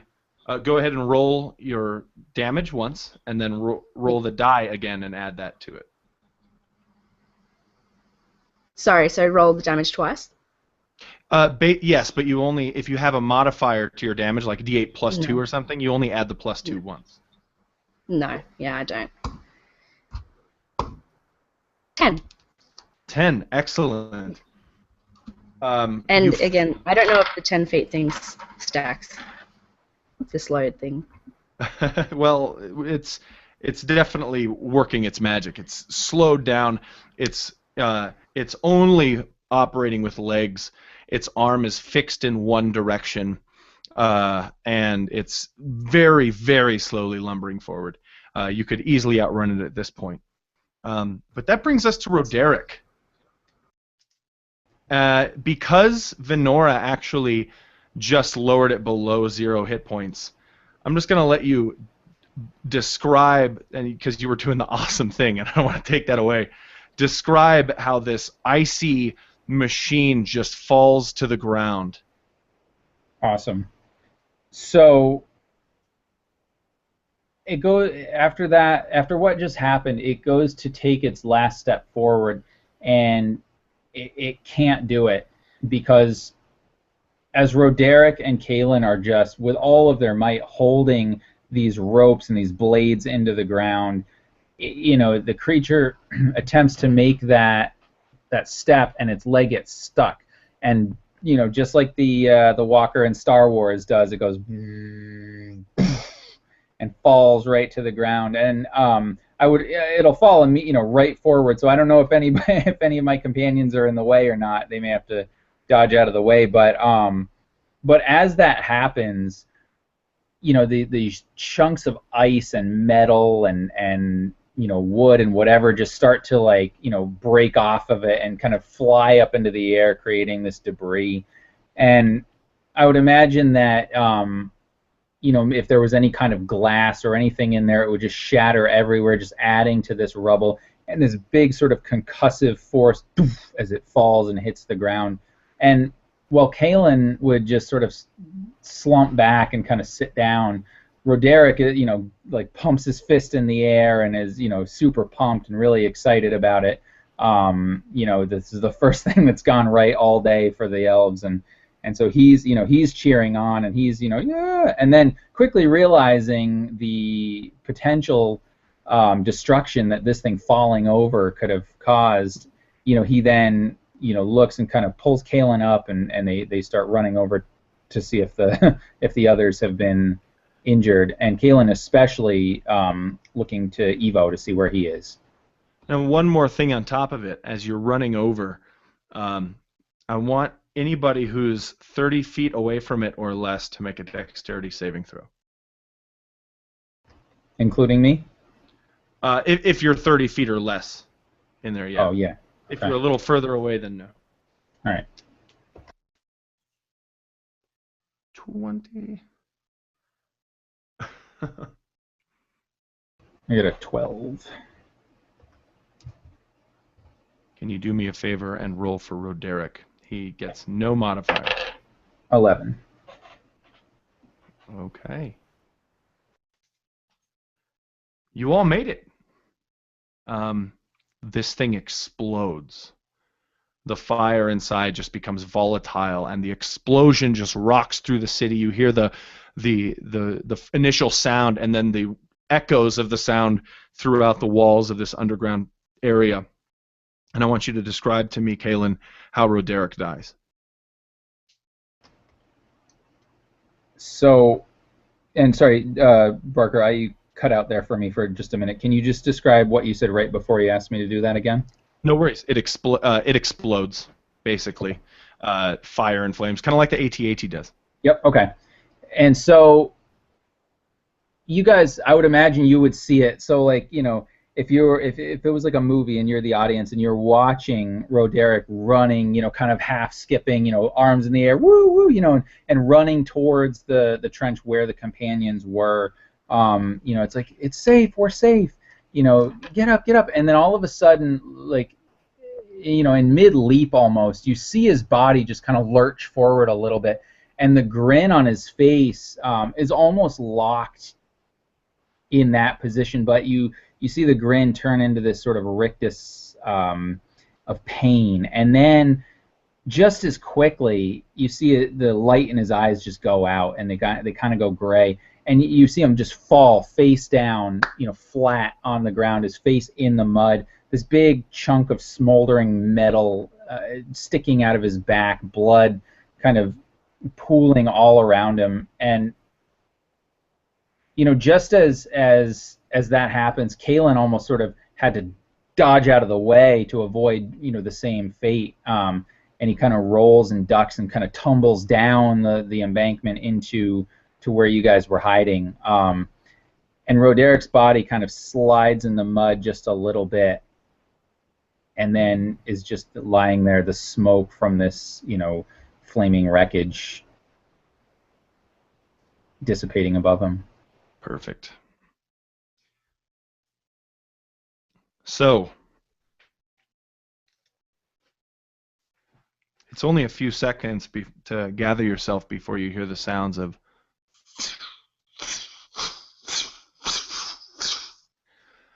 and you see these lights just fire up into the sky from the dwarven side of the battlefield, and you know what this is. You hear voices behind you of the elven marines that are left over, and you feel like you hear the words "the Temple District," you hear the words "the tunnels," and you hear the words "artillery retreat." So everybody, roll a dexterity saving throw, and you want to get 12 or higher as these shells just pound into the ground. these magical shells. One is of lightning, and it explodes with these lightning flames, and it strikes Evo. You're struck with this lightning. You take 4 points of damage as this energy, this voltage, just surges through you. Everyone else manages to escape, but you see one that explodes. It's just acid, and everything around it is just like and fire and lightning, and just insane amount of light in this place now. And usually at the beginning of the battle, it would just make this blue sheen on the walls just die out and be drowned out by it. But you see that blue sheen just more vibrant than ever. You're motioned over by the elven soldiers that are left. There are very few of the Second Legion left. You don't have much time. And you see just a hole that's been made in this wall. And down into this hole you see a tunnel.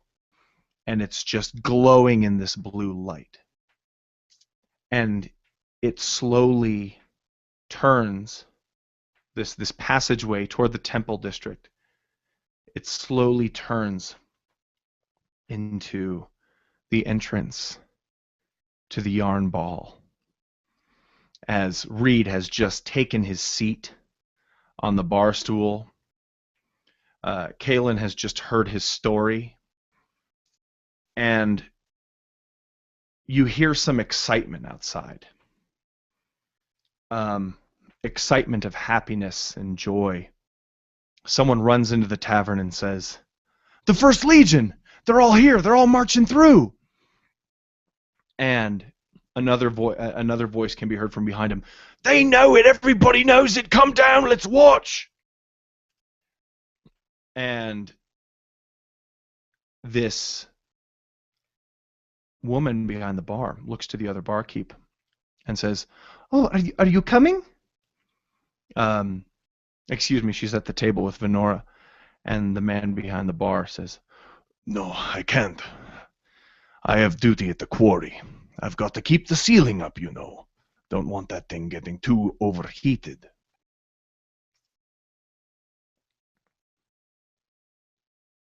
It's too silent. It's too quiet here. The artillery shells have dissipated and gone away completely. But there's no activity. Specifically none from the dwarven side of the battlefield. No voices, no cries, no wounded.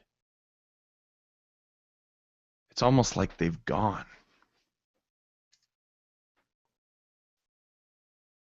As the walls and the ceiling of Hallowhall glow a tremendous blue color.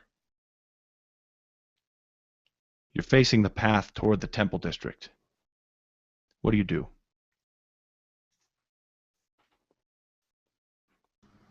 Venora, who was probably lying on her back, just exhausted after the thing collapsed, and then seeing everything from the sky start to fall, she rolls over onto her stomach, and she sees the entrance open up, and everything is illuminated with this blue, and all she can hear herself thinking is run.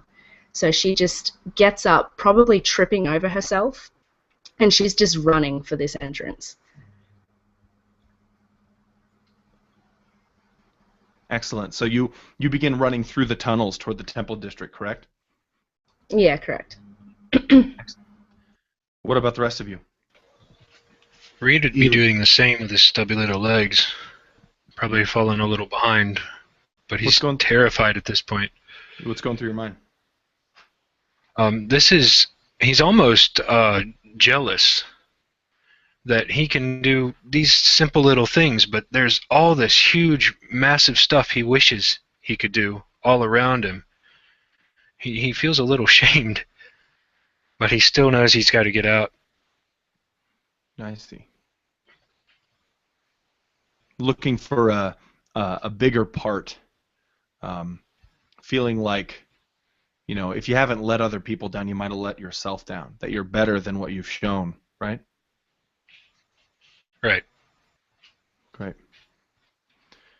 What about the rest of you? What about you other two? What's going through your mind? What do you do? So Evo gets up from behind that piece of wall that was still there, and he's cooked. I mean, that lightning bolt hit him, and his cloak is mostly burnt away, and more of his shirt and his leather vest is gone. You can see that whole tattoo. It's just about 6 inches long. This rose rocked perfectly. Whoever did it was a master. And the petals are it's just opening, just to that point where the rose is really its most beautiful. And down the stem there are a few leaves and a couple of thorns on it. One of those thorns is dripping a drop of blood farther down his back. He gets up and tucks his flute away as quickly as he can and grabs his cane and begins limping. I would say that his speed's reduced at this point too. He can barely keep up with Reed as he makes his way toward the tunnel for the Temple District as well, as quickly as he can. And he looks over at Kalen with this kind of knowing look, because he already figured out that Kalen knows back when that first artillery strike hit. So he goes past Kalen and just looks at him as he walks by or limps by, and makes his way towards the Temple District. And Kalen catches the look and realizes that Evo, or the man that he knows as Ernst, is at least on his feet enough to be able to, to walk. And so he kind of reflects for just a minute on this sort of arcane destruction that's just, raining down on them, and how his brethren, some of his brethren in the Wardens, actually have access to this arcane knowledge, this arcane ability, but he does not. And he actually finds that fortunate. He's looking at the destruction and the death that all this magic has caused, and that to him, his people are a magical people, but he can't imagine a world with this type of magic, seeing the destruction around it. And so what he does is he kind of limps after, or not limps after, he actually travels after Evo, and as he gets up next to him, noticing that he's limping, he would assist him in walking, trying to hobble a little bit faster, saying nothing, just literally helping him along, trying to move him as fast as he possibly can towards the goal, towards the end point. Excellent, very cool. Take a point of inspiration, all of you. That was a really great reflection on the city. The tunnel becomes a brighter blue, just again orating from the walls. It's an archway tunnel, and to the point where you can just see perfectly through it. On the way to the Temple District of the city, you begin hearing a strange, low, intense humming, and you come to a crossroads. Now you would know, Kalen, because of your skills in mapping out cities and knowing layouts. You would know that the Temple District is to the left, but to the right, in between where you came from and the Temple District, is Radika Pass, and it's glowing just a crazy, crazy blue. And anybody who wants to make a history check or a wisdom check, basically a religion check, a check of any variety, you can make one, and let me know what sort of check you roll and what number you roll in the chat.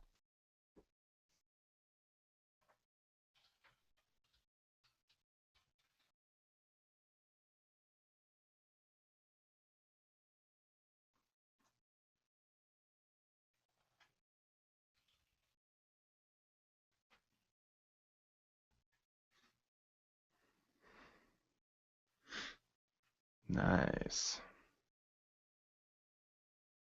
Okay, great. Evo, you've been traveling. You're a traveler. That's what you do. More so now than ever before. You know that Hallowhall was made because of a fluke in exploration of the dwarves. They found something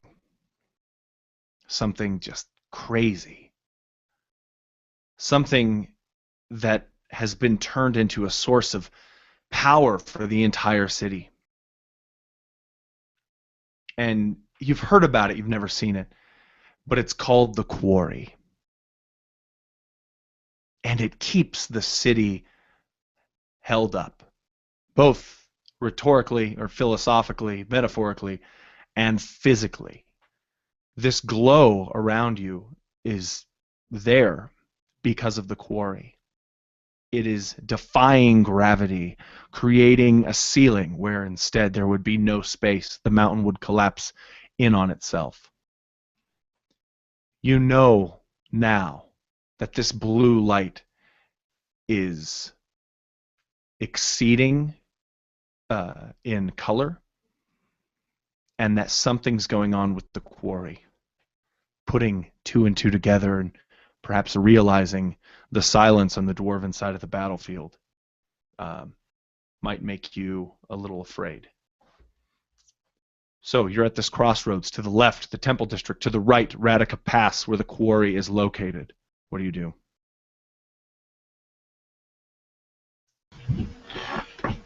Well, I look to my companions as we're going along, and I convey this to them, that I'd heard perhaps someplace, kind of listening to the dwarves speak of the Quarry and the, just listening as I go through town. It's kind of that's what I do. I tell Kalen, because he's right next to me, that, hey, I don't think that that bright blue is a good thing.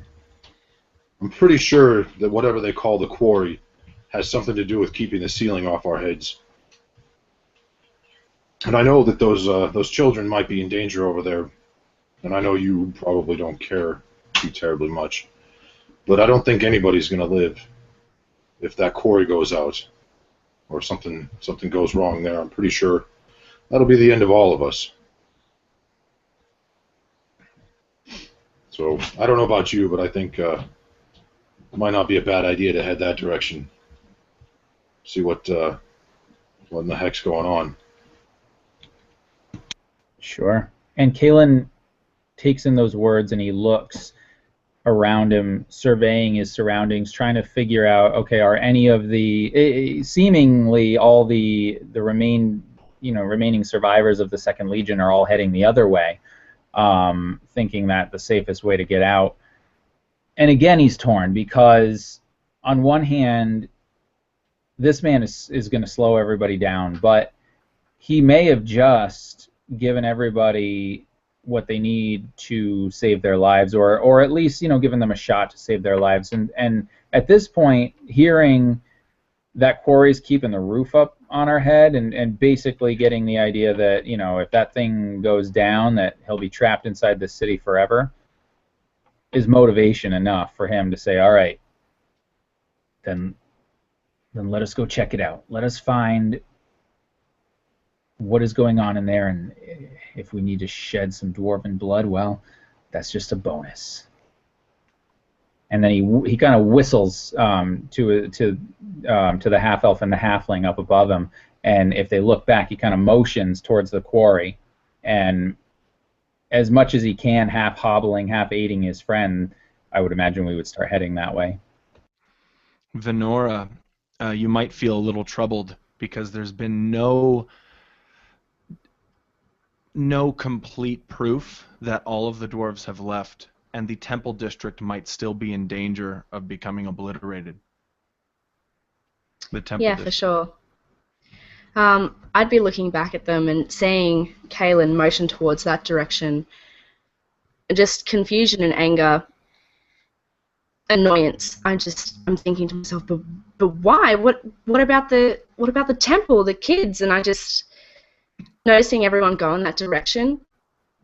I kind of realize that this is what war is. It's decisions that you have to make, and there are sacrifices that have got to be made. And I don't want to do it alone. I definitely don't have that courage. So I just tear up. I close my eyes and I just think of Hagar, who is my trainer. And I just do this one sigil. I just outreach my hand, and with three fingers together, I just close my eyes. A tear drips down my cheek, and I just make the symbol of a flame out in front of me, and I whisper to myself. And then I sigh, and I look back over my shoulder towards the direction of the temple, but I begrudgingly go with my comrades because I know that I'm no help to anyone on my own. Okay. So is anybody going to the temple district to save the kids?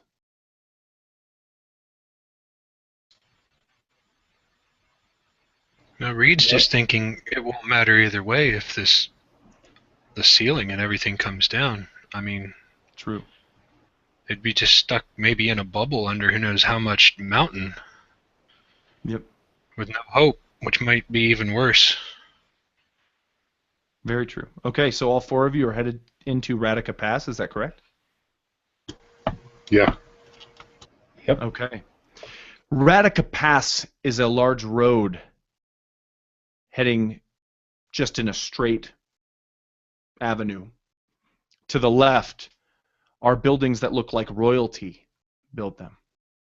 To the right, the same. Squared columns line the road, and stairs lead up to these different buildings. The blue glow is emanating out of this specific building on the right-hand side. Well, on the left, you'll hear some voices speaking in Dwarven. At this point, we're going to take a 2-minute break, and because we might run a little bit longer than expected. So we'll be back in a couple minutes to see what happens in Radica Pass. Cool beans.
Hey guys, so for anyone still watching, this is where we have officially changed the title of this to The Fools of Hallowhall, as we run into danger. And I did try my best to split the party. Didn't happen, so we'll see how it goes.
So, Nikki, just so you know, if you want, I'm happy to give you my bardic inspiration to go off the other way.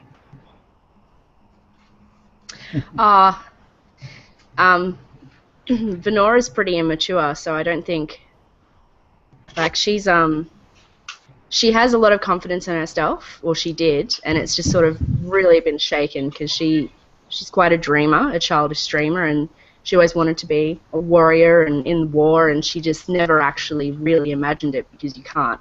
So I don't think she would have the courage to go off by herself. That's right. I don't think I could do it anyway, but Yeah, it only lasts. yeah.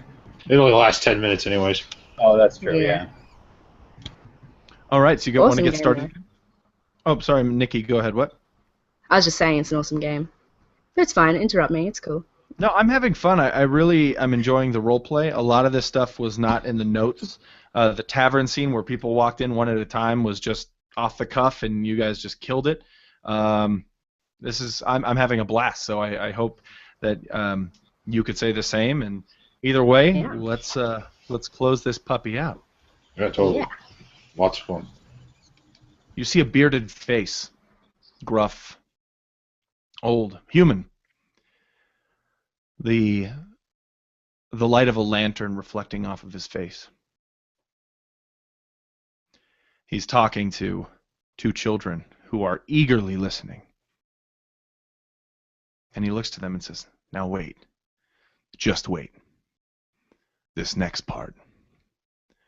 This is where everything changes." And he goes back to reading his book.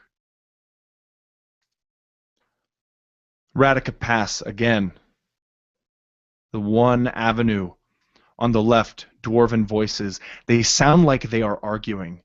On the right, an emanating blue.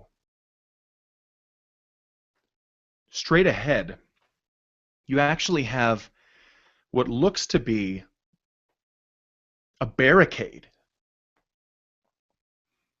as if it's being guarded. A certain area is being guarded, or at least was at one point guarded. And you see a couple of dwarves in the distance standing there talking, just chit-chatting, waiting for orders perhaps. What do you do?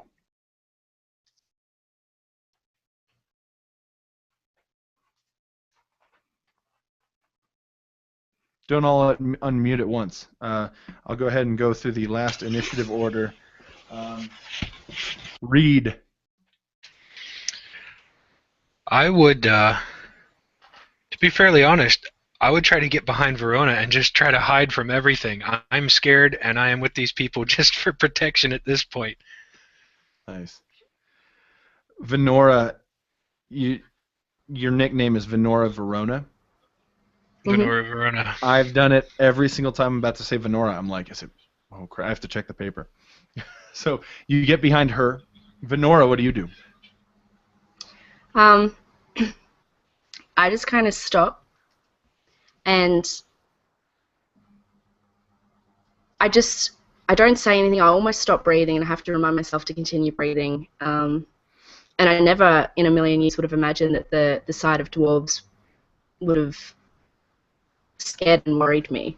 But I just kind of look to Kaelin, and I say, almost looking up to him, and in a childish voice that's trying to feign confidence, I say, "Kaelin, what do we do?"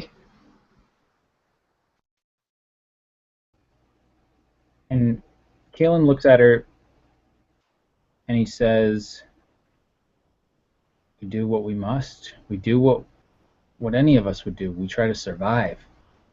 At this point, us four, we're the best hope for our survival.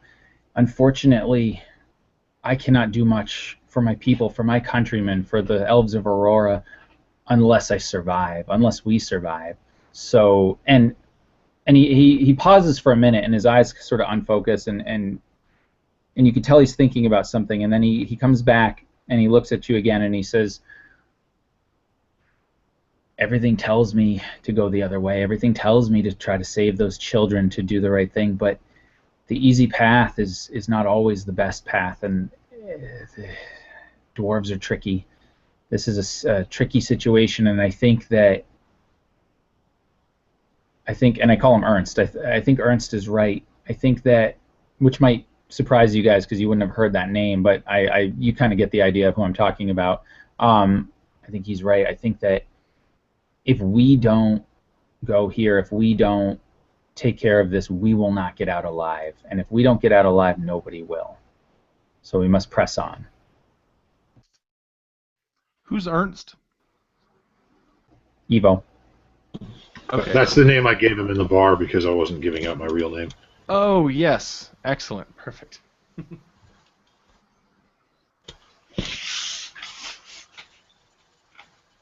You're probably speaking extra softly to avoid the reverberations in this room. It seems like anything above a whisper could really give away a position or something. So, what is it, without giving yourself away, what is it you want to do? You have the dwarves in the distance talking. On the left, you can hear the arguing, just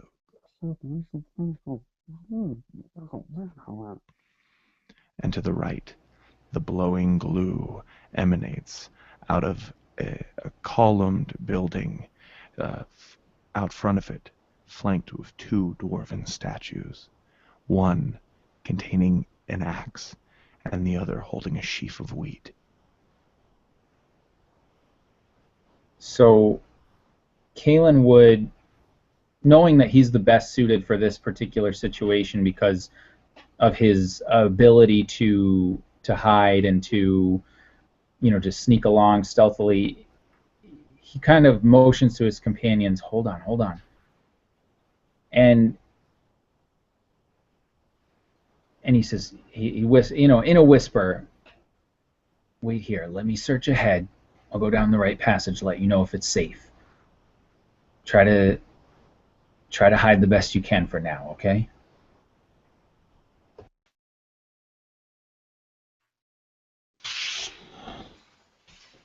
It sounds good to me. Hiding always sounds good. Let's do that. Venora clears her throat. She grips her rapier tighter and she just nods and she's alright. She just says, alright, let's do it. Alright, and so I would attempt to slowly creep down the hall, keeping an eye out for anything that might, any sentries, anything that might give my my position away, and also feeling this really strong sense of unease. This feels like underground. This, everything is closing in. I don't like this. I'm just on high alert, just like looking for anything out of the ordinary, looking for any sign of any kind of trap or any danger whatsoever. Excellent. So, are you going all the way down the avenue, trying to sneak up on those dwarves? Well, no, I was going to go the other way towards the blue light, towards the statue with the axe and the wheat and all that, just to see what was down that way. You mean the blowing glue? Yes, the blowing glue. That's canon now. It's actually it's a term because technically this orb, this quarry, it just glues the wall together in an opening, and so that's what they call it. They call it the blowing glue because it's this energy that is just passing through Hallowhall, keeping it into a city. So, keeping everything together. It's also called Elmers, if that's something you're into, the common slang. Anyway, go ahead and give me a stealth check. All of us? Nope, just him. Wow. My dice are not nice to me today. Well, I rolled a 3, and I think my stealth is 5, so... Hey, you do have that point of inspiration. I do, in fact, and I'm going to use that, so thank you. Thank you for reminding me. You mean thank you for reminding you to use it early before you actually need it? No problem. Yep, and which was foolish because I rolled a 2, so... Oh, gosh. Yeah. All good. How is your position given away? Using just your knowledge as a player, not a character, of dwarven cities. What happens that gives away your position? Yeah, and I don't know if you want to reveal this yet or not, but gives it away to who? the two dwarves at the end of the passageway. Okay.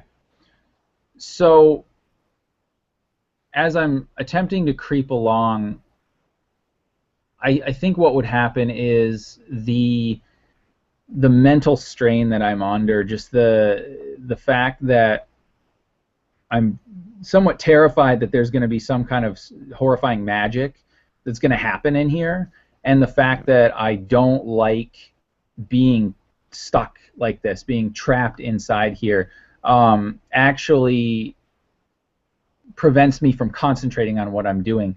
And so all of you guys can hear these just like clank, clunk, clank footfalls as my boots on the stone. And at some point, I think maybe my head or my focus isn't there, and I go to reach onto something. Maybe it's a brazier on the wall or something along those lines, and I trip a little bit, and it makes this sort of loud noise, giving away my position. Yeah, just even just the sliding on the floor, the hard floor, everything is sheeny and everything is just reflective, and the sound just, and you can almost see the sound, not really, but you can just hear where it is, and you just know, oh, it's about to reach them, and it reaches the dwarves, and they just turn and look at you, just in this slow motion, and begin screaming and running toward you, and the voices to the left stop. And to the right, you hear a sound inside the room of glowing blue.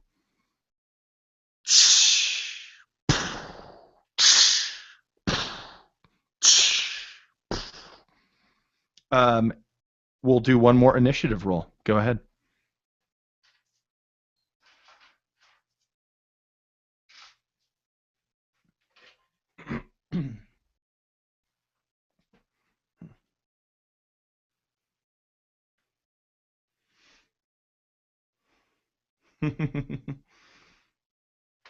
I love how before this game I was like, I'm not going to use initiative. Screw initiative! And now I'm like, no, I like saying roll initiative. It's just better this way. Okay, great. That's right. I love my ambuscade, so no matter what I get, I at least get to take a first action, so that's fine. That's true.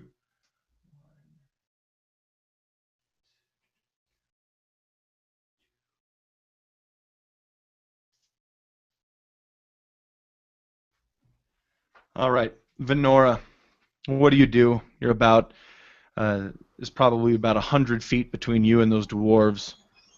And you're in the, oh, psych, just kidding. Kaylin, what do you do? Because you're a stupid Unearthed Arcana Ranger that's like, that's your number one ability is jacking other people's turns. Go ahead. Yeah, that's cool. So, at this point, you said the two dwarves are running at me, right?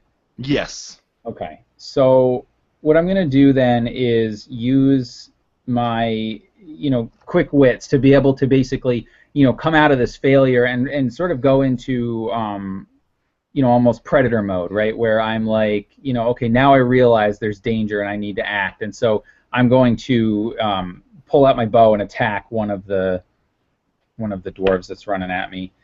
And I rolled a 19 to hit. That hits. Awesome. 5 damage. As I bury an arrow into him. Excellent. It sticks actually right in the right thigh, and he'll be slowed for the rest of the encounter just a little bit. But he continues charging. Next, actually, is Venora. What are you going to do?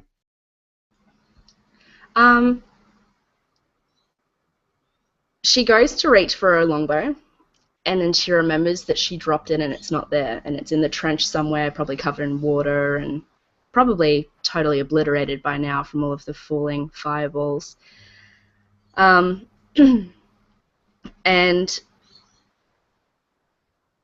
she still has her rapier in her hand, and she's just going to try and sort of move back a little bit and see if she can hide anywhere. Is there anywhere she can hide?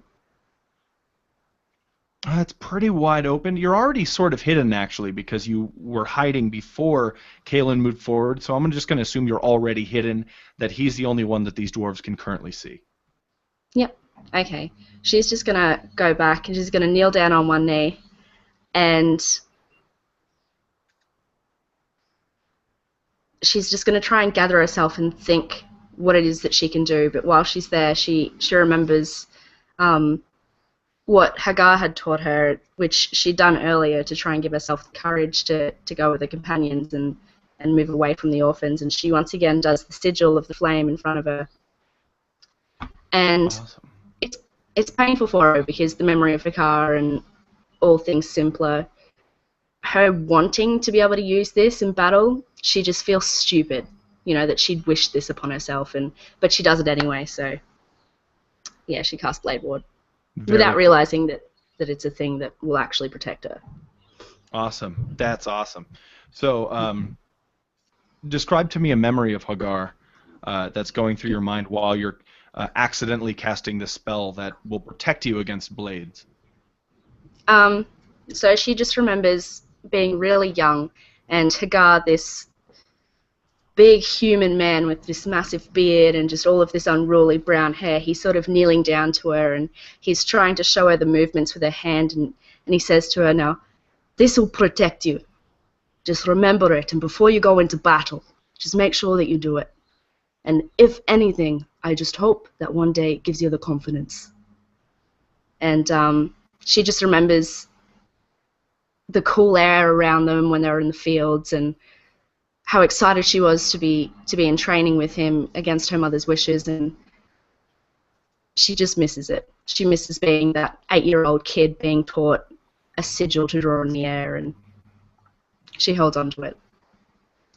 When was the last you saw him, and what was that like?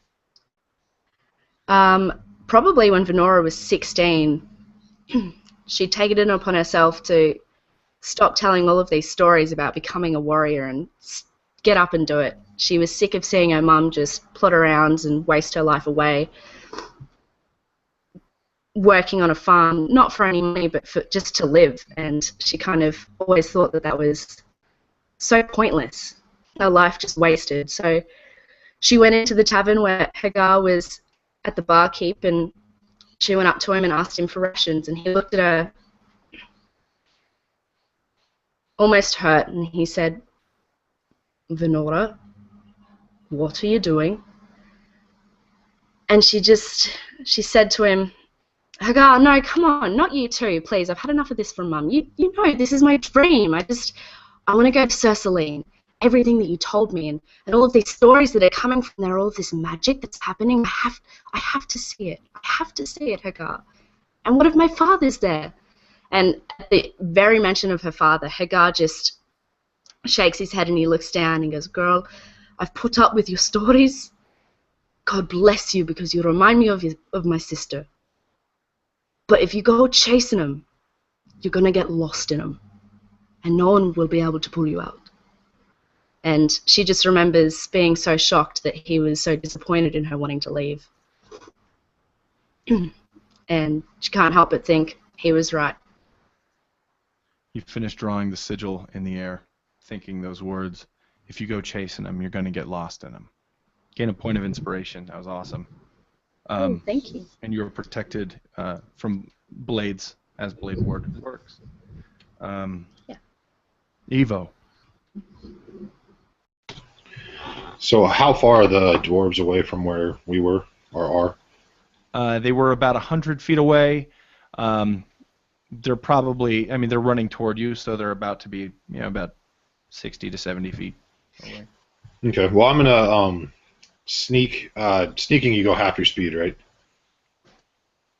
Without the special feat to make it so you can do it without being loud. I believe that is true, yes. Okay. So I'm going to sneak as far as I can forward without making any noise. Nice. From like square column to square column, behind stairs, stuff like that? Yes. As Cool, much go as ahead. there's available. Go ahead and roll And that's that. 16.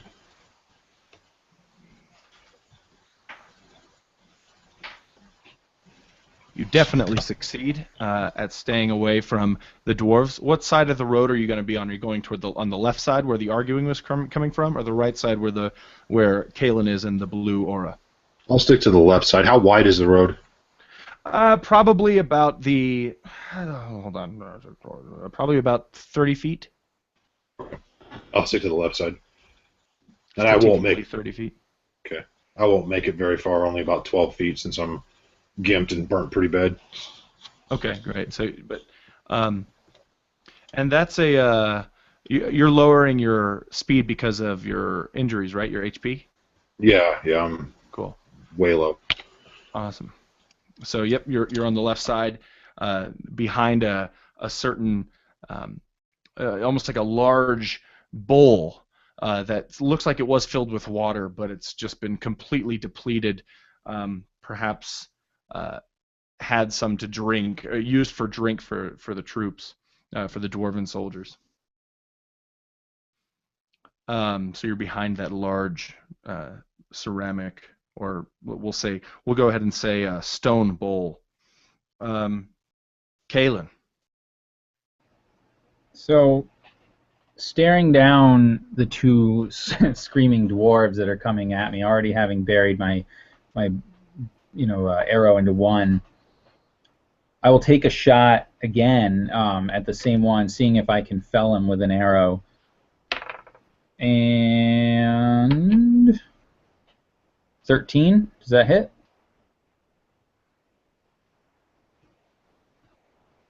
Yeah. Nope. Nope. Okay. So then, in that case, firing an arrow at him,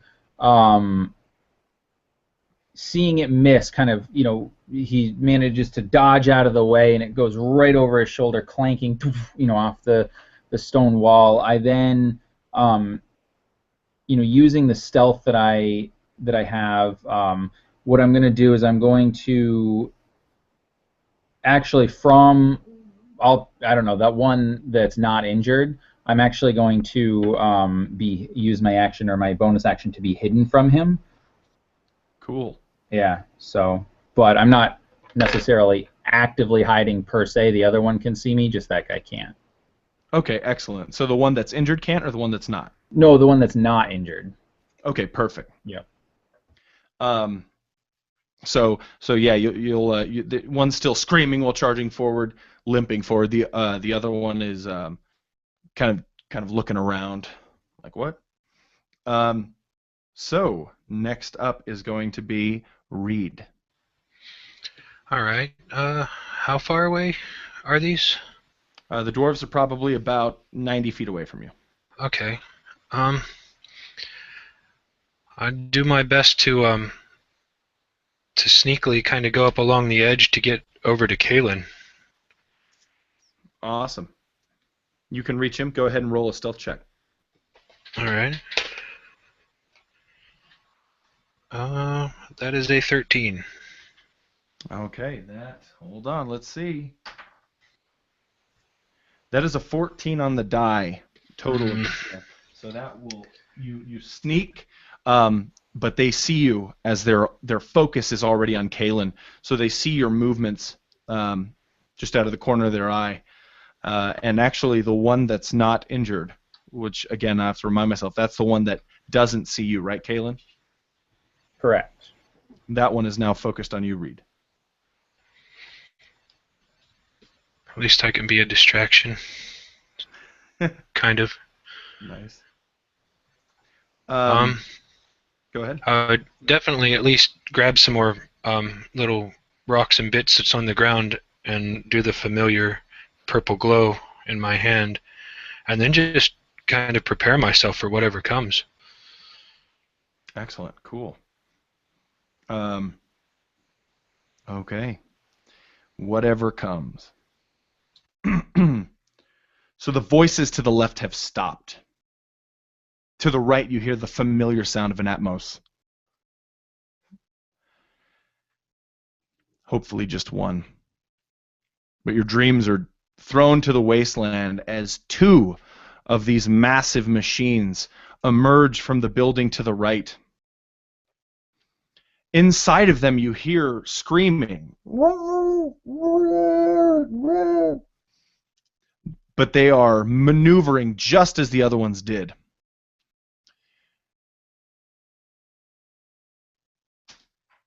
The first one it sees you. Go ahead and roll stealth really quick, Kalen, to make sure it sees you or not.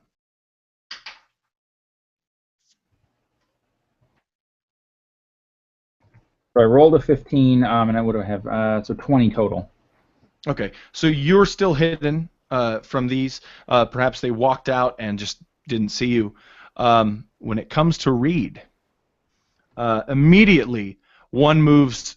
They both kind of maneuver to the left, and one will fire its flame at you. So make sure make your DC 12 dexterity check. Kalen, you're actually close enough to these things to be like right next to their legs, so that's probably why they don't see you, because they're so tall. Cool. But that might give you an advantage on them later on. Mm-hmm. What'd you get, Reed? Is that the 7? Yeah, 7. Mm-hmm. Wonderful. Let's see real quick. So that's 7 points of damage, Reed. All right. The next one will actually maneuver its way into the center of the avenue, almost towards the royal hall, to opposite of the blue orating hall.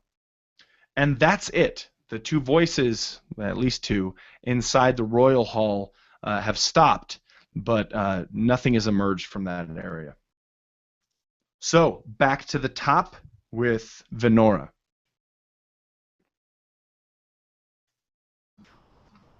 I'm sorry. I'm chewing. Venora's eating her daily rations. That's why she wasn't stealthy. It's nom nom nom, just reverberating through the entire Radica path. This elvish bread. She Whoa, there's a storm here. Sorry if you can hear that. Wow. Yeah, there is. Is she hidden? Sorry, or? Yes, well, hold on. Go ahead and roll stealth, because you did attack. No, you didn't attack. You're still hidden. You casted Blade Ward, excuse me. Yeah. How close are the machines to us? The machines are probably about 50 feet away from you. Okay. And the dwarves are closer now? Yes, the dwarves on their turn kept running, so now they're about 60 feet away. Okay. Feeling that she wants to cast that ray of frost again, but not believing that it's within her to make it reach that far, she's just going to try and slowly back away towards the back of the herd and continue just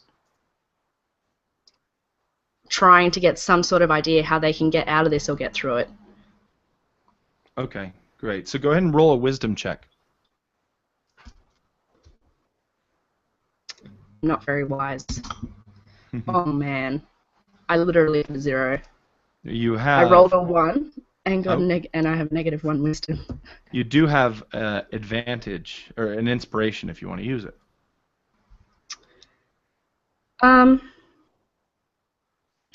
I think I will, just because she's sort of in a good spot at the moment. They're so far away and she's hidden, so Great. she's going to try and think again. Hopefully it doesn't hurt her this time. It still sort of does, a 4. Not as bad, though. Her brain doesn't fall out. I'll say that you smell something disgusting. Yeah. She turns her nose up at it. I mean, and it's been a smelly week, and this is pretty bad. Evo. So Evo's gonna he's gonna continue to try slipping down the hallway, sneaking between the pillars and the various different statues and everything, to try to make his way as close as he can. He's gonna risk moving a little bit faster this time, so I'm gonna go ahead and roll with disadvantage on this. Okay, cool. Oh, mother trucker, 5. Ooh, yikes. So yeah, he's moving along, and he kind of pushes off a statue to kind of help boost himself forward to increase his speed, and it turns out that statue wasn't actually attached to the ground, and it falls down with this just tremendous crash because it shatters all over the ground. And I would say he probably made it about 20 feet in that process, so he'd probably be like 40 feet behind those the Atmos. Yeah, probably. At that point. And he's going to stop right there, and what is he going to do? That would put him close enough to those two dwarves. The dwarf that can still see Kalen, he's going to focus his will on that dwarf. He's going to look at that dwarf, and I would imagine at this point, since that huge crash has alerted them that that dwarf noticed him as well. He's going to look like right at that dwarf's eyes and just begin ripping into him. Awesome. So that's a wisdom save. Yeah. I'm going to tell you, your mother, the dwarves all are just, they all smell terrible. Your beard is just the most pathetic dwarven beard I've ever seen. I can't believe you even call it a beard. Let you go out with that beard. You rolled a natural 1, so go ahead and nice. tell me how your insults kill him. Kill him, okay. So as he's focusing his will into this, his voice just starts to kind of boom a little bit, and it may not even be the best insults in the world, but you can tell like they're just hitting home. Every one of them is just driving almost like a stake to the chest of this dwarf.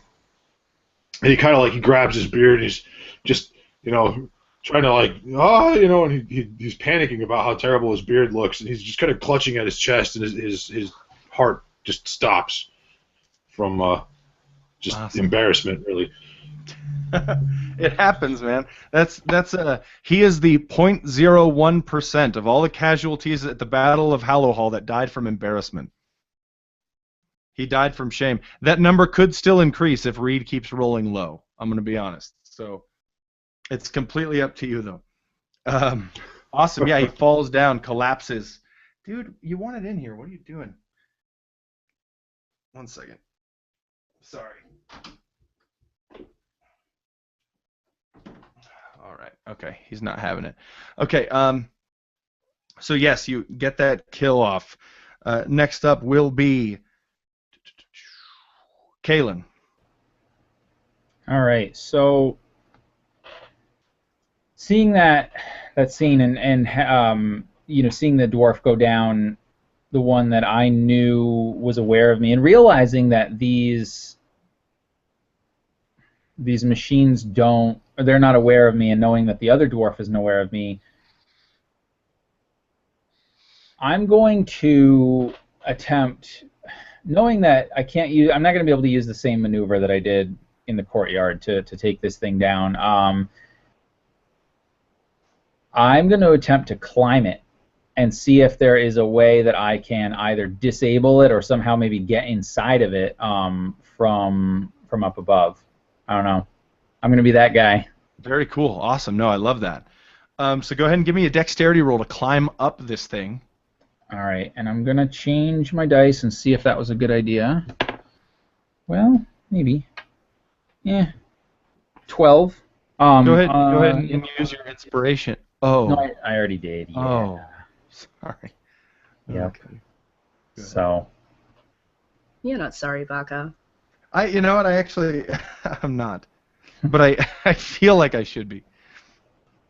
But 12 is actually enough to climb on this big, bulky, lumbering, slow thing. So yes, it's not like a Wolverine in MechWarrior. This thing is like really just bulky and sluggish. So describe what it's like to climb up it. Describe how the steam feels as it's just going across your entire body and face, yep. And describe what your goal is. Yeah, so I sort of sling the bow back, over my back and kind of jump just with this very dexterous kind of jump, just kind of grabbing onto one of its legs, and then I managed to pull myself up on these handholds that I didn't even know were there. Just kind of whether it's metal protrusions or whether it might even be damage that the thing would have sustained, dents or whatever. Just climb up, and I kind of climb up the back of it, and as this steam is just kind of yeah, sorry, watching you trying to banish Pebble back to the Feywild. I'm listening. I'm sorry. I'm trying to banish Pebble. Yeah, it's all good. So all this steam kind of blowing in my face, and I'm trying to, the best I can to not get burned by this hot steam. I climb up, looking to see if it's possible that maybe these machines are actually driven by something, by like a dwarf, or if not, if there's some sort of, I don't know, magical object that, if damaged, might take these things down. A weak spot, so to speak. Awesome. So with regards to your first question, you look into this machine and you see two large, what you can perceive as eyes or view holes, and inside of it, you actually see what looks to be an elf. And he's just screaming. There's also, if you give me a wisdom check, please. Yeah, 6. You see nothing. No. You see that he has blood just smeared upon his face, and he's just in absolute agony. But you are currently on this thing and will be able to do with it what you will on your next turn. All right, cool. Reed, my boy, you're looking up, you're seeing Kalen riding this thing, just grappling it, trying to hold on for dear life. You just took a big blast of flame out of its arm. What do you do? Yeah, and that hurt pretty bad. I'm actually probably limping around right now with a couple patches of skin missing. I would see that, but you said there's one dwarf that is still onto me, right? Or is he not anymore? He is. He is onto you. All right. Then I would create a little purplish flame in my hand and look at him and speak into his mind. Run away now. We don't want to hurt you. And just see what happens. Okay, great. Into this mech. If I can do it in the mech, yeah. You can the person you're speaking to reply or no? I'm not quite certain on that. It just says I can speak to them. You have this connection with people, and you hear just screaming, just agonizing screams, but through the screams that you hear in your mind, you hear something else in your mind, and it says, "I can't."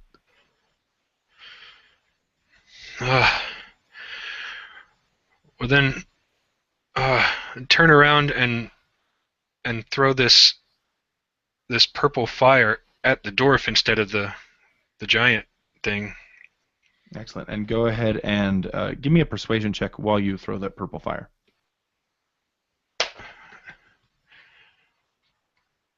Persuasion 13.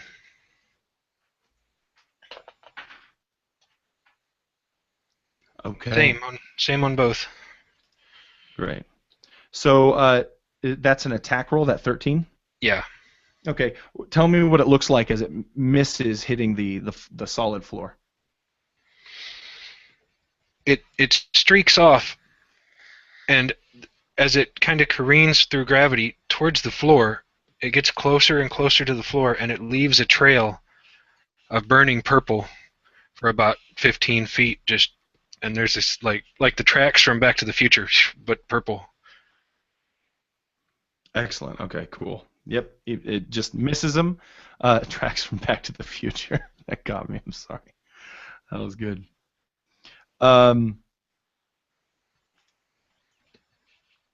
This Atmos that is not the one you spoke to, the one that wasn't being climbed on.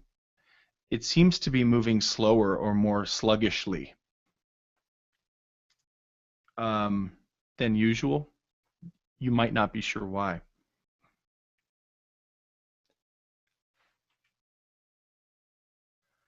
But I would like you to make a DC 12 dex save as this just lance of flame comes pouring down the passageway. Finally. 22. All right. You do not get hit by the fire, which is Yay. awesome, which is great.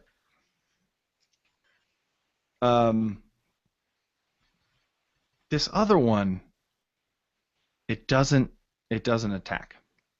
It's got Kalen on its back, and it just continues kind of lumbering and wondering what it's up to. Venora. Oh, excuse me. I'm sorry. I'm so sorry. That dwarf has reached you now, Reed. And he picks up his axe and just swings it toward you. And describe to me how you block it away or dodge it with your halfling nimble self. I just kind of drop and roll to the side, and my cloak, still covered in mud, gets stuck on my face for a minute, and I got to kind of pull it off. Excellent. Perfect. Did I forget you, Kalen? No, not this time. Oh, gotcha. Sorry, I was like, what? Go through. Okay, excellent. So now, Venora. Okay, cool. I'm going to hover over my mute button because this storm is super loud. No, it's perfect. That's what it should be. This is a battle. It's true. So she's going to try and gather up that courage, and she's gonna come out of the shadows. There's someone on one of my comrades, right? Is that right? The dwarf reached them? Yes. Reed is facing off against this dwarf with a battle axe. Okay, so I'm going to go up to him. I'm going to try and run. And I just scream, Reed, drop! Reed, And you do at so? the same time, yeah. If I have time, yeah. Awesome. You do so. You see my whip materialize in the hand that isn't holding my rapier. And I'm going to try and, again, grapple that dwarf that was in front of him. Okay, go ahead and roll a strength or dex check. Yep.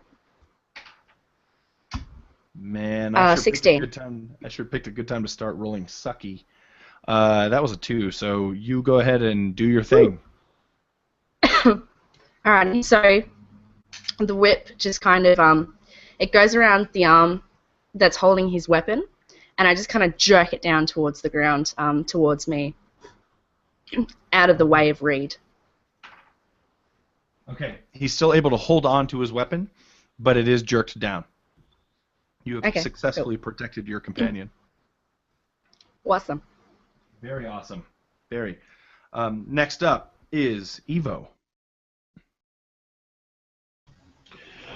So Evo's going to take that string of insults and never even let up. He just turns his focus from the first dwarf who dropped over to the other dwarf, and he starts in. I know a dwarf with a blue beard who grew a better one than you did, and he just continues on that stream, insulting his mother. Your mama's so fat she wears 2 watches, one for each time zone. Carries on that same. Okay. All right. So it's a saving throw again, yes? Yeah, 13 is the DC. All right, we got an 11. So what happens then? He just gets 1d4 damage, and I lost it. 1d4 damage, and he has disadvantage on his next turn or next attack. Great. And that's 4 points. Nice.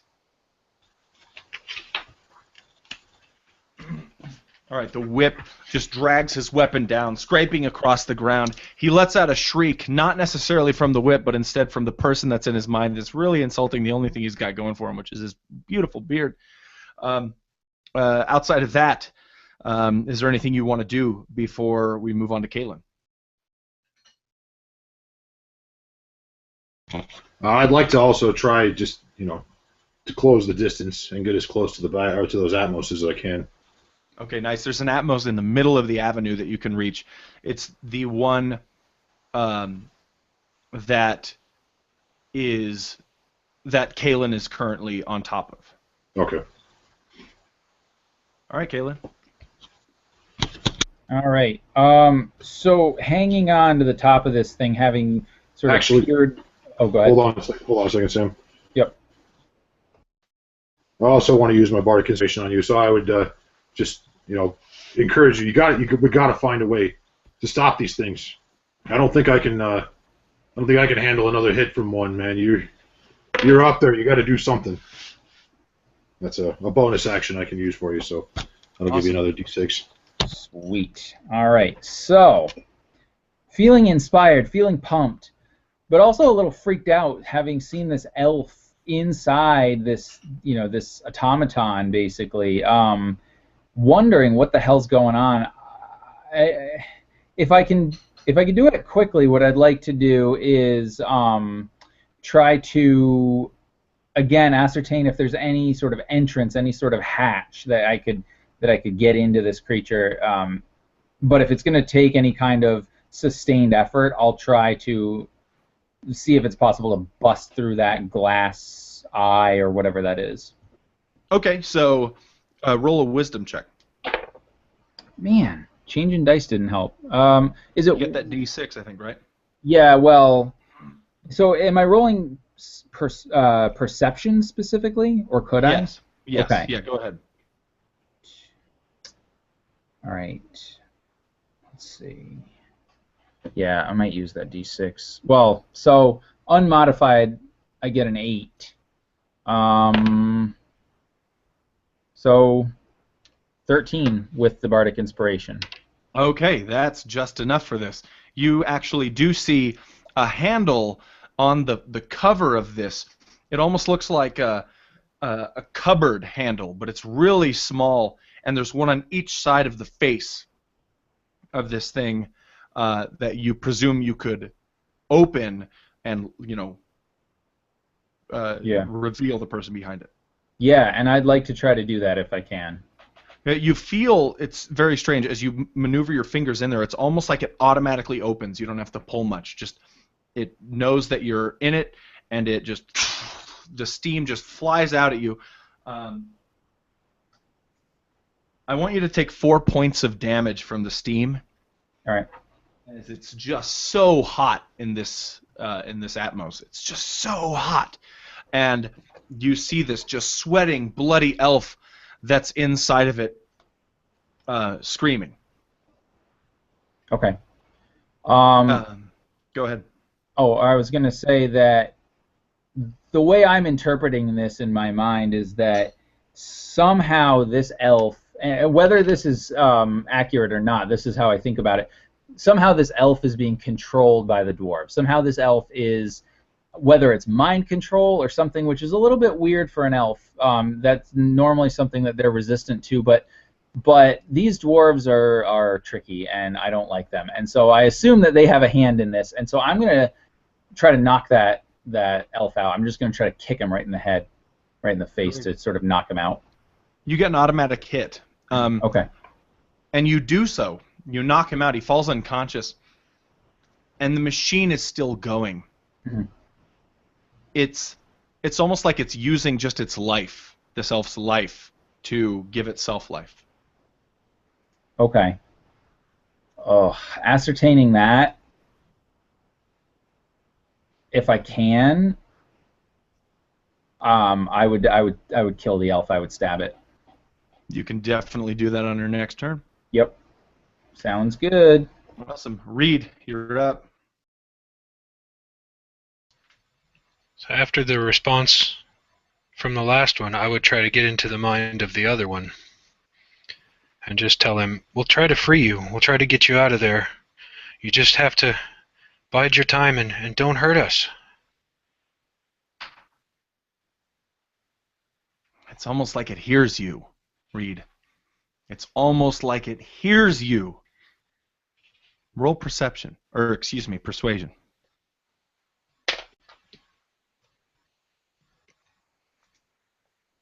$19.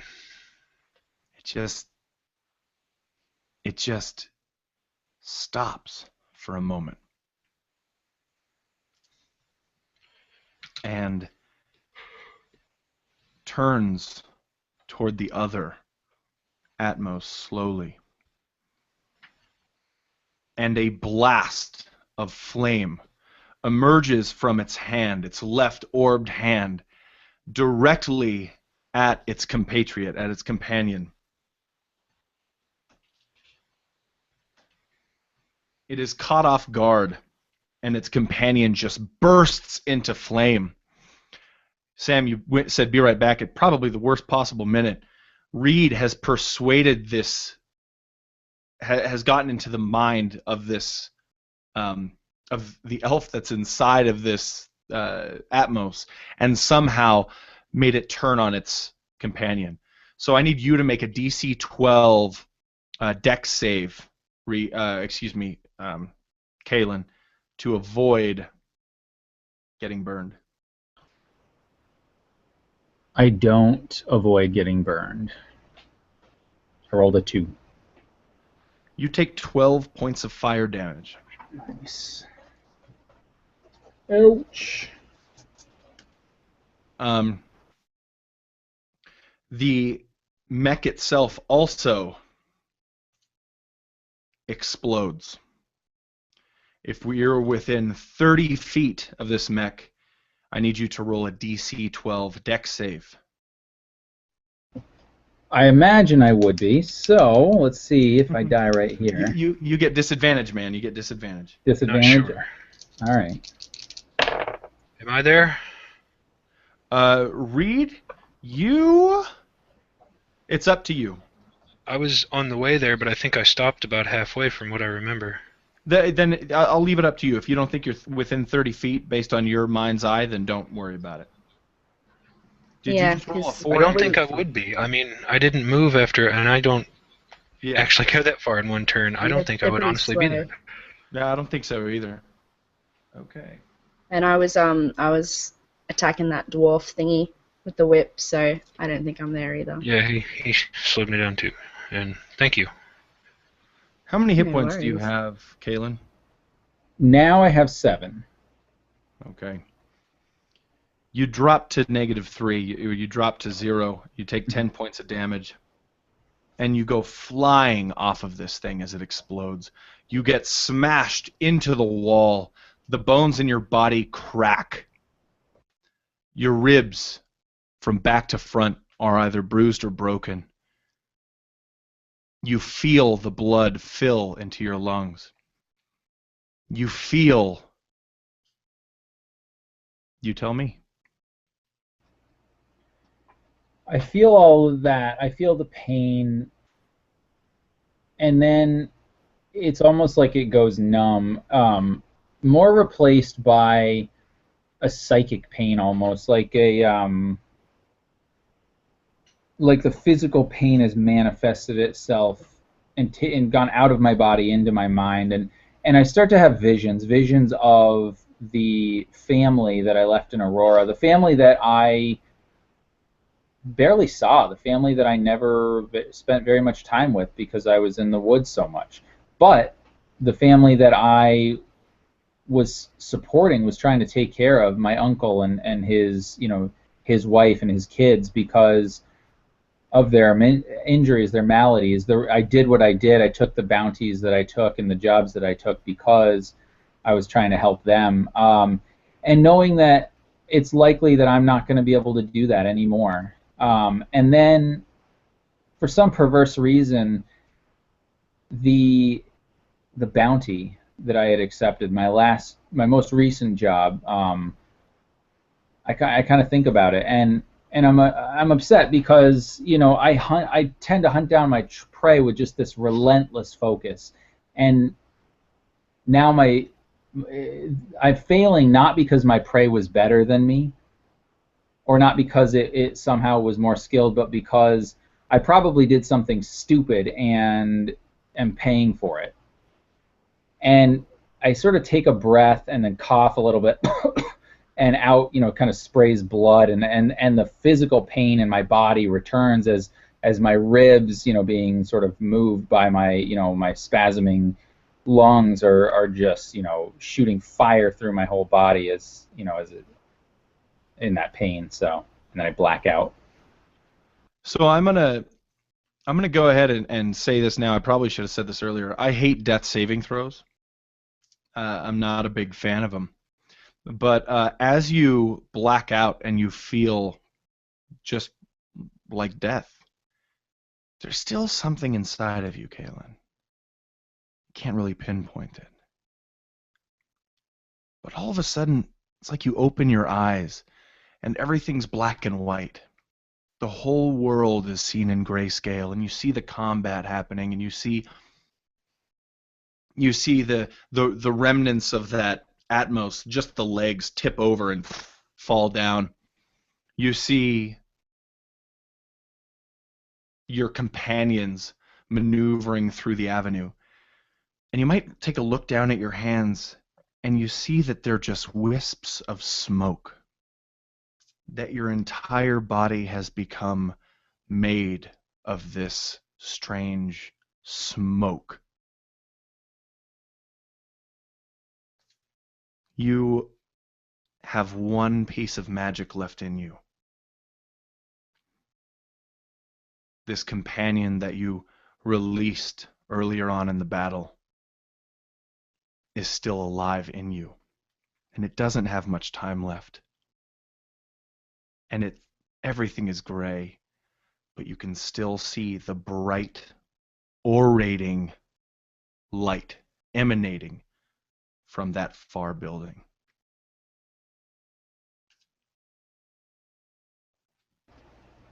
All right, and I would move almost as if floating, almost as if traveling without form,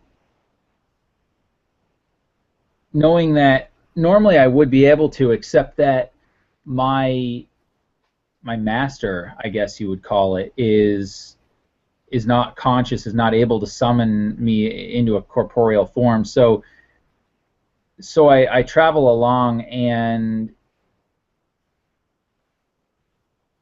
looking, just trying to ascertain, seeing. I'm trying to find out what the bigger picture is, right? There's something I'm missing here. There's something that the companions haven't found, and so I travel looking for sort of the nexus, the epicenter of this whole thing, seeing if I can find it. Excellent. Venora,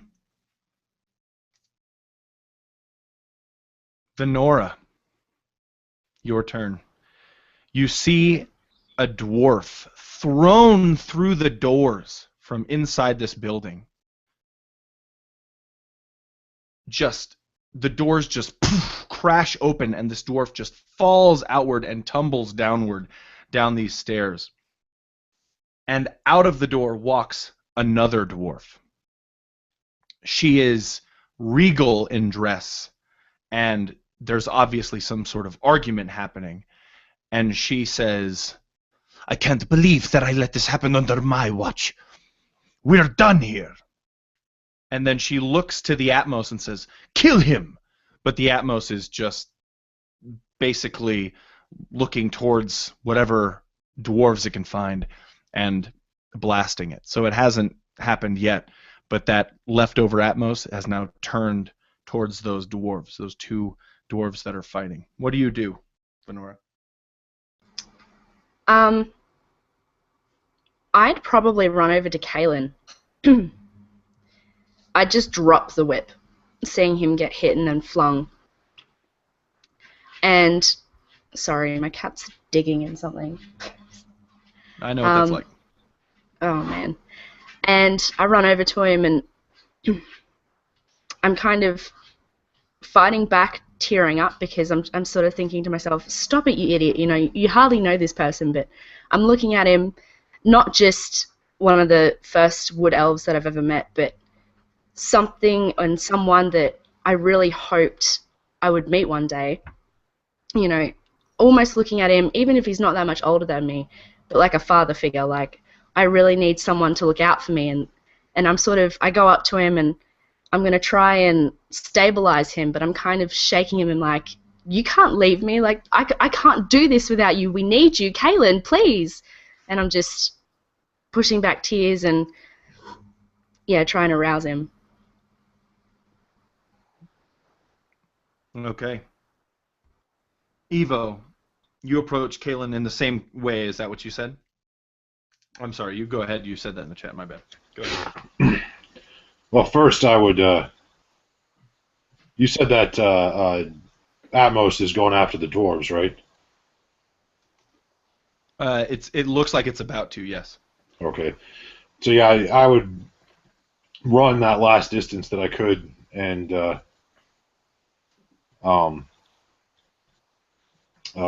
if I can make it to him, running, just kind of gimp along, using that sword cane to keep from falling over and run over there, and kind of slide to a stop down next to him, and put my hand on his chest, and I could feel like that last bit of life in there, but I know his time's not long, so I go ahead, just may all that pain you feel by these words be healed, and push that that energy, the last of it that I've got left in me, through my hand into his chest for some amount of life.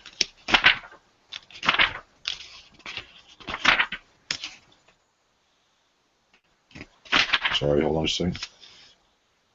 No problem.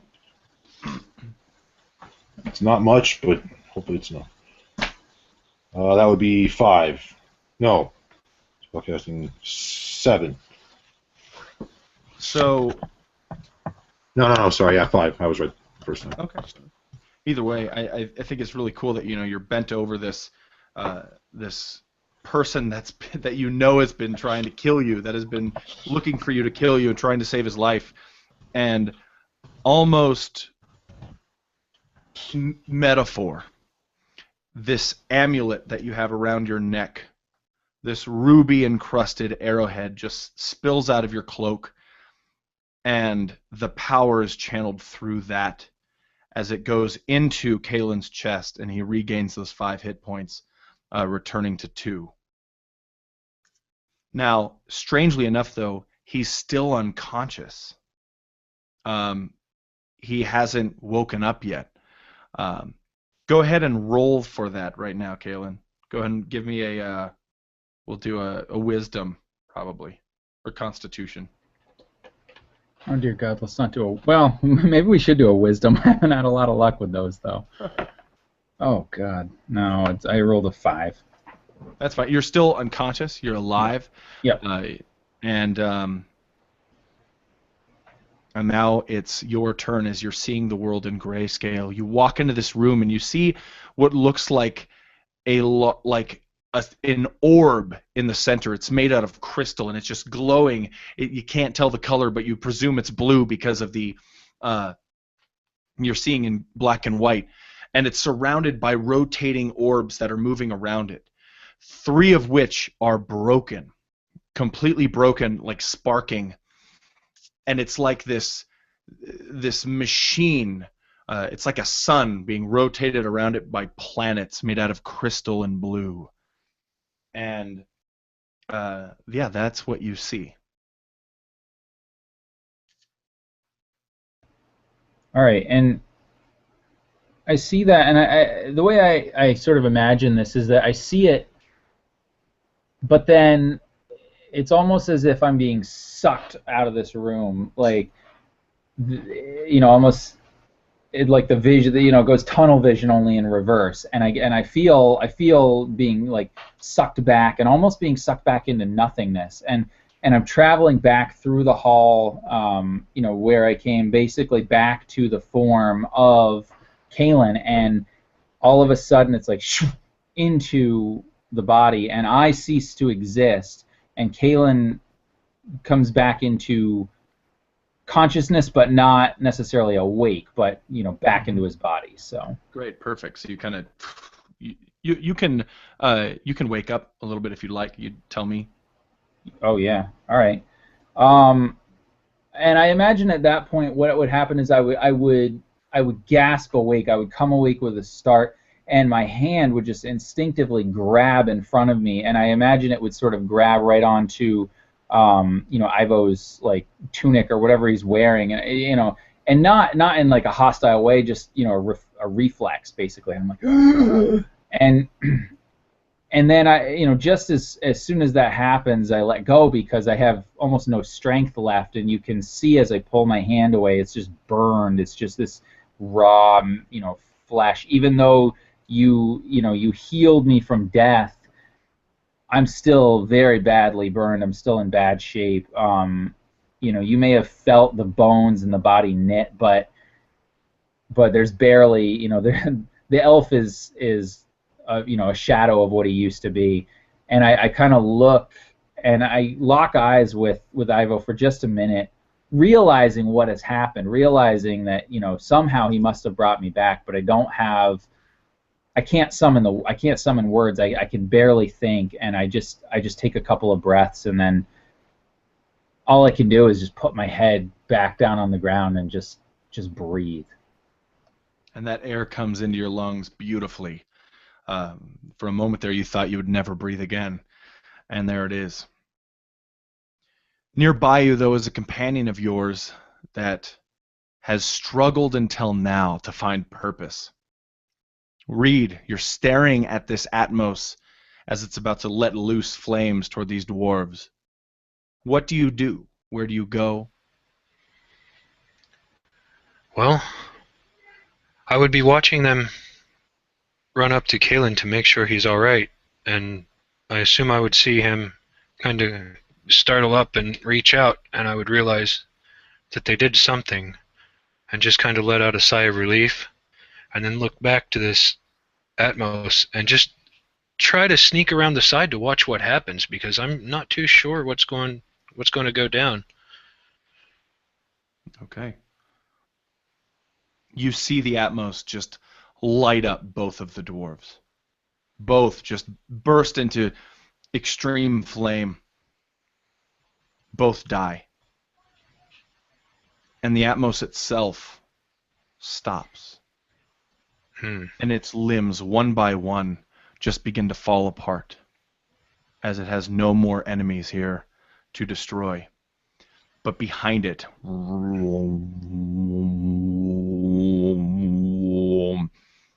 this blue aura begins to shine harder, and everybody make a dexterity saving throw. The ceiling comes crashing down slowly but surely. Bits of rubble come collapsing from the rooftops of the cavern ceiling onto the floor, smashing around you. Parker, should I make one at disadvantage? Yes, and gain a point of inspiration. Okay.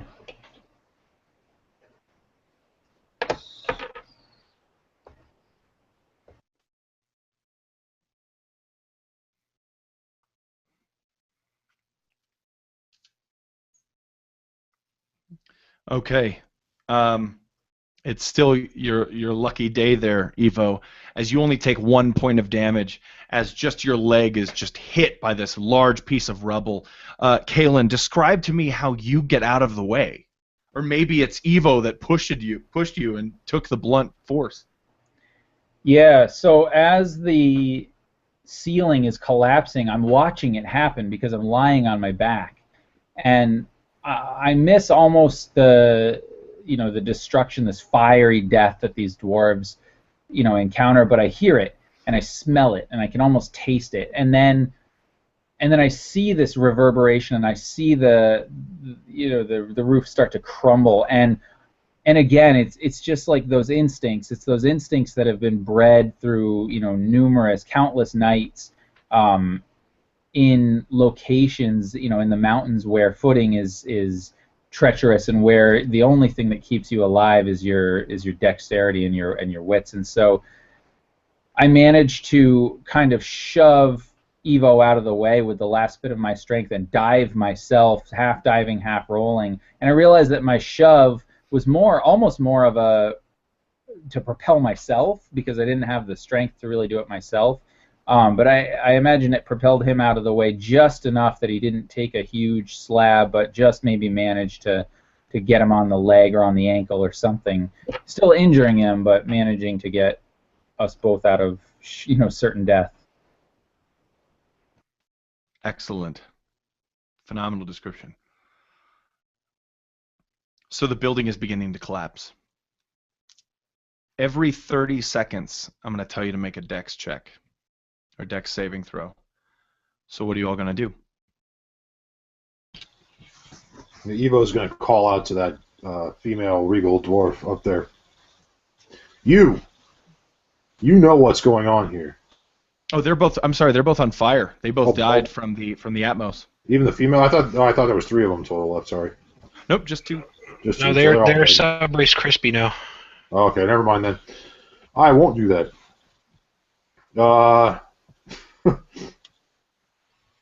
Yes, exactly. I restarted my clock, so go ahead. We'll get up and he's going to get up as best he can and try to grab Kalen and just make a break for what would be outside. Excellent. Through Radica pass out with the Dwarven way. Perfect. Yeah. Make a dex saving throw, everybody.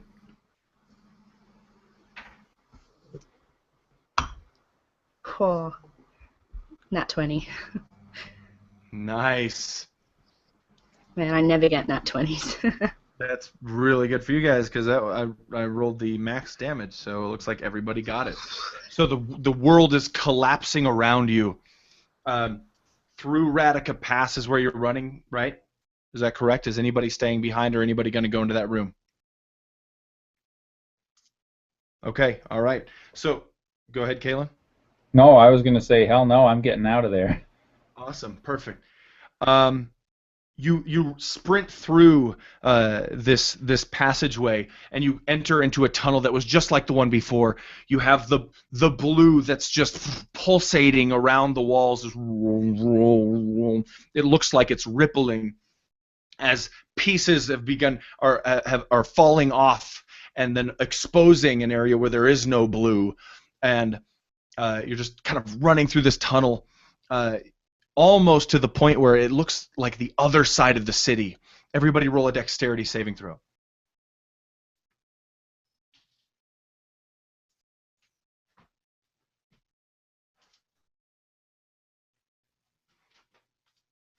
Evo, how many hit points do you have? Same with you, Venora.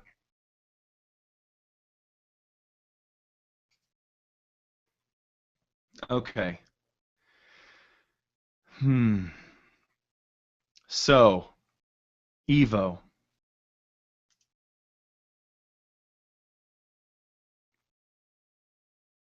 Because of you, your companions are going to be able to get out of this part of the tunnel. But you're going to have to pay for it. You realize that it's going to happen, and I'll let you narrate anything you say to your companions, your friends, as you do something. I don't know, try to stall the blockage so they can get out, or with magic perhaps, or try to push them forward, whatever it is you decide to do. So go ahead and narrate how Evo ends.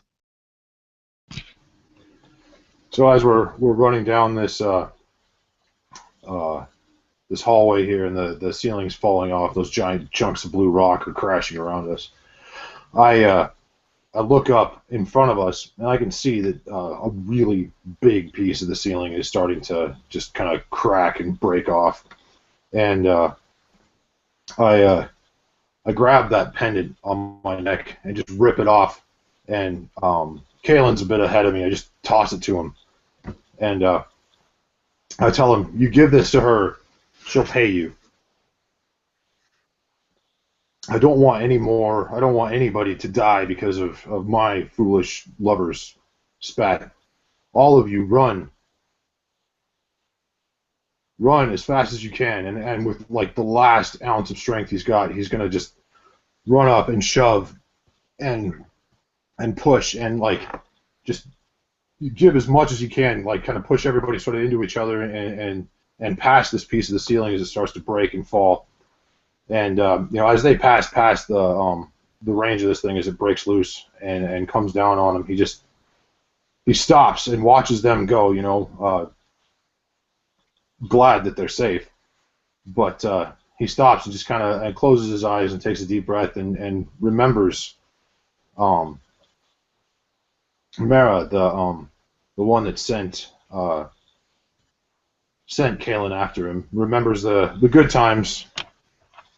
The parties, the dinners, the joy. Remembers the time she shot him with that arrowhead he just tossed to Kalen, and how upon realizing that what she'd done, how she'd nursed him back to health, how they'd fallen in love, and how they'd had a child together, and he wonders what that child would have grown up to be like.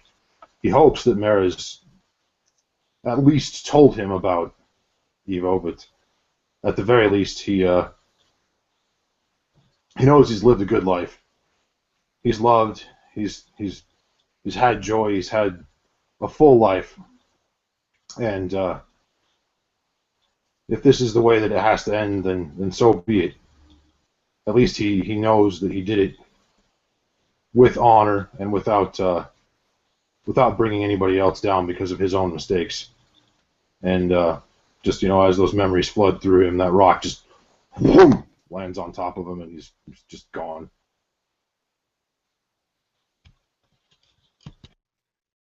Gain an inspiration, Evo. Sorry.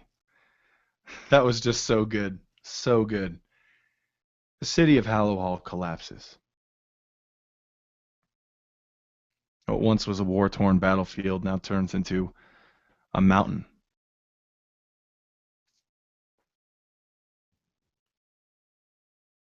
The rest of you make it out. And move on. Do what it is you wanted to do, were born to do, so maybe we're destined to do. I'm going to close it out. But before I do, I'm going to allow you three, the rest of you three, to narrate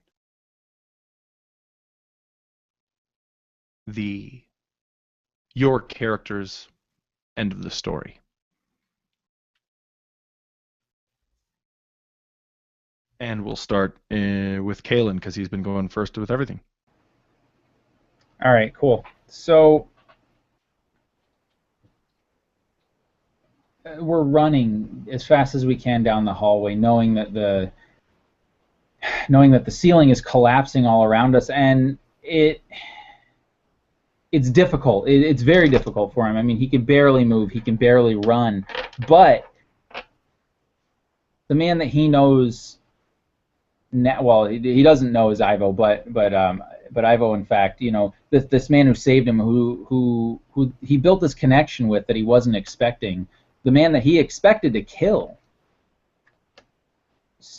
he hears his voice, and he sort of half turns while he's running, and sees the arrowhead pendant kind of flying through the air at him, and he catches it, and he hears the words that Evo speaks, and he feels the push as Evo, with this last sort of bit of strength, kind of, almost wills himself to push his companions out of the way, and he watches in this horror as the rocks and the rubble kind of crush down on him. He hears the sobs that are emanating from Venora as she also witnesses this and sees the death of her her companion, her compatriot here, and the gasp from Reed, partly in relief that he got out of this thing alive, but also this pain of seeing the same thing, one of these people that he's built a connection with, dying to save him. And all this goes through his mind as he exits the city. He gets out of this hellhole, this dwarven hell that he never wanted to be in the first place. And all he thinks about as he leaves this city and he bids farewell to the other two is how he has a new mission in life. His mission is no longer to save, to protect Sur Salin and the Underwood from all of the nasty creatures and bandits and whoever which stalk the world. But his new mission now is to do whatever he can to rid the world of magic, because that is what he believes caused this death of not only a large group of his people, but of his companion, and potentially a bunch of kids. And so it's with that sort of passion, that vengeance, that he seeks out the woman that the woman named M, the woman who gave him this bounty, and he finds her, part in her guild hall, and he brings her the trinket, and she looks sad, she looks forlorn, but she understands, and he doesn't say much. He basically just simply hands it over, and she pays him. And as he's exiting, he sees this child run in, and the child's got a look of concern on his face, because the mother is looks sad and all that. And he says, "Mama, what's wrong?" And she can't say anything. She can't get the words out. And Kaelin just kind of stops and looks at him for a minute, and he says, "Listen, lad, your father died a hero. Just know that he was a good man. And if you ever need anything at all in life, you look up Kaelin Stormbow, and I'll be there for you." And with that, he exits, and he goes on his mission to try to rid the world of this magic. Awesome. Venora. Yeah, okay. So, as all of this happens, Venora is nearly caught in the collapse herself. In fact, it scared her a little bit, so she doesn't exactly run out. She's hit and she falls, and then just manages to scramble her way out, and very quickly looks back, hearing all of the stone and rubble finally finish falling. My cat just wants to dig in things on my turns. No, it's falling rubble. Yeah, exactly. And she kind of turns to look behind her after hearing Evo shout out to them, and she kind of just, on her hands and knees, looking at the collapsed heap behind her, she's just going to almost collapse, and there are just tears streaming out of her face, and out of her eyes, rather. And she's mourning for Evo, but not just that, she's mourning for all of the children that she knows for certain are dead. All of the innocent people who weren't lucky enough to make it out. And even for her own innocence, that is just now lost. And she's thinking back on all of the things that she always wanted. She wanted to be a warrior and a hero and have all those songs sung about her and all the stories that you hear in taverns, and she wanted to be that person, and she realizes here and now that those stories are only for the living. They're only of the living. They're only for those people who survived. And there are so many songs that just don't get sung for all of the people that were left behind. And she thinks back to all of the warriors and things that she met in her travels and in taverns that she looked up to with just these great big dreamy eyes, wondering, how can I do that? How can I be that? Wondering why they never seemed excited or never wanted to show off or share their stories in song. And without looking to her remaining companions behind her, she's just going to kind of lift her head up, tears still streaming out of her eyes, but there's no sobs, there's no heaviness in her lungs, they're just free-flowing, and it's moving and pushing all of the dirt and blood down her face, so it's streaking. And she just says to them, before Hallowhall, I was a lost daughter and a child looking for a dream that meant nothing. And I always wondered why the heroes never sung their own songs. And I just wish that no one ever has to realize, no child, no person dreaming, ever has to have that ripped from them, knowing that the reason no one sings those songs is because there are no songs to be found in the memory of war.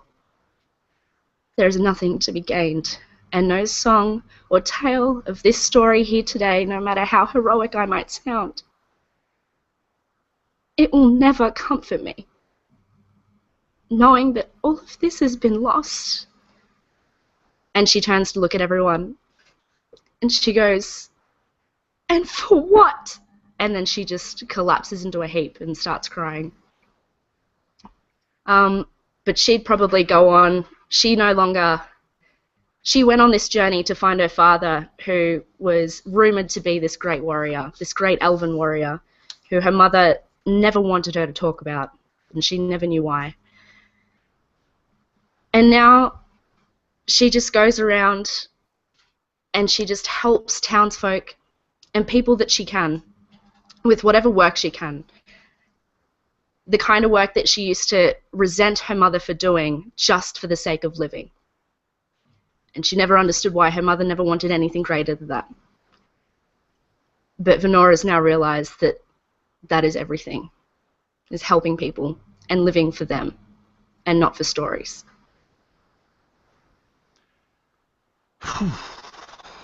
Wow, that was really good. Reed.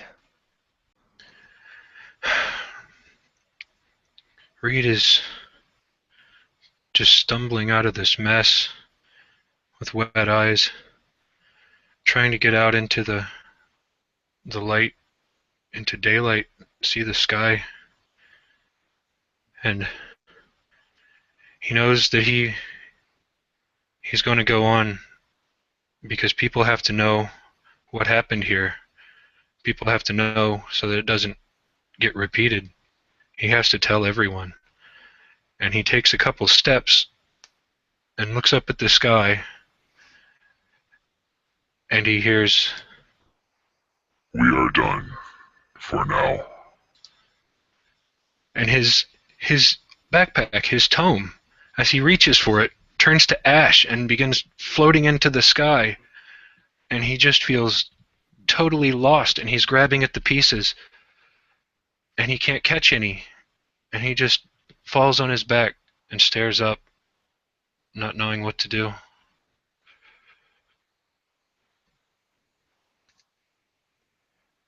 Many years pass. The world might now be completely engulfed in war. But somewhere, by lantern light, a man is telling a story to his children. And visions of the collapse of Hallowhall shine in your mind, specifically the collapse of the Temple District. But the camera pans out through the opening, and you see a small boy there. And a girl, too. And another, and another, and another. And a boy with amazing red hair and just blazing green eyes. And there, standing there, is a dwarf, Thoric, the prisoner that you let live.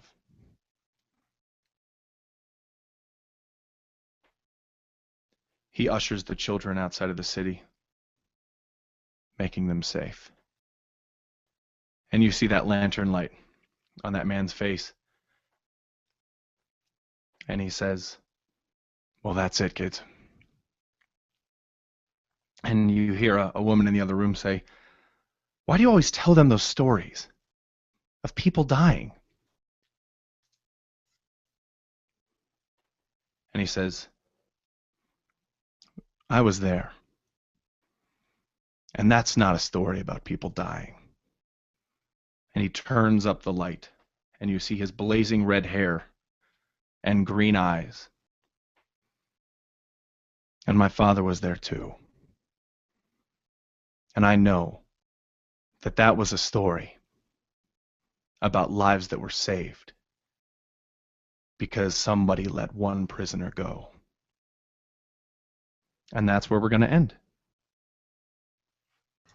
Oh man. That was All awesome. of the feels. Whew. Amazing. Thank you so much for being awesome players. This went over 5 hours. Sorry. But I mean, I had a blast. This is my first one-shot in the one-shot group, and oh man, these are awesome players. I love you, Mike Lasham. I love you, but I'm very appreciative that you gave up your seat so we could all hear that last speech, just that final. Oh my gosh. Oh, yeah. Oh, that was fantastic. Thanks, guys. Brandon, that voice that you do is That was like, terrifying. Like Sam said, it's terrifying every time. You never get used to it. Even when you know it's coming. Yeah. It's coming for you next, Barker. I know. Oh my god! Yeah. I have to He's a wizard. know. That is brilliant, dude. Seriously. The wizard playing warlock. The dynamic between Evo and Kalen and working that whole plot line out of the bounty, and it's starting with Kalen just not caring about anybody to the end where he does, and Evo saving the life of the person that was out to kill him. Like, I just can't. You cannot. Like, I can't come up with that stuff. You guys, that was just baller. So thank you all very much for being awesome players. This has just been awesome. Thanks for running it. Thank That was you great. so much, guys. Yeah, amazing thanks, experience. You're Parker. all wonderful. It was a heck of a lot of fun.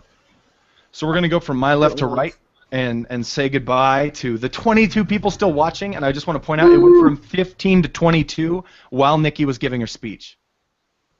Oh, People cool. tuned in and were like, whoa, you guys got to see this. So from my Some left, crazy chick crying on camera. Ben, go ahead first. I was Ben Dunster. I played Evo Rock in the Human Bard. That's pretty much it. I don't have a YouTube channel or anything, but I had a hell of a good time. You guys were great. It was a great game. So thanks for having me. Oh, man, that was awesome. Sam. I'm Sam. I played Kalen Stormbow. Yeah, man, Barker, this was great. It was awesome that we finally got to game together. I was really looking forward to it, and you guys were great. I know we went back and forth a little bit about were we a little nervous, whatever, but man, you all brought it, and yeah, Nikki, you win the day, so that was awesome. I have the YouTube channel Chalice and Chains, so check that out, and hopefully we'll get to see Barker on there soon. So. Yeah, some fate. We could just announce it here if you wanted. Yeah, we could. Should be, unless scheduling goes crazy, Friday, November 13th, Dresden versus Batman, Barker versus Click, Fate Accelerated. That's awesome. Yeah. Oh boy, that's cool. Batman's going down. So tune in for that. Bet you Matt Click will be watching that one. Matt Click will be Matt Click playing will be playing that one. He's Playing Batman. That's gonna be Batman. I mean, watching you because Oh you yeah. don't like Batman. Yeah. Matt Click's like, Tim Parker, Batman's the best. All right, go ahead, Nikki. Okay, cool. Thank you guys so much.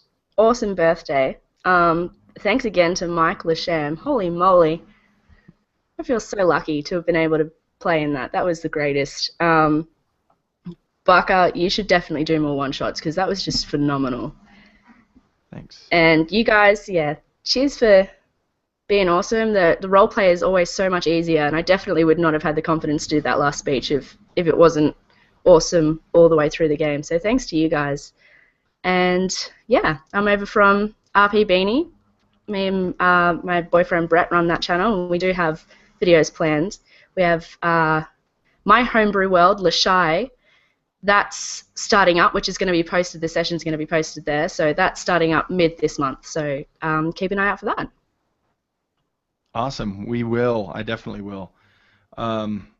Brandon, the one who said he had the shakes. Yeah. You freaking rocked it.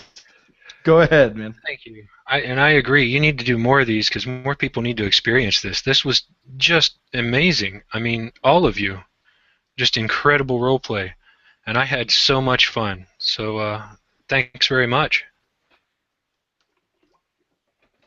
I'm just gonna choke on water. Sorry.